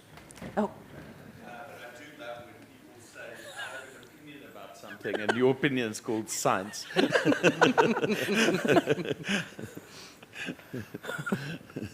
Hello, I'm just a volunteer here, but I pretty much just play games all the time. And I wanted to answer your previous question earlier on where you said, is there a market for this? I don't know if you guys heard of a game called Detroit Become Human. Tell us. So Detroit Become Human is a role-playing game. And I wanted to say that role-playing games have always existed, like The Walking Dead and etc. But Detroit Become Human was made by a small studio called Quantic Dream, and that studio also has an IP like Star Wars, a billion-dollar company. And Detroit Become Human outsold even that. Wow. And Detroit Become Human essentially covers themes like the Holocaust, slavery, racism, fascism. Sure. All of these things invoke in serious, I don't know the word, but like serious,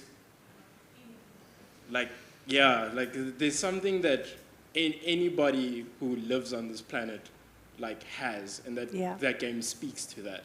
So there's definitely a market for that, and there's people who buy this game. If you go on PlayStation, it's one of the most selling games. Wow. That's I wanted to answer that there's definitely a market for that type of gaming, and there will always be a market for it because we're humans. Thank you. And you are not just a volunteer. There was an incredible insight, so Thank you. thank you. Hello, Nicole and Sumari. Hi. I'm Yolanda. I'm from Alchemize, and I'm very, very interested in creating games that help kids develop a really positive and a strong EQ. So this speaks to me in many ways. So my first question is indeed around kids. Have you done any research around kids, and what kind of games would you use then in your research if you have? Because a lot of the games you mentioned are quite traumatic, and an adult would understand trauma and would understand that these things happen in the world, but for a kid, I imagine you'd need to have a different approach. And then my second question is indeed with how the research is kind of carried out. I'm wondering, have you ever used film and film clips and kind of film therapy, and if there's any differences in the two, in what you get from the measurements you get from games and films? Because I imagine a game is more experiential, yes, but I imagine there's still a similar kind of motions. So I'm just wondering about those two things. Thank you. I'm just smiling because we're obviously kindred spirits. I mean, you're literally talking my language. So I cannot answer them in reverse. So let me tackle the last thing you mentioned. So, and I'm smiling because you're so spot on. So, one of the control measures that we actually had to do with the experiment to, make sure that it was valid and reliable, is that instead of having, so students were randomly split up into certain groups, and one group played the game, the other group watched the game, if that makes sense. And just to see, is there actually a difference then between playing and watching?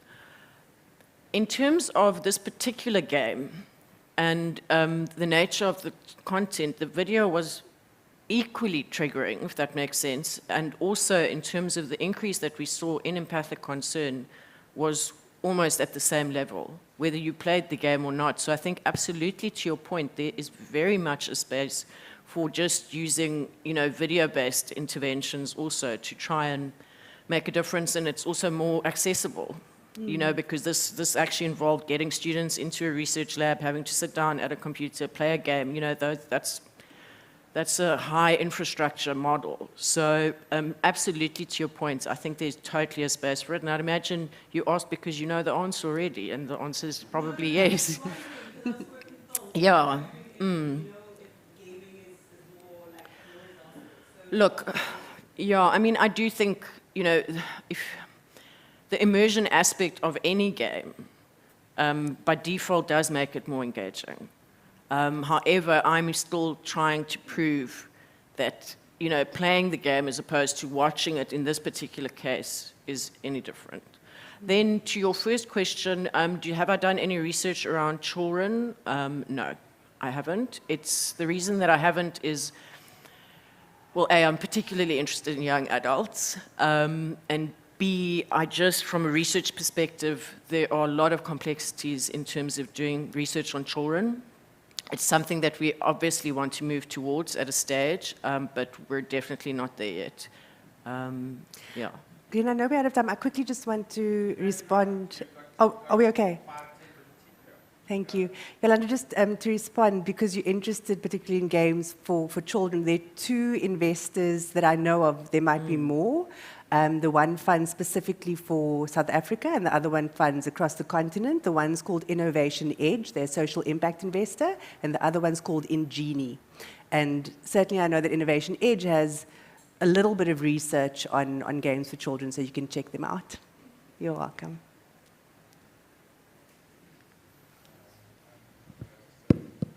Hi, guys. Hi. So just a quick question. So we do quite a bit of work with schools, and our gaming work that we do with them is not necessarily focused at a single individual student at a time. It sounds like a lot of the research has been done to almost measure the impact of whatever we're doing on a single, for example, child, right? And we've seen very different things happening when children start grouping together, as for example in a multiplayer game, and playing as a group of kids against another group of kids. Mm-hmm. And I'm almost hesitant to say that I don't know if the research will be the same for a group versus a single individual. Have you had any sort of experience? No, I haven't, but that's a really cool experiment to do. The scientist in me goes, oh, cool, a new project. So, yeah, no, absolutely. And, I think it might be fascinating to see, is there the potential, though, that if you are engaged in a multiplayer environment, that perhaps your empathy could be even higher, could be lifted to an even higher level than you playing on your own, if that makes sense. I'm thinking of the game you've been referring to. And is it a multiplayer game, or is it a...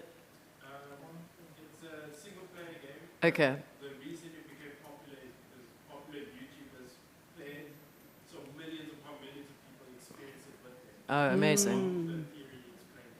Oh, awesome. Okay. So, if you're interested in an experiment like that, it's totally something I would be interested in looking at. Yeah.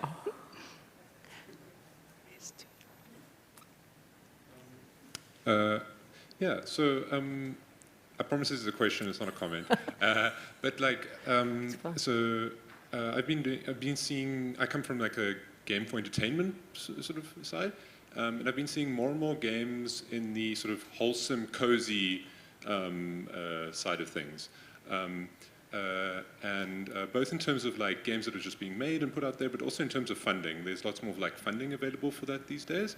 That's good to know. And to name one, like the Astra Games Fund, is looking for games like that. And the last game that I worked on was Cozy Grove. I don't know if you know about that, but it also touches on a lot of these sort of topics. But one of the incredible things is that we've managed to get really high retention from players. So you have players that are playing the game for like months. Wow. And forming sort of deeper connections with characters and things like that. Amazing.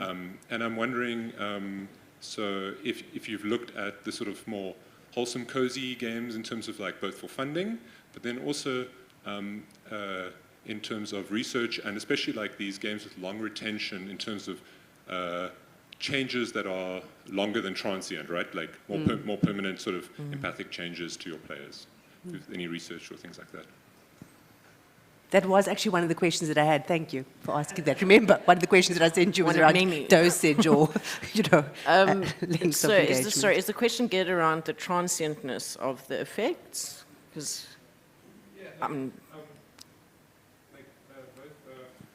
both that Dragon Cancer and the Dwarf game sounds like more like experiences you would play and sort of be done with, right? Yes, absolutely. And so nobody wants to play it twice. Right, and They so find that, it too that makes total sense to me why that's somewhat transient, right? I mean, you would hope that it isn't, but like out of people's memory, right? Whereas if you're playing something every day or a couple of times a week for a month, it sticks with you, right? Like spatial repetition kind of things, right? And so I'm wondering if there's a longer lasting effect there.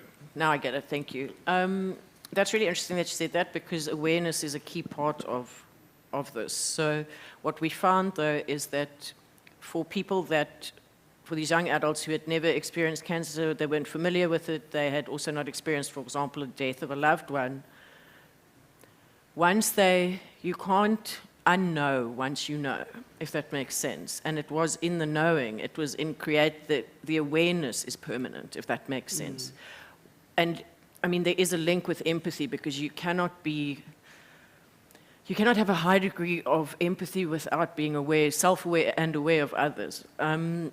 So what was wonderful for us is to know that even if it was a transient increase in their empathic concern, their awareness had shifted fundamentally about something that they didn't know before, and that's positive.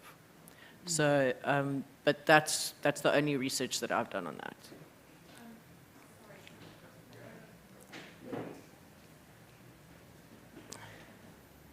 Hi, Sumari. Hi. Hello. So I'm Martinique. I'm a composer, and I also do research in the psychological effects of music in games. Oh, amazing. And how we can marry that as well to create positive emotional processing within people. It's just research-based at the moment. Brilliant. I don't have any devs. But I actually wanted to comment on that interaction. You were speaking about the difference between watching something and playing something.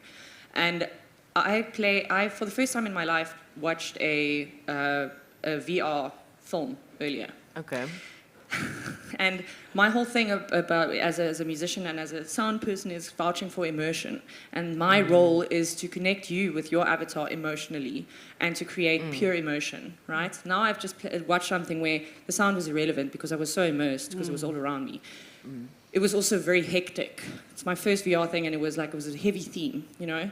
And I was thinking about ethics around, VR, like where are we going to set that bar? But beyond that, I was just like, this was quite scary. I actually watch scary movies, but to me it was a lot, because you feel like you're in the room, So then I went to my friend Ben, and I said to him, hey man, I just had this experience, this was so crazy. And he's like, oh, I love playing horror VR games. And I'm like, why? And I said, like, you must be such a massive horror fan. He's like, I hate horror movies. I hate horror movies. I'm like, that doesn't make any sense. He says, because, I said, do you know why? At least he was intelligent enough to know this answer, And he just said to me, because I have control. When I am playing a horror game, I am in control. I can turn around, I can pause the game, I can, I'm in control. But when I'm watching it, you don't have a choice but to watch. And I think that made me think again, because I've always thought that the most immersive thing you could do in media is to play a game, right? Because you are the avatar, you're engaging and stuff. So that's immersive.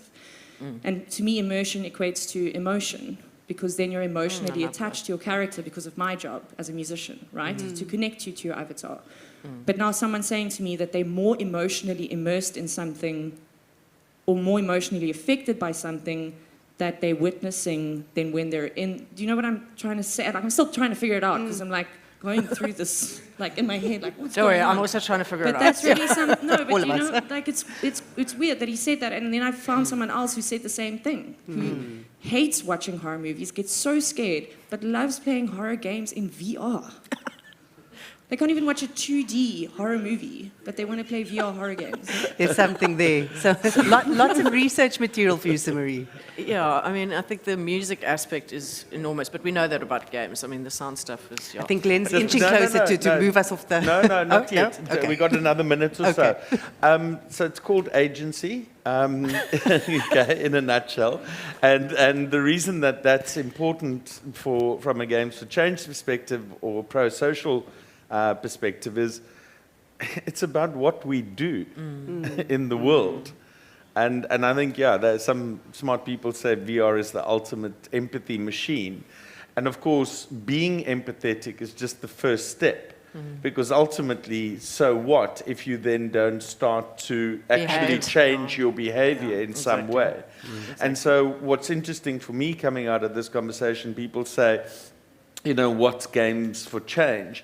And I would say, well, anything that isn't bad is a step in the right direction. And, you know, you talk about the Darfur example, which is really hectic and really on the extreme side. But I would guess, and maybe a closing comment from you, is that everything else that is pro-social is pro-social. And hey, that's okay. Because it's the opposite. Spectrum. What's the opposite? Antisocial, like me. Not social. So where does it begin and end for you, and does it matter? No, it doesn't matter. The thing is, if we're helping people be kinder and the world is better in that way, then that's a wonderful thing. Yeah, Then I rest my case. Yeah, one less GTA and we're fine. Yeah, thank you guys. I just wanted to also just acknowledge Sumari. So she's got about 17 day jobs, of which one is also the chairman of Silicon Cape. And they are the fiscal sponsor for Games for Change, which means we don't have to do all the paperwork and we can rely on an incredible organization like Silicon Cape, which has been basically looking after us and incubating us and helping keep us free to do the work. Nicole really should be telling you all about her day job, which we can talk about another day. But Another day. You guys are amazing, and Cool. and thank you. Thank you for having us. Thank you. Cool. Thank you so much. High five. Look great. So yeah, when we sometimes talk to companies about gaming, they say, "Can we do a POC?" And I say, "Proof of concept." I say, "To prove what?" Prove that games work. But like it's like 5 POCs later. It's like, are we really doing POCs or are we doing low budget? Prove that something small can't make a difference. You can save your money, I can tell you now. All right, so now's the chance to trample on some young dreams. Sorry, what I meant was, you guys are going to be fine. You're going to be fine. Oh yeah, that set the tone perfectly. Totally. What are we doing now? We are going to be looking at pitches. Pitches. I love pitching. Always so enjoy it. What do we need? We need Jay, but he's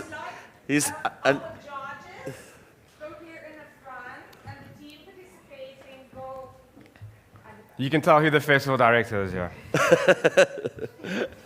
The one that knows everything. No, it's perfect. Hello, Jay.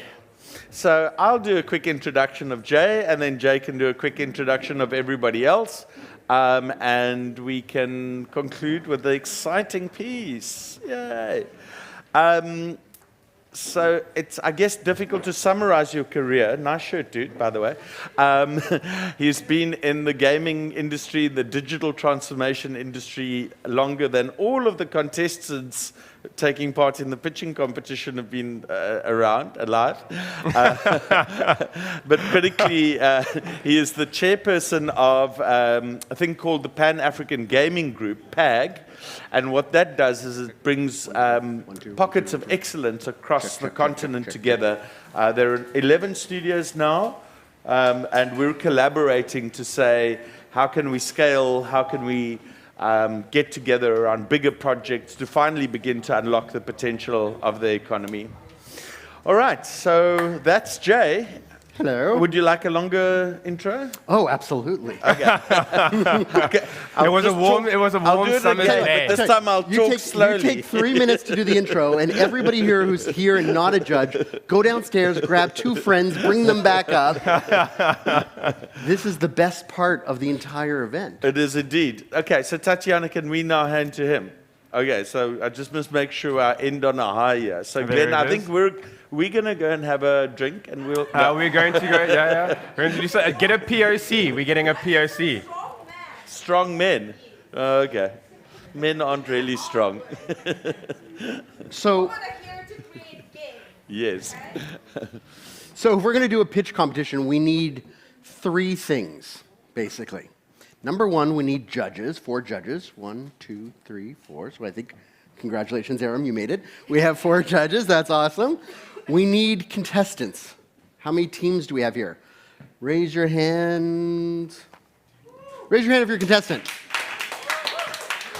All right. Number 3, we need an audience. Raise your hand if you're not a judge and you're not a contestant. Woo!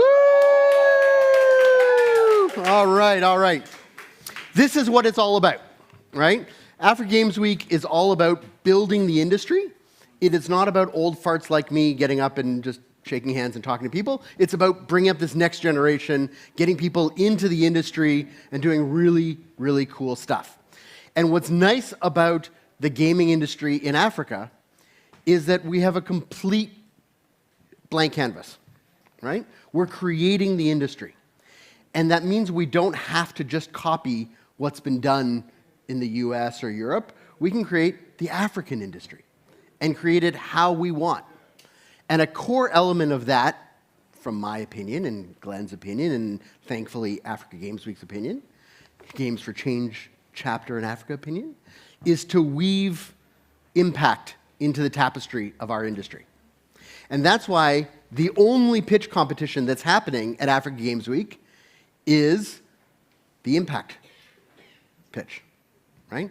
This whole idea of games for change, serious games, games with a purpose, gaming for good, whatever you want to call it, right? That both entertains and creates some form of social good, right? And so we have some amazing teams here today that have come up. You can't leave. There's no leaving. This is like there's no crying in baseball. So we have an amazing group of judges. Do we have a hand mic?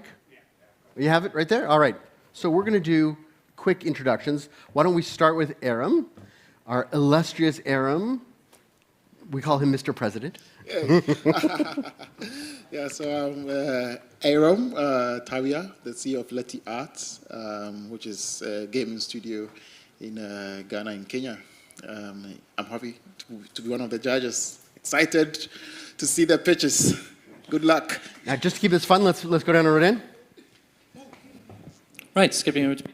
Hi, I'm Rodin Joubert. I'm from Sea Monster. I'm a game designer with more experience than I have any business claiming to, but I try to get around as much as possible, and now I'm here as well. I'm looking so forward to the pitches today. Thanks to you all for coming and doing the work to come here. Awesome. Mia?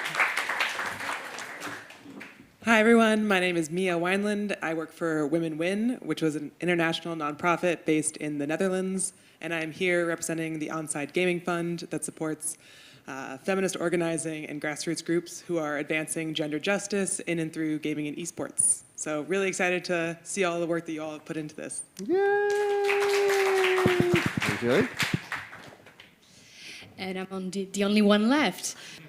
Julie, nice to meet you. I have co-founded Northern Lights Entertainment, which is a civic gaming studio. We build games tackling societal issues. Sorry for my English. And we're currently building a massively multiplayer strategy game where the players collectively rule an endangered galaxy.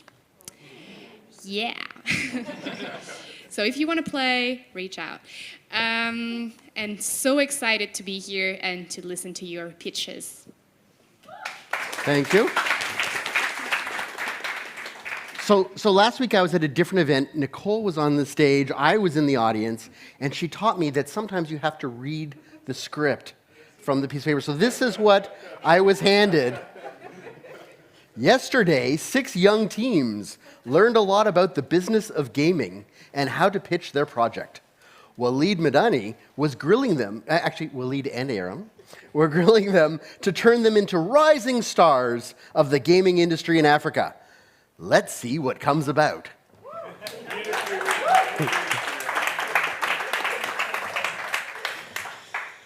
Each team will have 5 minutes. They must present their idea, their future. They must do it both in English and sign language. I hope you guys are prepared. It's an accessible conference, no? All right, fine. You can replace the sign language with interpretive dance. We'll allow that, all right? We will call up one team at a time.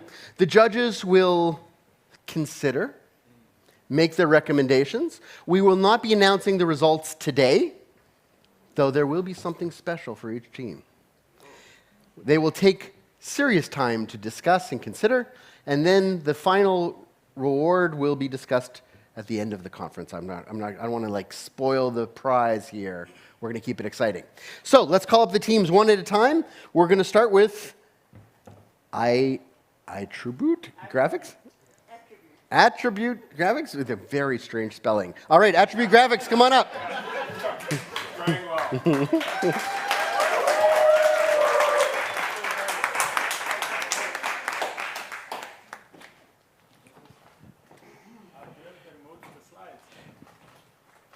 Who's doing the timing? Am I doing the timing?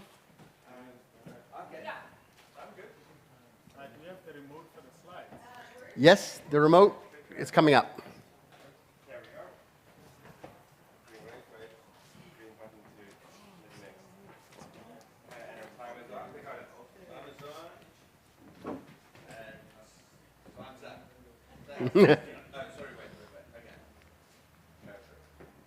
Hello, I am Tyron Marule, Creative Director of Attribute. This is our 3D artist. This is our other 3D artist. They do very different things though. And this is our lead programmer, and I'm back as assistant programmer. So what we are making is a game called Fat Pack Joe, right? And now we're gonna ask ourselves, why are we making this game called Fat Pack Joe? So we ourselves are products of an impact that game has caused in life, right? And that is because we come from downtrodden neighborhoods, to say the least. And thanks to being able to access a PlayStation, we were able to play games. And what we've realized between ourselves after we met is that the games affected us all in the same way. And this was that they made us dream more about games and fall in love with games, which is something that is not touched upon in the games that I see personally on mobile and that are accessible in these types of neighborhoods. So then what we've tried to do is take a quality gaming experience and provide it to these neighborhoods so that we pull kids that are playing games on the periphery into the main line, being in love with games and being imaginative in what they can do in games, giving them that freedom and affordances in the gaming space, right? And so what we've managed to do is take this premium gaming experience, if we may say so, on a mobile and really optimize it to a low end. Obviously, it has came with costs, but we believe it's worth it for the cause that we are going for. May I proceed? So what we've done is we've looked at what games people usually play in those places, and it's usually like your King of Fighters and your FIFAs, and a lot of these have very, what can I say, the stories are not so apparent. It's things that we had to interpret at the arcade. Who is Rugal? Who is this? And we just had to sort of piece it together. And FIFA in itself does not have a story, but if you do go to those neighborhoods and find those kids play that, they'll try to come up with their own little story because no one's giving them the story. So we've tried to sort of channel that and make a story where we don't have a lot of words, so when you're playing it, you're able to then just interpret what you think the story is trying to tell you. And part of how we did this as well is that we made memory fragments in the game where players are able to go around and try finding these things to piece together more of the story that they're trying to come up with. And we've also designed enemies that mainly focus on the player's ability to utilize these enemies. They don't really deal damage. They allow the player to sort of be thrusted upon in different directions, and something that is not only a harm or a hazard to the player, but it's something that can empower them if they're imaginative within the space. So the whole reason we're doing this is because we want to take these periphery players and bring them into the mainstream, of which we think in current context is online gaming, right? So we're trying to create a game that we can push out there to the neighborhoods that do not have their PlayStations all over the place and their PCs, to start engaging with a game that they can genuinely fall in love with and be creative in and be flexible in how they can imagine in the game, and then take them from that comfortable experience where they fall in love with games and engage with imaginative games and bring them into competing with each other. So what we've done is we've implemented a local multiplayer on the game that you can play via Bluetooth or hotspot. So to complement the culture that's already there with FIFA and King of Fighters, so it's something they can host even if we're not there, even if they do not have data, because that is a problem. If they do not have internet connection and the device is not good enough, they can still compete. We also have betting culture in South Africa, right, or Africa in general, and we're hoping it could pass on to this online culture that we're building, but it's in a lovable game. And then from there, we would like to create a leaderboard where we take them from their neighborhoods and connect them to the overall world. How did this guy get his leaderboard time? How did this other guy do this other thing? And they start engaging with the industry more from neighborhoods which don't usually do so. And how we've monetized it is we have an offline system and an online system, and the offline system allows the players to grind for quite a bit of time to get enough money to buy the skins. Alternatively, you can just purchase the skins. And then we also have the tier of skins, which mainly function on an online basis, but we'd like the offline players to be able to access it as well. We also have a shop for power-ups so that you can sort of try to set more leaderboard times and encourage them to buy things in the game. So what we need is resources to complete the online side.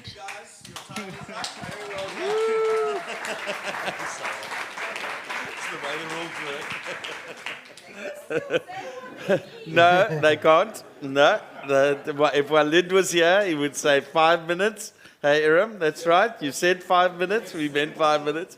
Well done, guys. Do we want to give the Ruthless, judges? eh? Do you want to give the judges a minute or so to consider before we go on to the next? Or ask questions? Yeah, guys, come back up. Okay. Come back up. I know Glenn is very intimidating. Don't be scared. What's that? You can sit. We charge. It's 50 Rand. 50 Rand each, so I can just get a collection, please. 100 grand if you turn the chairs. Do you know what those chairs cost? Careful. Per minute. Well, first of all, congrats. Oh, it's gone. Oh no, it's here again. Because it's not easy to pitch in front of a jury and public, so well done, guys. I'll have questions for you. The first one is, who will want to try to sum up all the game idea in one sentence and do it?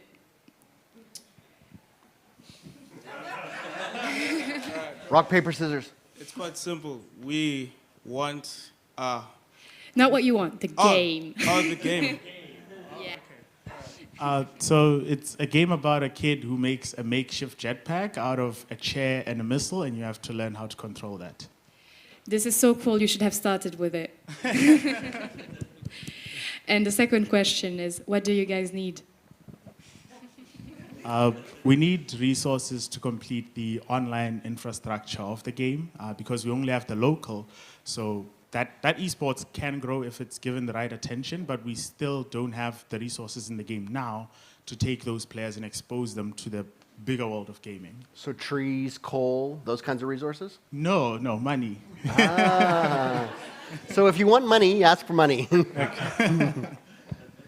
Yes, congratulations.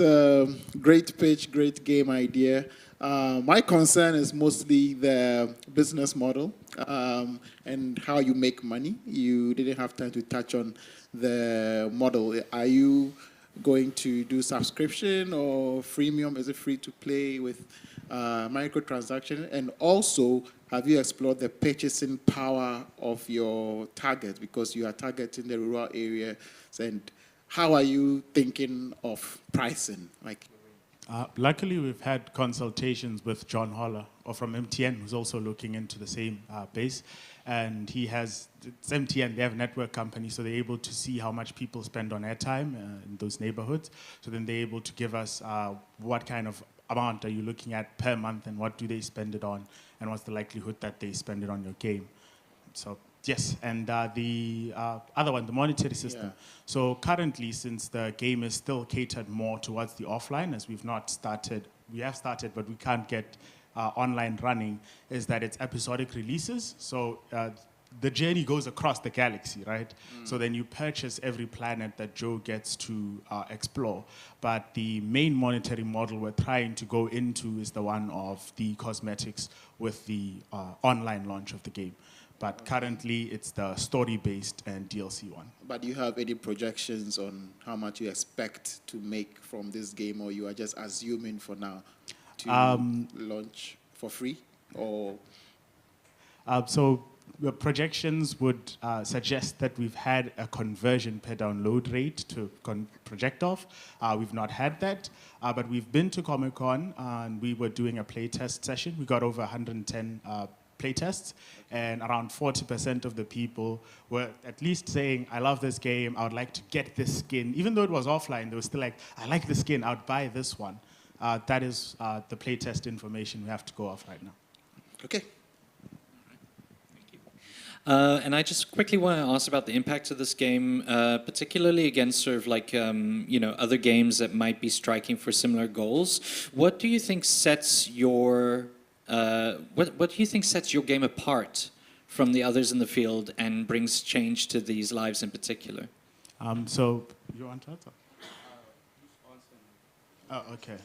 So we sort of looked at the aspects and values that brought us from the same neighborhoods into falling in love with games, and then we tried to implement them into the game. For example, it's quite easy to pick up. You've only got 2 buttons, but immediately it starts challenging you to think about the physics of the character. It's something you can neglect to get to a certain level in the game, but the more you play, the more you realize there's actually a lot I can do with these 2 buttons and this much amount of space and all these other environmental factors that you're encouraged to become creative. And looking at other more accessible games, I will not count Brawlhalla Mobile because it's not accessible to those people's phones. Those games do not give them that space to be creative. Well, actually, I got one follow-up question to that as well. Is that on a social scale, what would be your dream scenario for this game? Like, what would have communities and groups of people doing, you think? I think if we sort of take away sort of betting culture and the competitive culture away from your Ludos and your dices and put it into a game where people are forced to think creatively, we have a better chance of creating more critical thinkers. And it would also be lovely if some of them funnel into the gaming industry in itself. So then we start having more developers being made from the country, and especially more esports players, right? More talented ones that are thinking on that level. So that would be the dream scenario. Seeing that kid convert from, I could have been at the streets doing something, to the game taught me a lot of critical thinking, and I applied in my maths classes and my art classes and all of that, which is value we feel that we've been provided by games. It's a very short follow-up question. What is the age of your target? So, let me see. 12. Yeah, because it changes. The more you develop the game, the more it sort of goes down, and then you get some other play tests and it goes up. But I would say for the offline experience, we would be targeting 7 plus, so kids. And then I would say for the multiplayer, you might see, a bit more adults with jobs actually that can buy cosmetics and stuff. That's what the graphs have looked like. The teenage sort of focus has been wonky, so that's why we've had that, two gaps from our playtests. Thank you all so much. Oh, can I ask one question? I was wondering if you could give a brief description around the character that you chose to include, and then a little bit about the narrative that you have woven with these memory fragments and the process, I guess, about how you decided those things. So Joe is a South African kid. It's based in Cape Town, but not here, like far away in Cape Town. And what he does there is he's this kid who's really fascinated with the stars, but for him, it's just something he sees on a daily. It's not a mentality that he starts engaging with because his surrounding does not allow him to be that imaginative. One day, a meteor falls, and it's actually an alien ship, and he goes there to investigate instead of go home and everything. Then he gets blasted by an alien, and they start creating clones of him. So this alien race believes that the best way to conquer a specific race is to make it fight itself. So if we make millions of Joes, they will destroy the other Joes. But one of the alien helps him, and the machine malfunctions, and he still keeps himself. So now he uses that power to clone himself to continuously try and go to the mothership and negotiate peace. So we sort of gave retry. Oh. Okay, guys, we're going to run out of time. Yeah. I want to try to be fair to everybody. So thank you for the questions, really great. And so I guess sometimes there is an advantage to going first. How about a big round of applause for these guys? Well done.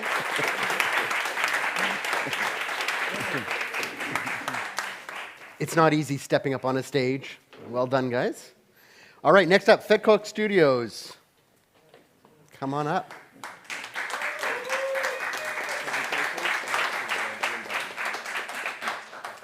I do have to warn you guys, Glenn is ruthless with the timer. Cool. Okay. Ready? Yeah, sure. Let's go. Okay. Hi, everyone. I am Rayan. This is Eric and Mamelo. And with our other partner, Ravisha, we are Fetcock Studios. We are 4 students from the University of Witwatersrand, with each of us specializing in certain fields. So we made a game called Power Play. Power Play is a third-person platformer set in a pixelated city of Johannesburg, where the player needs to scale the buildings in order to confront their power supplier. So, after yesterday, I'm hoping that everyone is familiar with the term serious games. We like to think of our game as a serious game in 2 ways. We took the theme of uniquely African and decided to create a game that satirizes a social political issue, which in this case is load shedding.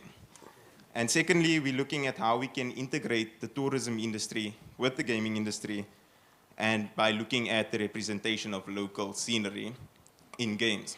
And we hope that this integration can encourage governmental support.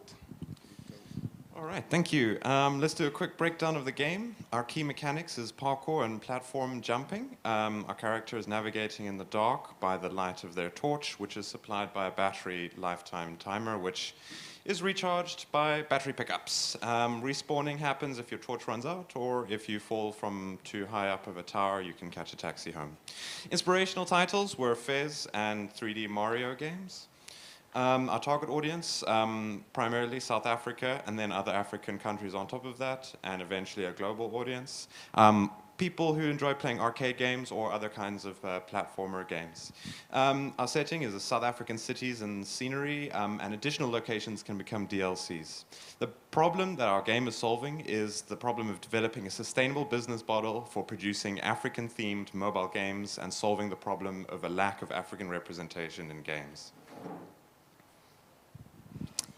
Hi, So, though our game is a free-to-play game, we do plan to monetize it through familiar App Store distribution, watchable ads in exchange for in-game currency, and in-app purchases like respawning without penalties and skins. And also relevant government departments paying us for interactive advertising or representation, similar to like film incentives. We also plan to address accessibility to non-card payment markets by allowing players to convert airtime, data, or loyalty points into game currency, in-game currency. Next slide. Cool. So how you can help us, right, is by what we are asking for essentially is for guidance and quality assurance in building a sustainable business model, because we're noobs to this. Helping us find incubation opportunities in publishing. Helping us build relationships with key stakeholders such as mobile carriers, the relevant government departments, and possible investors. And also New York would be a great networking opportunity. So. All right, a quick overview of our development strategy. The sort of philosophy of monitoring and evaluation will be applied through all three major stages that we're looking for our future rollout. Our first stage will be research and testing. So we want to test the small sample markets for player engagement, as well as research the engine and technical solutions to meet African requirements for efficient and small games. Our second stage will be local game rollout. So using social media marketing and online trend to try boost the reception of our game to local audiences via the Play Store, because South Africa allows Play Store purchases.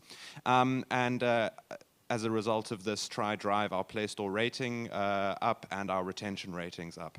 Then our last stage will be released to global markets on the Play Store. A high Play Store rating and retention ratings will help our app to be suggested more in the Play Store. And then releasing in other African countries will be facilitated through working alongside mobile carriers to circumvent our payment restrictions. Here is a quick breakdown of the business model canvas. A lot of these points we've spoken to before. I just want to highlight the B2B and B2C combo in our customer segments. So we are connecting with business to customer directly through the Play Store, but also doing business-to-business services with mobile carriers. So a combination of income streams. Another thing to take a look at is our cost structure. Time's up. Thank you. Actually, we have 4 seconds. All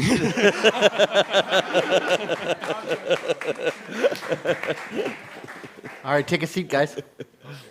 Any questions? No, there, take a seat. Why is this alarm not going off?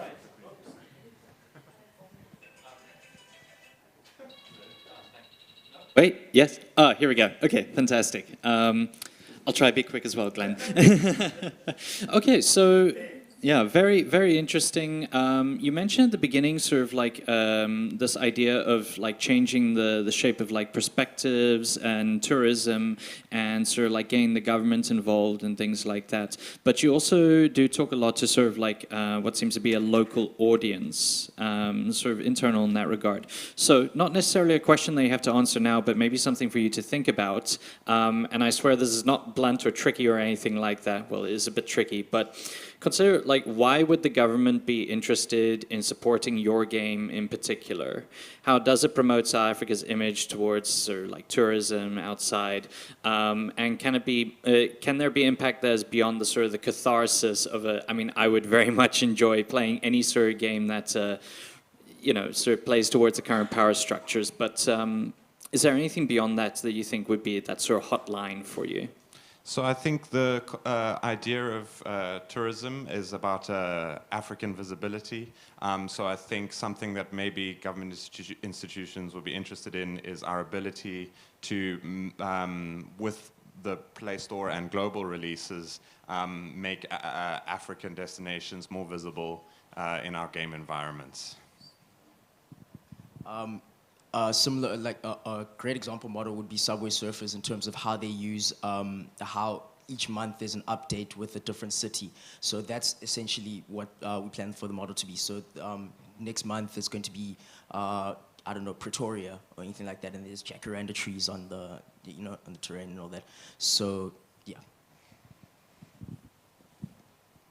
Yes, I think you guys did a good job with the business structure and the business case. But my question about that is, it's so dependent on telcos and MTN and all that.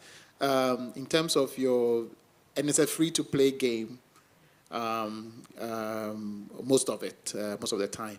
But what are the points within the video game that you think you pay, or a customer will pay for it, or whether you are exploring subscription, or you are also looking at B2B, if sponsorship from the government and all that also comes, how are you going to partner them? Are they going to pay you for it and all that? So how does that work in terms of making money? So I think the most direct option for incentivizing players to make purchases is for respawn without penalty. This has worked very well for a lot of infinite runner style games, and keeping each individual purchase very low, because I think smaller transactions are a lot more popular on the African continent. I want to make the point that our focus on the African continent is very much a two-edged sword, because it makes up the smallest portion of all markets for mobile gaming, but it also at the same time is the fastest growing mobile market gaming. So when you look at how online games, the biggest shareholders are games that are older than 5 years. So if we're looking at how can we get a foothold in the very early stages of the African market, we can set ourselves up for where we could be in 5 years. Hi, we've talked already. So I got the chance to ask you many questions, but I have one more today.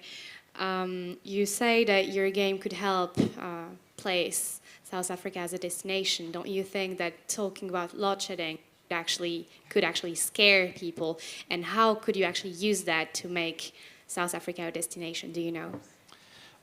So I think while load shedding is one aspect of the game, it is not central to our gameplay loop. Our gameplay loop is 3D platforming. So load shedding is a social commentary that we want to use to make our game go viral locally. But other sort of features can be removed or added outside of our core gameplay loop, which is a competitive platformer, essentially.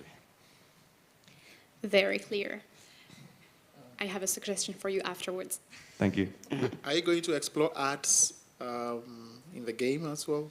Yes. So I did say in the presentation that we do want to have incentivized ads for so for watching an ad, you would get a reward basically. So ads with ABC. Ads for rewards such as in-game currency that could be used for customization or for respawn without penalty. Me, anything? Or we're good? All right. Thank you. Well done, guys.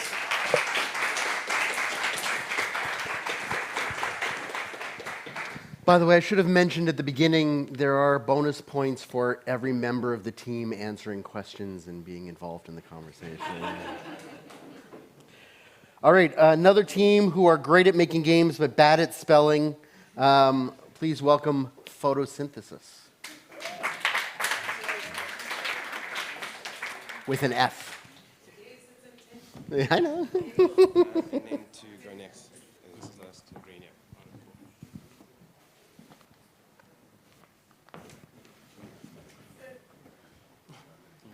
This is the next one.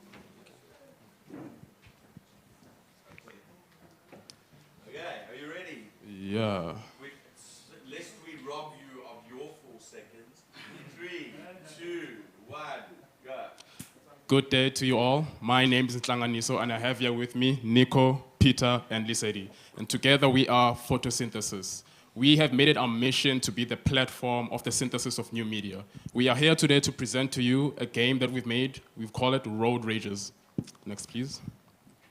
Right, so what is Road Rages? Road Rages is a kart racing game with South African context, and yeah, I would say context.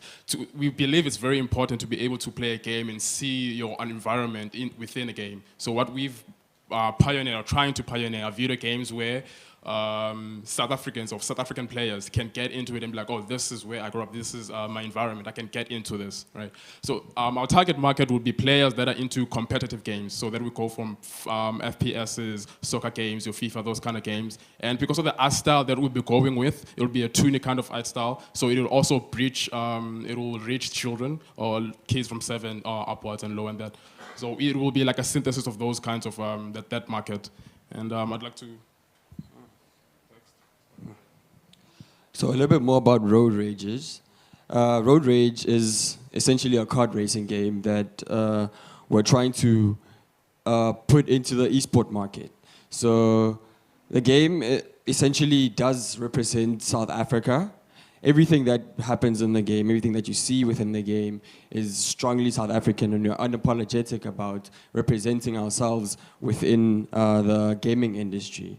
So a little bit more about what is going to be happening in the game is we're going to be having pretty much customized vehicles that are seen in everyday life. We're going to have the African representation is definitely going to be there, and yeah, just moving. So the core game of Road Rages is that players come into an arena type, right? We get the best players, racers in South Africa, which is commonly associated with the stereotypes we see, you see? So with that, like there's a quantum, a bantam, and a golf right there. With the quantum, their special ability will be what? Swerving through traffic. And then when you get the bantam, their special ability will be throwing chicken bombs from the back. And then with the city golf, its special ability is, the common term is frpa. So when you stamp on it, it releases a black gas smoke cloud. Next. And the matter of the game is that we're trying to target two, I would say, groups where we can get the esports side of it with the controls we're going to have, which allows the car's abilities to jump as well as drift and knock other players off the arena. And when it comes to guys who just want to have their own personal expression into the game, that's where the customizations of the cars come in. And hopefully later we also want to work on them being able to build their own roads, such as the one laid out there. Okay, how we are going to monetize the game, we're going to have a battle pass system. Firstly, we're going to have a free battle pass, which is accessible but doesn't have as many things as the premium one. And on top of that, we're also going to have ads that we're going to incorporate into the game as loading screens, because thematically our game is supposed to play out like a live broadcast. So before you get into the game, you'll see the ads there. And also on top of that, we have the ads floating around on blimps within the level design itself. And next slide, please. And our development timeline, we have been developing this for 3 weeks, and we plan to go further than that. And as you can see, the dates over there, I'm not going to go into them because of the sake of time. But yeah, next, please. What we need is money to basically hire more people, specialists, because all of us are generalists over here. And we also require equipment for us to make the game. And we have a marketing budget of 36K, as you can see. And that the grand total, it's basically summed up. It's a long number I'm not going to pronounce, but yeah. And then the team, Al, he does 3D work. Nico, he's our communications guy. Peter, he is our technical director. And I'm project manager. And without further ado, here's a small thing for you guys to see. Can they press play at the back? Why is it not playing? I'll pause for you. Thank you. Thank you so much. Okay.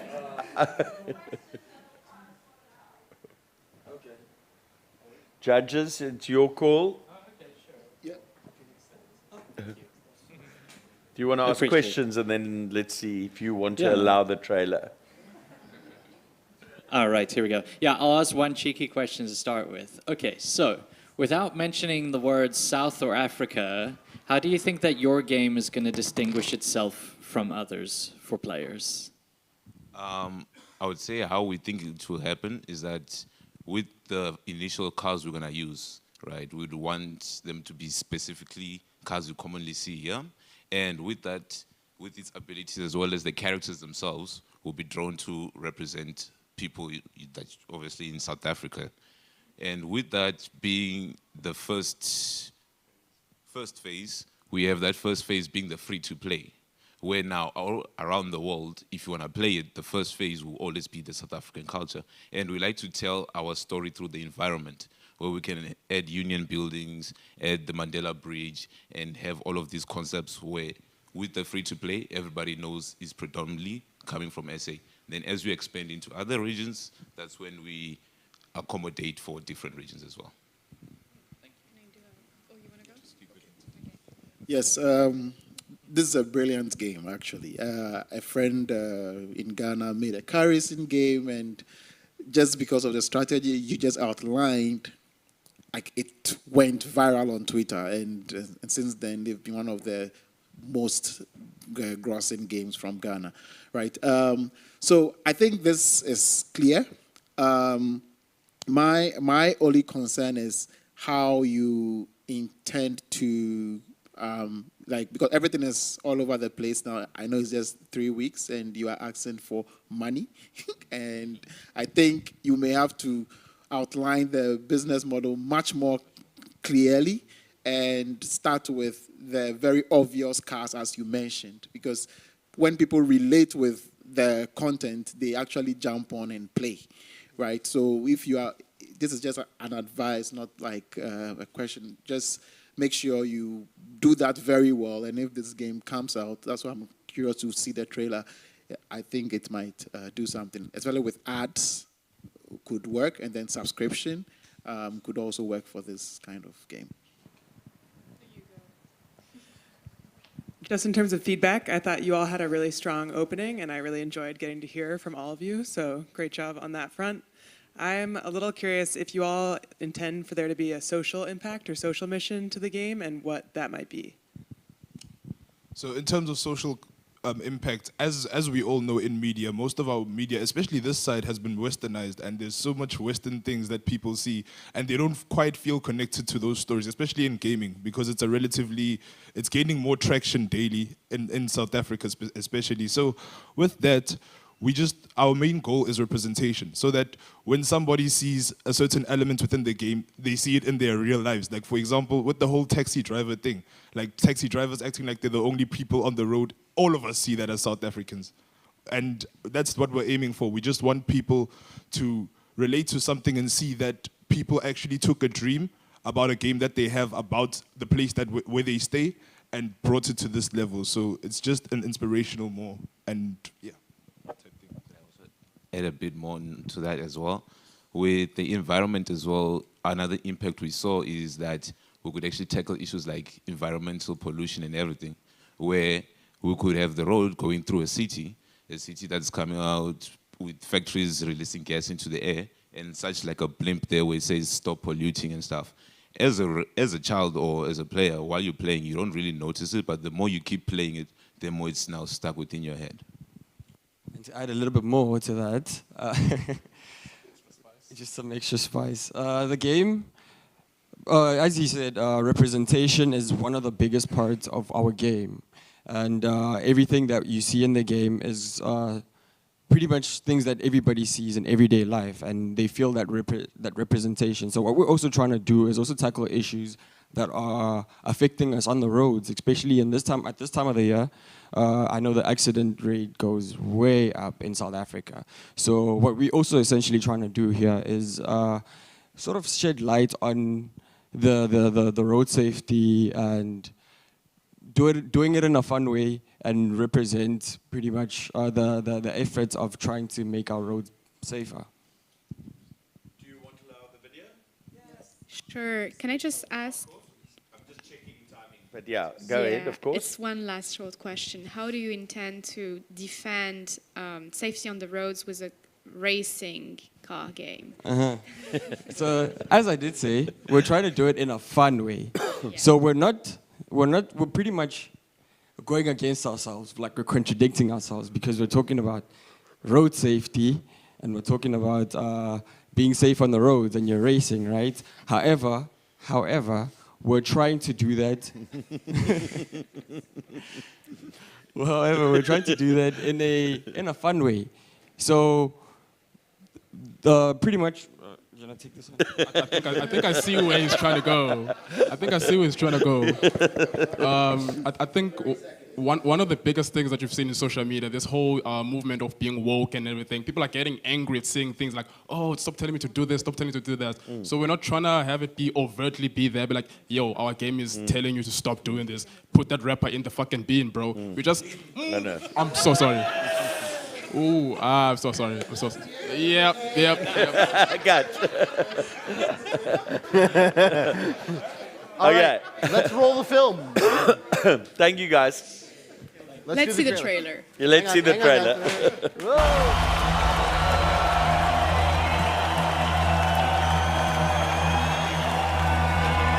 This world can be such a lonely place to hide in. That's all I see till you open my eyes for me. And now I see the light. And now the future is so bright. I'll hold on tight to you. I'll never let it go. Your love's one in a million. I'd put up a fight for you. Can't make it on my own. Your love's one in a million. If I lose your heart, I'm sure I'd fall apart. You are the sun to me. You're my everything. Your love's one in a million.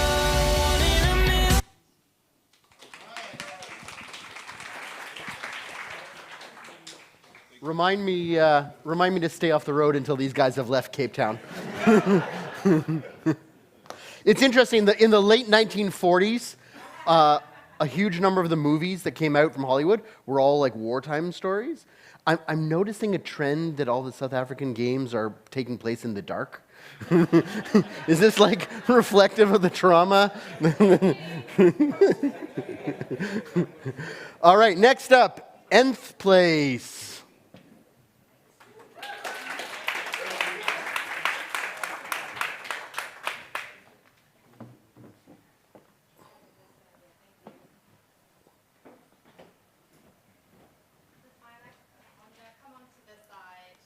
In the center, if that's all right. I have a lot of things. Are you ready? 3, 2, 1, go. Hello, my name is Kate DeBrain, and I am going to be representing Nth Place and our game Indibele Run. We basically have an African-centric and Indibele-inspired game. The player basically navigates in a maze, and they color in different blocks and shapes that basically ultimately make an Indibele pattern that you find on huts. Sorry. No, that's right.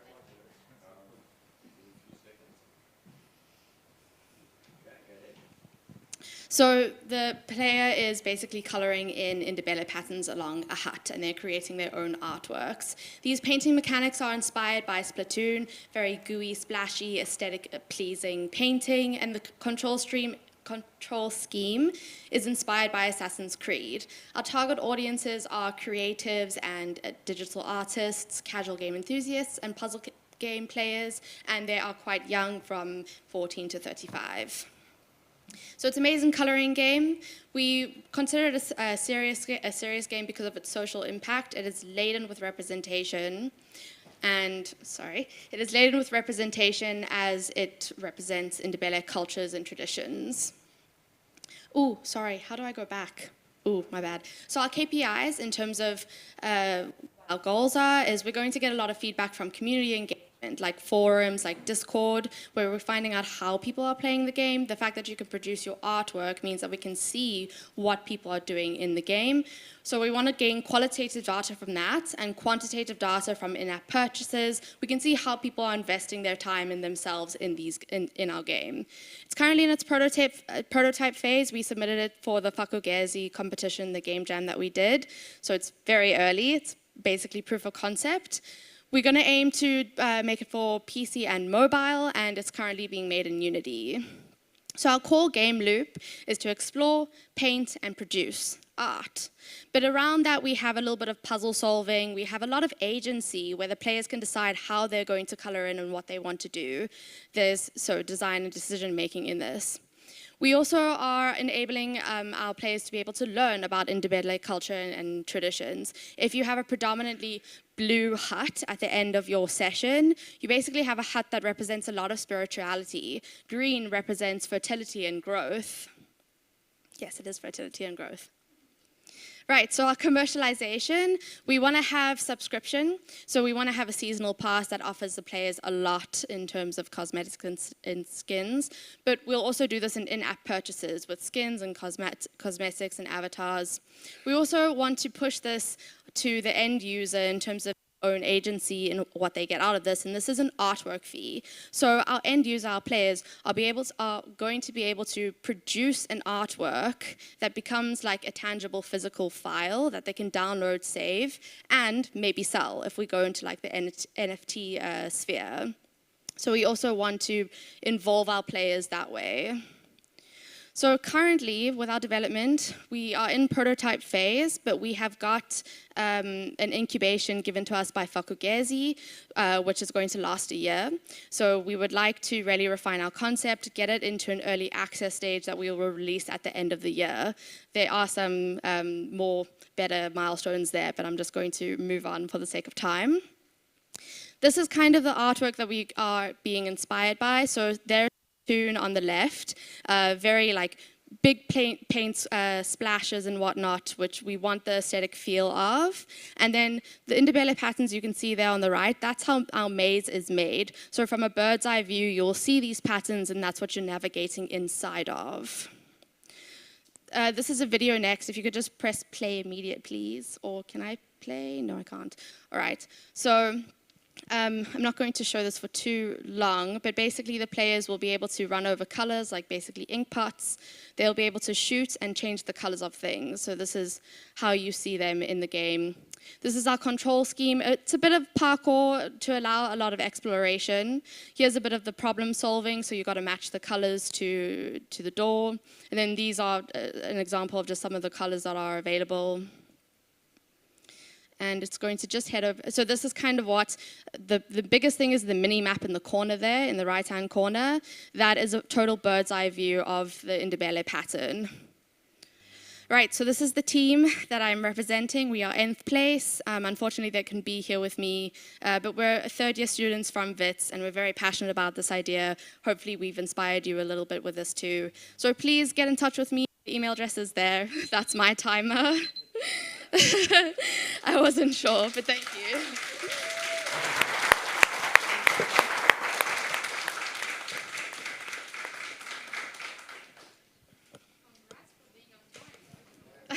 Thank you.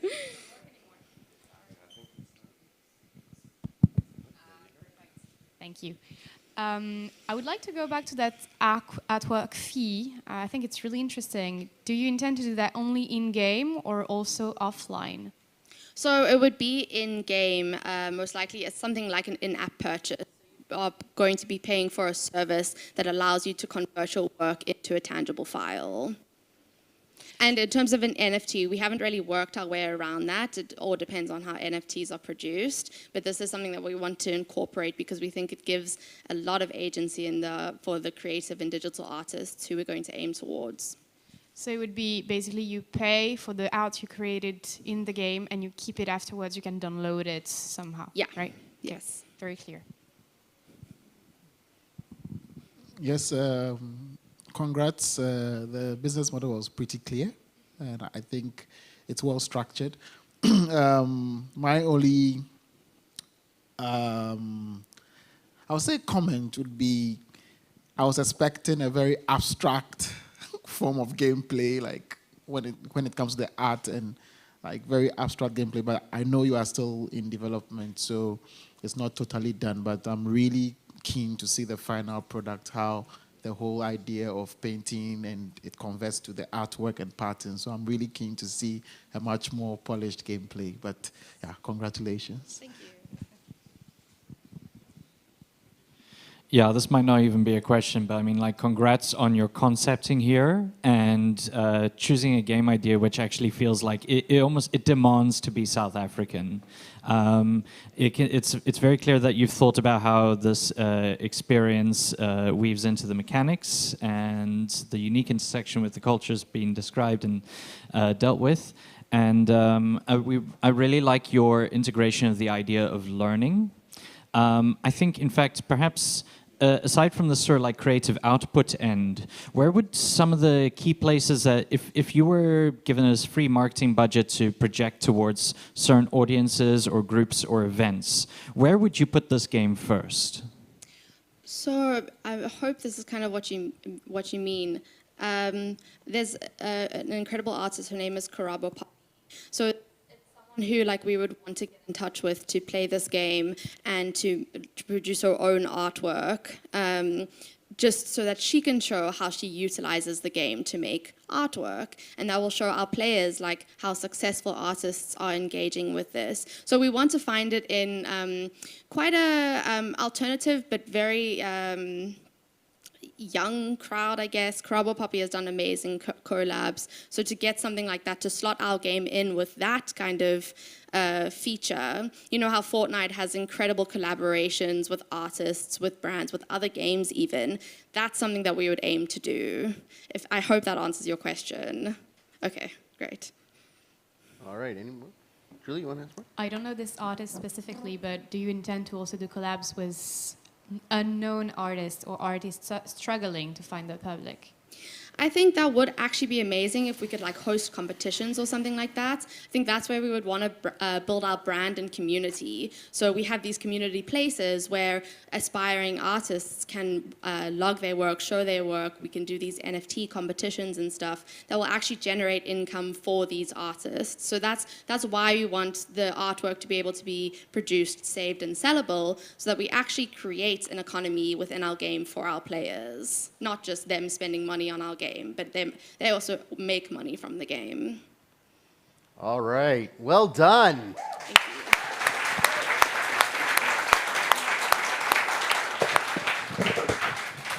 Well, color me impressed. See what I did there?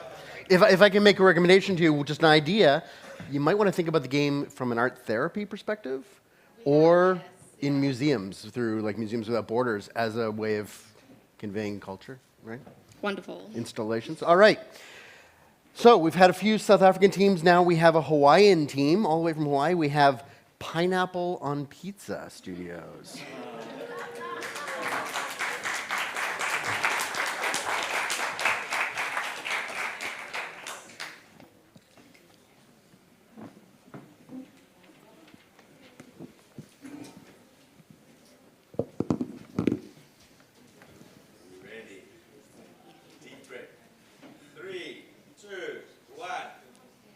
Hi everyone.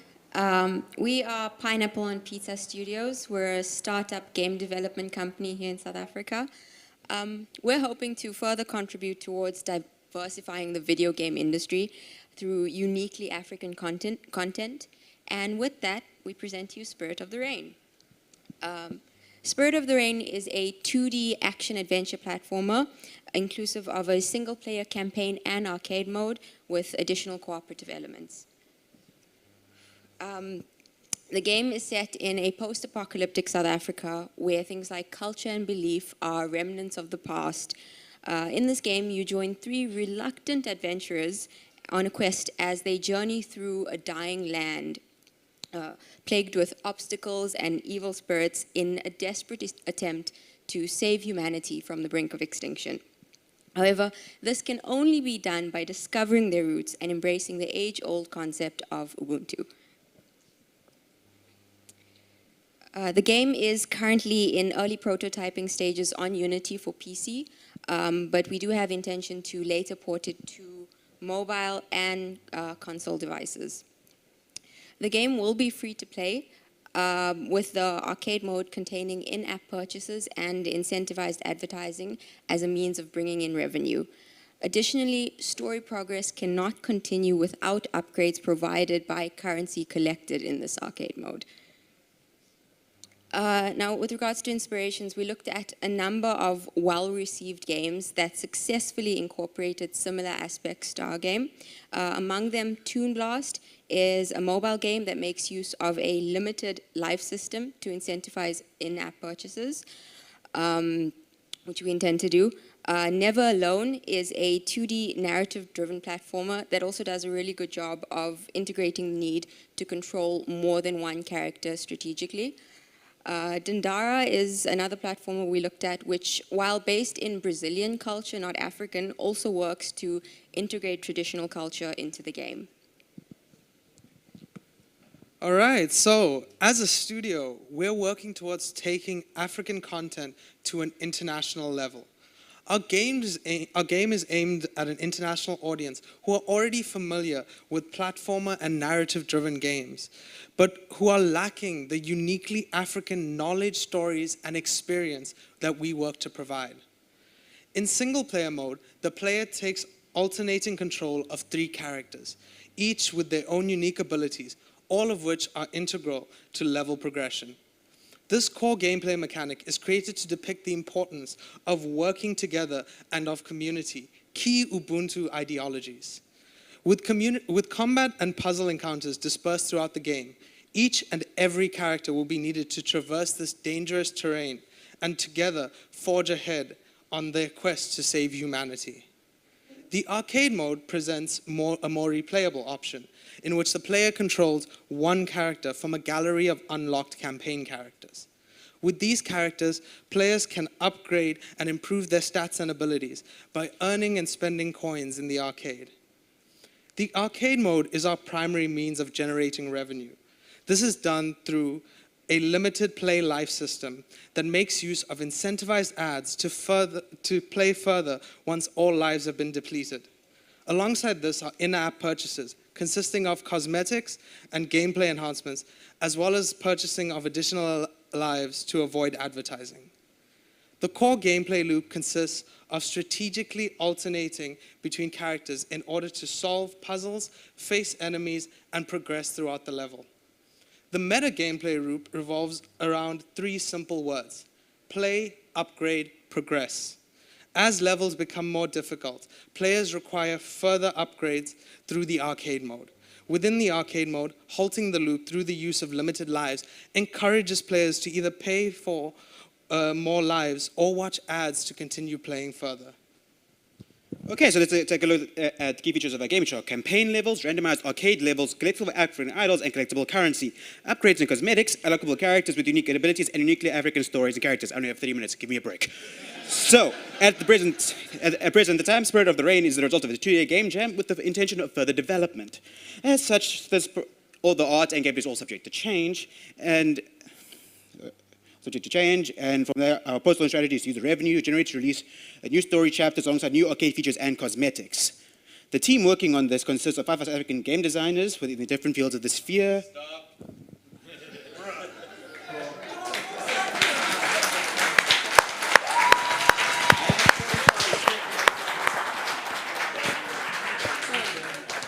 If this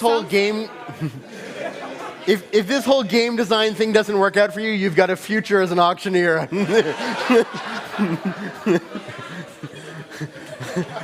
Truly, that was amazing. I think we're definitely going to have him read the T's and C's. Yeah, make them long enough so then I can do it.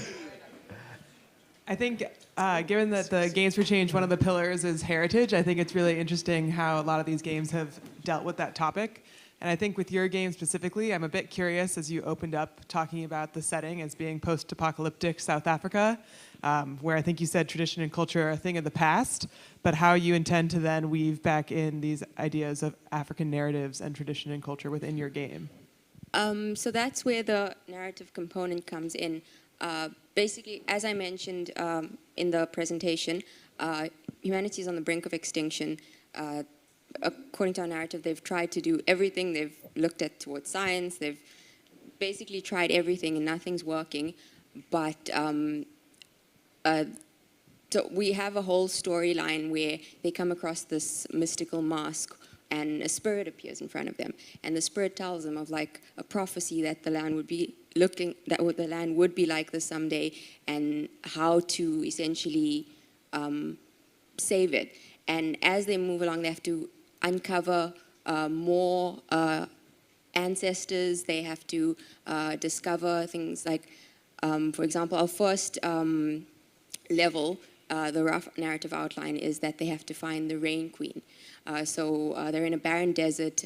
There's been no rain for months, and they have to find the Rain Queen. And we've looked at various African traditions. So I can't remember if it was Yoruba or sorry, I can't remember off the top of my head which one specifically the Rain Queen comes from. But each story that we bring in, has a means of progressing the game and of helping them save the land, but then also it's based on real traditional stories. Essentially, what we've done is we've taken heritage and we've married it to the narrative and the gameplay, so that we're kind of giving you that heritage aspects at all levels of the gameplay, but in a more natural and accessible way. So it's especially accessible for the international audience who isn't familiar with all of these new terms, new concepts, and new ways of storytelling. So we give it to them in a familiar way so that it's easier for them to take it in and easier for them to learn more about the world out there and bring Africa to the world in a better way. All right, we're 10 minutes past time, and we still have one more team. So let's do one last question very quickly. Okay, so I'm not too clear on your rollout strategy per the business models that and the platform, because you said PC. The platform is PC, and you are monetizing through freemium and ads, right? So I don't know how you've studied your competition and how you think this is going to convert quickly per the PC platform if the freemium model and ads converts quickly. But I may suggest that it may be best to start as a console, maybe get PlayStation or Xbox, and develop for it and get paid for it than making money through this. But probably you said it, but I didn't get it too well. So, as we did mention, we do have the intention of porting to mobile and console. PC is more like our starting point. As a lot of platformers that all of us play as well are PC platformers, which we quite enjoy. Also, I think our game is split into a campaign mode and an arcade mode. And we also feel like the campaign mode will be quite enjoyed on PC. In-app purchases in the arcade mode, we do imagine that it would go over more successfully on mobile, which again is why we do want to port to mobile. It's just PC is our starting point. All right, unfortunately, I think that's probably all the time we have. Sorry you've been cut off second time. Talk to your team about that. But thank you guys for your presentation.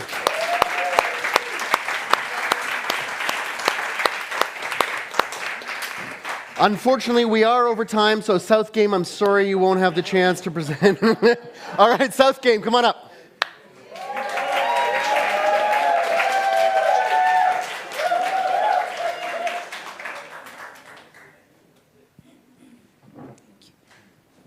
What do I do with this? Where do I press next?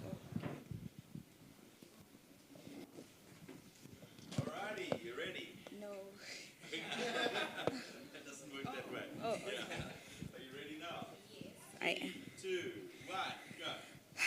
Good afternoon. My name is Avuzwan Jongwana from South Game Studio.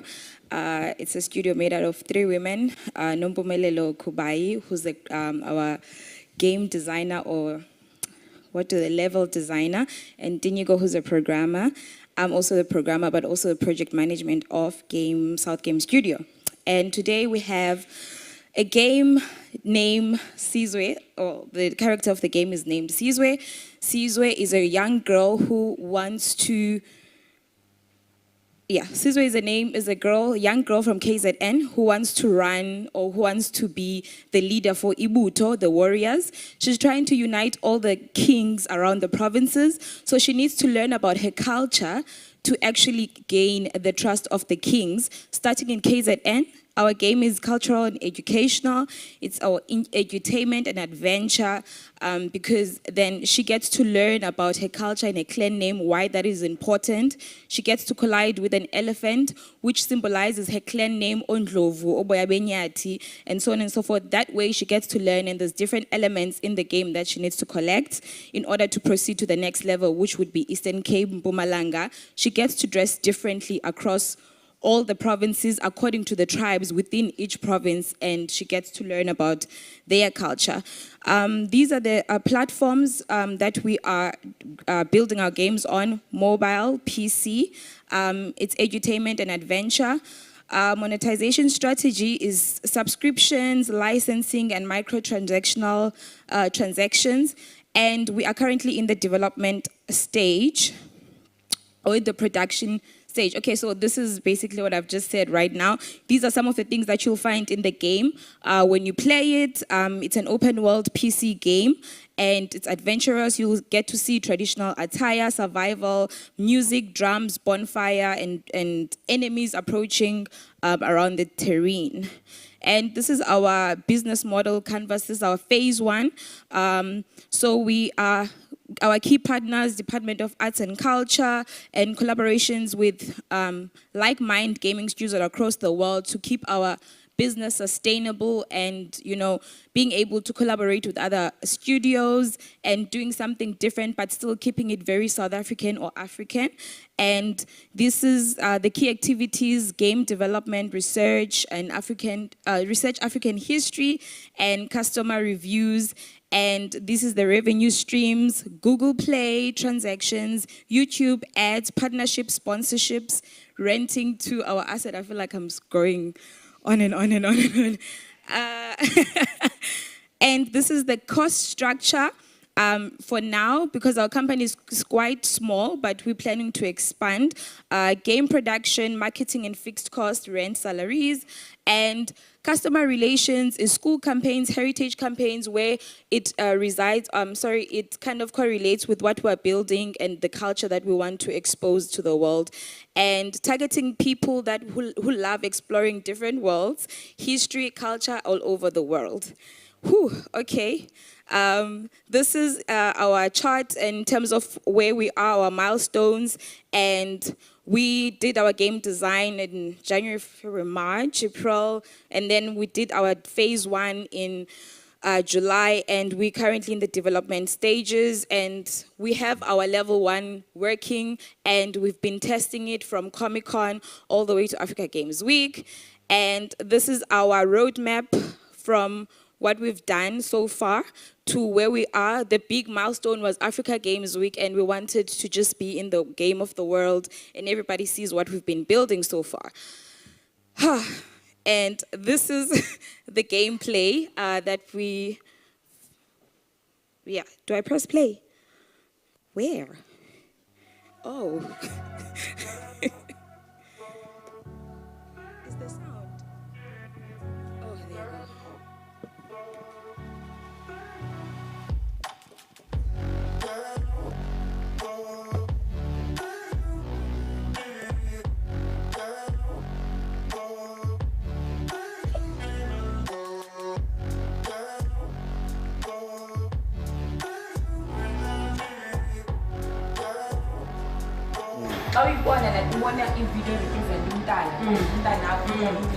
Is it something that you buy? I can buy it for it. I can create it for each traditional, but Sukula won't follow it. So it's the season because of but it needs to continue.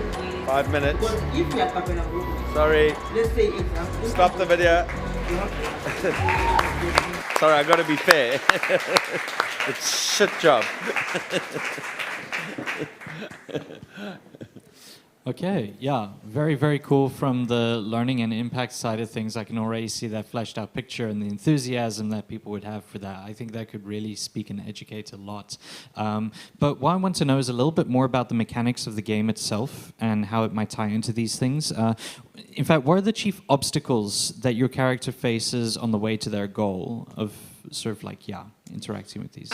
So the obstacles really are elements, if I may put it, that represent KwaZulu-Natal and what people used to use back in the day, like a calabash.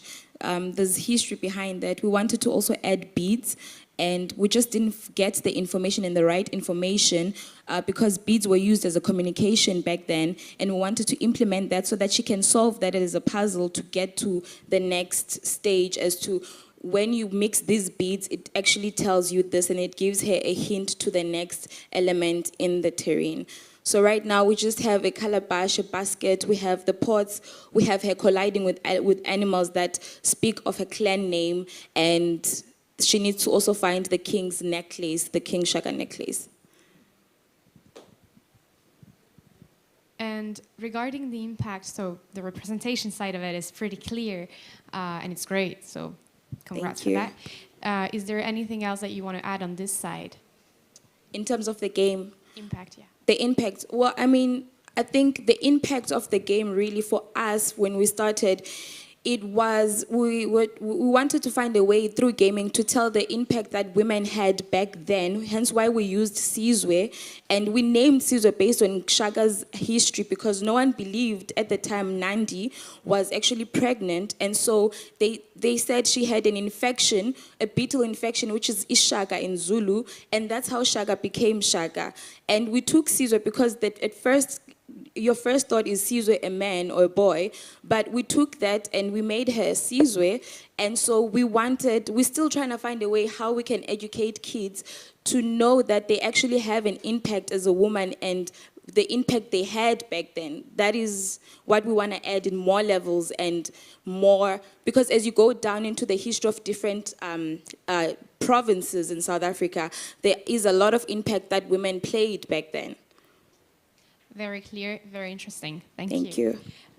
Can I ask another question? I saw on the trailer people on mobile. Is it just PC? Is it PC and mobile? Oh, yes.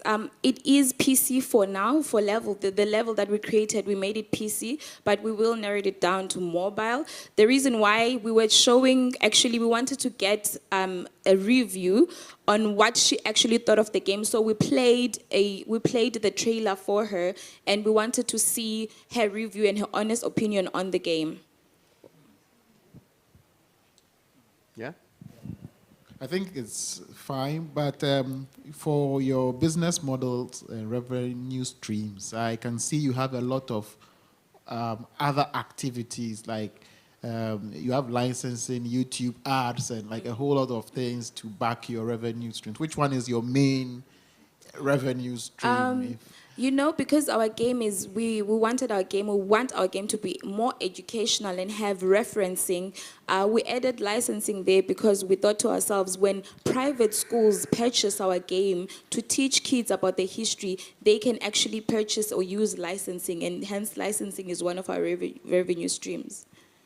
And the ads, of course, when we go to mobile and...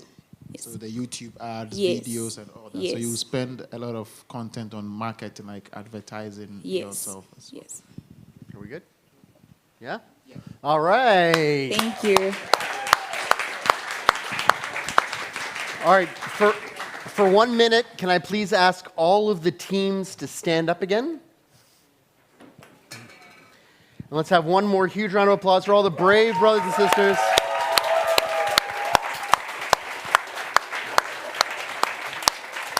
Cool.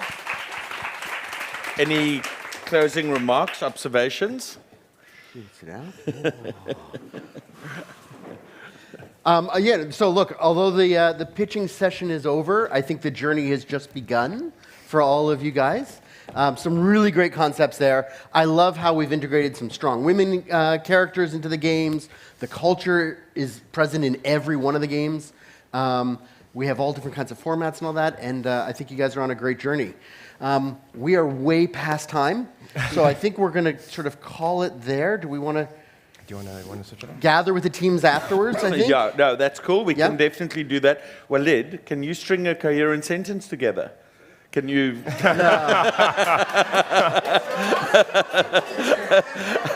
Well, Lyd very, very kindly gave a huge amount of his expertise yesterday to take the guys through a pitching competition. I just wish so many more people had kind of been there and been present. He rewarded himself by a long PAG board meeting, which finished at about 1 o'clock this morning, and then I think he went out to reward himself even further, and so we will excuse you from that. Lots of rewards. But yeah, thank you guys, and well done. And we'd like to just call up the lead from each of the teams just to come on stage and get a quick thank you from us. Do you want to hand that out?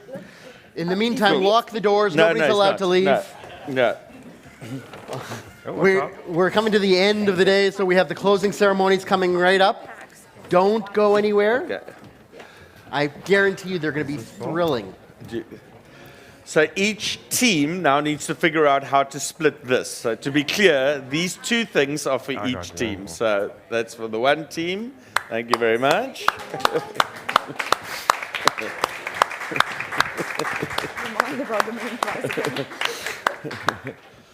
It's never easy to present or pitch.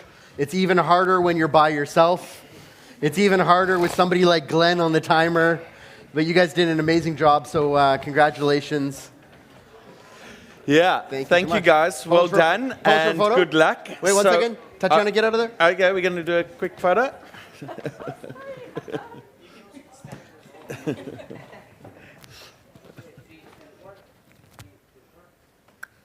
Great, thank you guys. Well done. All right, so we're going to. Thank you. We're going to let the judges deliberate for the next few days. So we'll check in with you. I thought you were going to say 5 minutes. Yeah, no. To be clear, we're going to help the winning team find their way to Games for Change in New York. And thank you for Games for Change making that possible as one of our core partners and sponsors, and obviously the HQ. So yeah, we'll connect with you guys shortly, and I expect one of the teams will be hearing from us in the middle of next week or so. So we'll get back to you. Before we go, just one round of applause for Glenn and Tatiana for putting this pitch session together.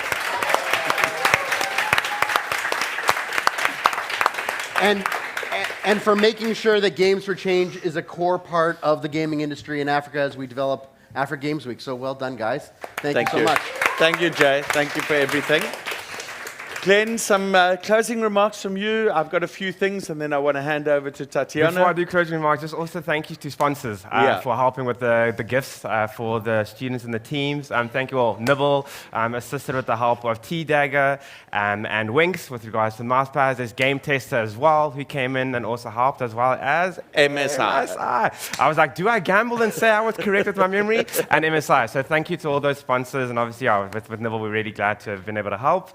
Closing remarks. My goodness, what a day! It's been it's been an amazing day. I think overall for me, it's just been quite validating to hear from so many different fields and angles and perspectives around the power of gaming. About being more than just entertainment. It's really being something to build important habits, to tell important stories, to really just help change the world, literally. So that really for me was the biggest takeaway. And thank you to all of the speakers and everybody that's attended. It's been amazing for me. Cool. Yeah, and thank you, Glenn. Thank you for co-hosting. We're kind of figuring this out as we go along. And obviously to Nibble for their sponsorships and for your day job and the work that you do in the ecosystem. So, guys, there are only a handful of us, and we're all trying to push the wheelbarrow. So, to our wonderful judges, thank you for giving your time and attention. Of course, thank you to Google as a platinum sponsor for coming on board, and for Francisca and the rest of the team, and also to Africa Games Week for giving us the framework within which we can do the amazing work. So, of course, I'll go on and say more thank yous, but we'll be here for a very long time.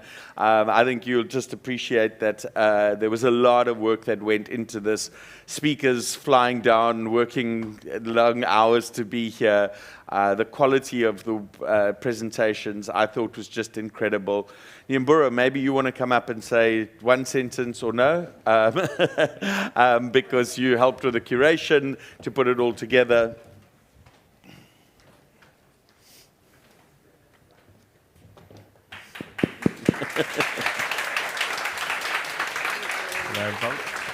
Hello. Is it working? Yeah, it is. Sorry. Thank you, everyone, for participating and giving us your time. I really want to also thank Sea Monster for leading us with Games for Change Africa.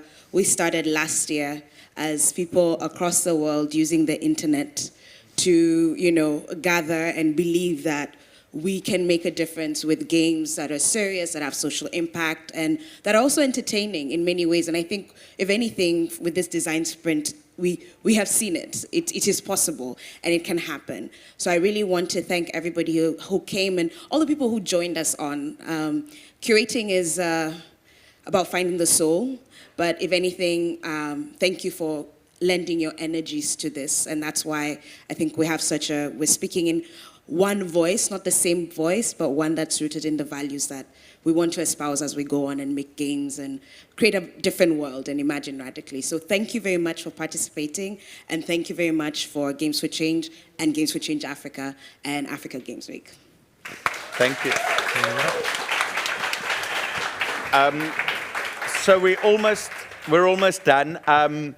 You'll remember on day one, for those of you who were there, we spoke about one of the pillars for this two-day event being around culture, to think about how we can transform our society, how we can tell our own stories and write our own future stories.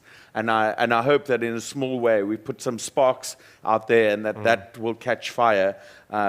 We spoke about diversity and inclusion and just different perspectives that come to this, from the importance about women in gaming, and just bringing different accessibility to all sorts of different people. And I think how we bridge the digital divide in Africa is going to be absolutely critical, or we're going to be left behind. And then the last pillar was really about the sustainability piece, and that goes to not only environmental sustainability, but commercial sustainability. And I think we're just starting to get that flywheel spinning up, and so we ask everybody out there to help us just add to that same flywheel. Let's not all try and do lots of little things as we go. So yeah, I think that was really important. Maybe last thing from me, two last things actually.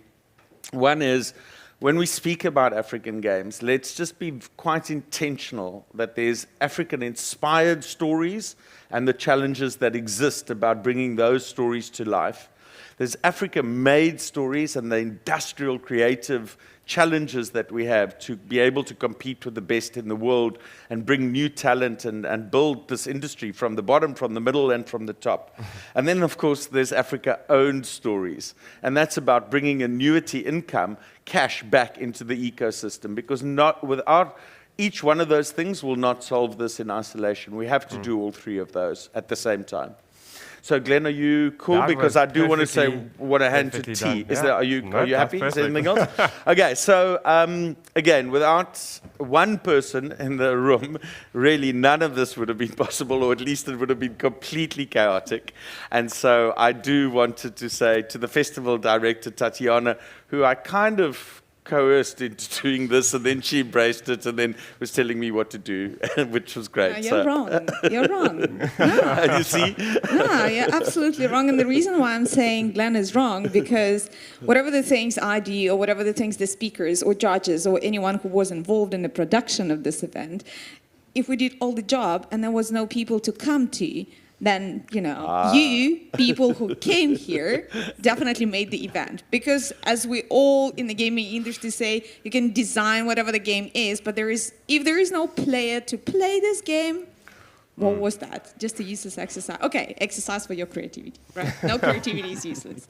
Okay, but I guess the thing that I want to say is, yes, thank you is probably the most frequently used word on the stage, but also, with the community. And it's really amazing to see the people who really believe in what we're doing, who are already doing the things, or have been doing this for years and demonstrating very amazing results. But also those people who only started, looking, oh, what is that?